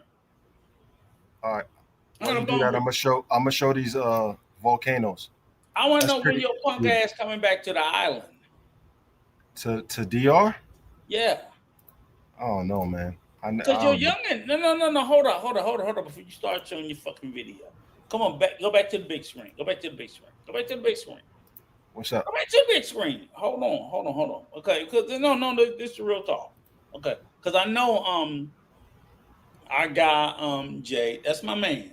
I fucks with him big time. That's my guy, and I know he got his background, his issue. I know he got his reasons. And he never told me fully, but I can just tell from the peripheral, right? Do you have any solid reasons as to why you don't go back to the island? You got a youngin' from there, right? No, my son, his mom is from there. Okay. Do you have any reason that you don't go back to the island, other than just like fuck the island? That's it. Fuck okay, all right. So it's not no. You worried about nobody looking for your ass, doing nothing to you, blah blah blah blah blah blah. So you can go to there tomorrow. Other than I'm just sick of this shit. Yeah, that's it. Okay. All right. Cool. All right. That was the main reason I wanted to start with, because I know Jay, my guy, and again, like I said, that's my brother. I fucks with him and I support him 1,000%. He got his reasons. But I know his reasons is outside of other than just fuck it. You know, he's worried about some shit happening to him. And I just wanted to make sure that wasn't the same space you were in, that you was worried about somebody doing something to you. No, not of course not. Not in DR of all places, not at all. Okay, all right. That was the main reason, because again, like I said, when I go over there, like I said, me and Ray's, we gonna be over there. We're gonna fucking hit you up. We're gonna do a live with you. Your ass gonna tap in, and we're gonna talk our shit. But I might pull up on y'all if y'all boys over there. When y'all going? Yeah. I'll be there. I'll be there 8/27 through September 1st. Ray's is coming to 20. He'll be like 3-4 days before me. And my man Troy, he lives there year round. So I got people that lives there. And then I got my Dominican homies that lives there. You know what I'm saying? So I got a whole team that's there. That's why when Ray's be coming, he'd be like, all right, Ray's. And he told me, oh, okay, I'll be there at the same time. I'm gonna come on through, and we're gonna go and we're gonna do what we're gonna do. That's why I like it when I sit there and tell him, I say, hey, look, we ready to do a road trip. Trying to go with us? Yeah, boom. Went to his hotel, picked him up, grab your shit, let's go. We on the road. Boom. And we just do our shit. You know what I'm saying? Because as far as Punta Cana, it's like we know how shit down there run. And even when he was there, it was like he knew that area. I'm like, you seeing 10%. Oh, we got to go to Macau. We got to go here. We got to go here. Because, like, the difference about, like, I always try to tell people, I'm like, Punta Cana, unlike Sosua. Sosua is like 2-3 streets. I'm like, no, Punta Cana is a fucking huge, massive, stretched out area. And if you don't have a car, you fuck. You just ain't seeing shit. So when I'm like, yeah, because you don't see shit. You just on this little fucking area. Fruisa with the Haitians down here. You gotta go down here to Los Corrales, El Cortecito. Go up here to Macau. You go down here to Punta Cana Village. I was like, you go down here to Barbaro. He was like, oh, I didn't see all that. I'm like, yeah, nigga, you not gonna see all this sitting at the gas station. Sitting at the gas station in the club, you gonna see this. And that is legit. So when you see the infinity shit, that's as wide as your arms can be, right? But that's like 2%. The rest of Punta Cana is another 98% outside of that shit you'll never see. This shit is so small, but it's nice. That's where all the hoes is.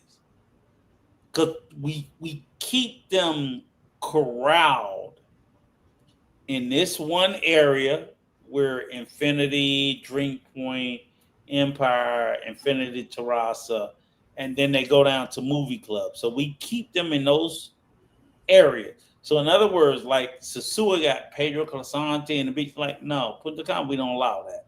They stay in this area, they come, they work, they make their money, and believe me, they get them bitches make money.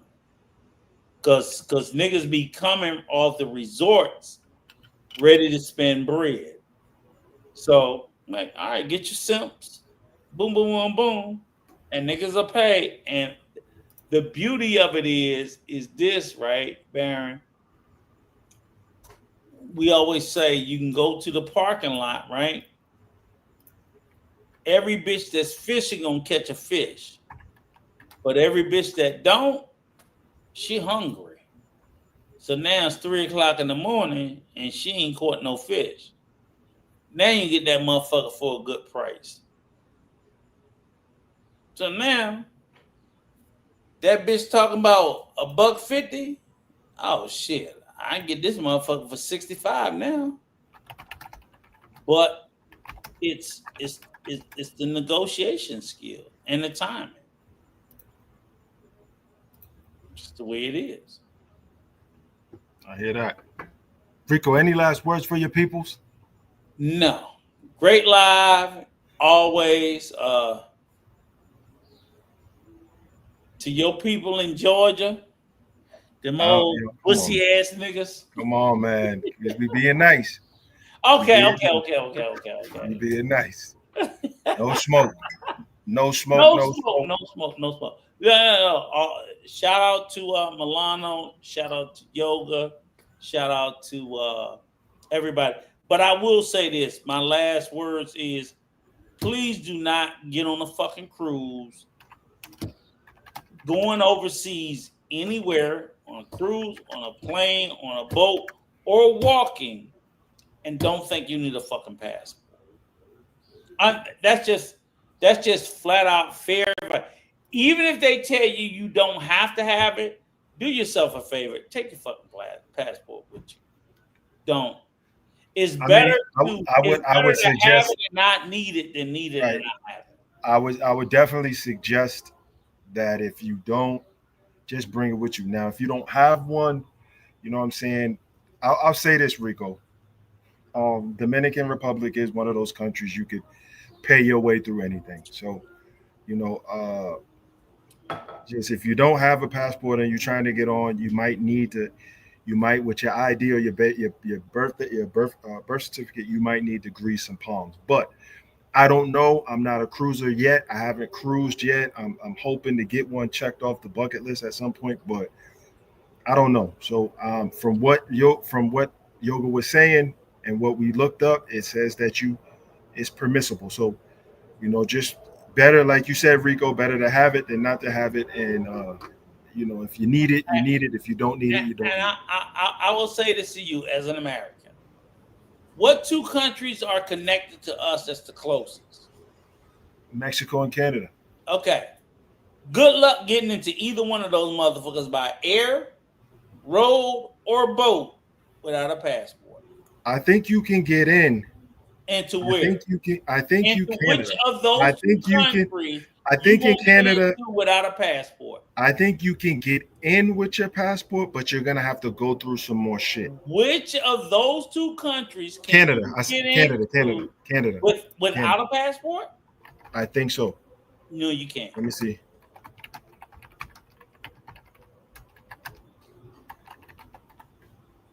Canada.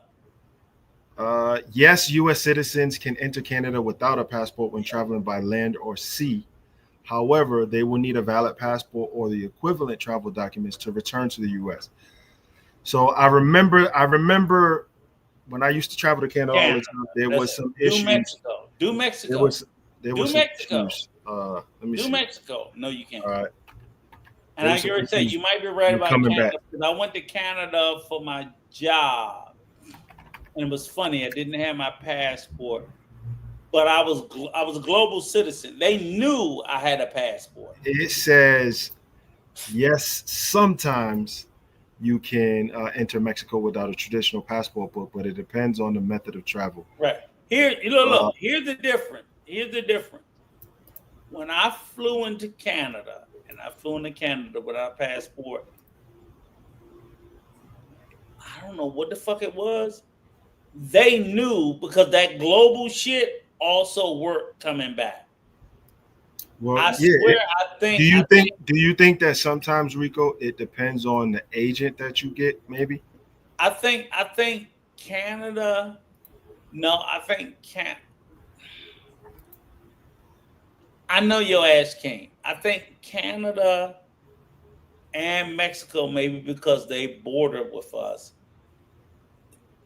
I'm gonna look more into it. I know that bullshit that Yoga said was a fucking lie. He gonna get somebody fucked up.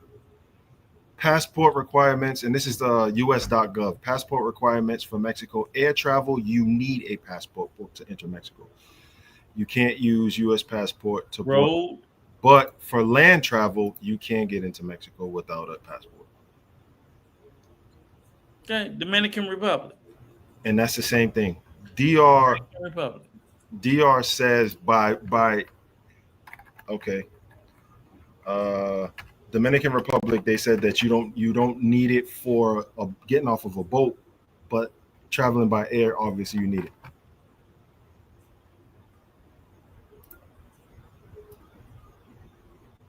So maybe, there's nuances, man. Some of these countries allow certain shit to go on. Maybe Republic. We'll find out. Yeah. All right. Take your ass to bed. I will see you on the next one. All right, brother. I see people. I see people in here got in. JD to the L. That's because your ass is illegal. That's why you got in without a passport. We're gonna deport your ass. Man. All right, fellas. I'm gonna tell Trump we're gonna get your ass up out of Canada. Thank y'all for rocking with the BLB. Rico joined us. Thank you for stopping through, Rico. Thank you for Yoga coming through. Milano, I appreciate y'all. And for the next one, we'll see. We'll try to do this with no smoke. You know what I mean? Not likely. Salute to you, Milano. Salute to you, brother. All right, fellas. Good night. I'll see y'all the next time. Good night, brother. Peace, fellas.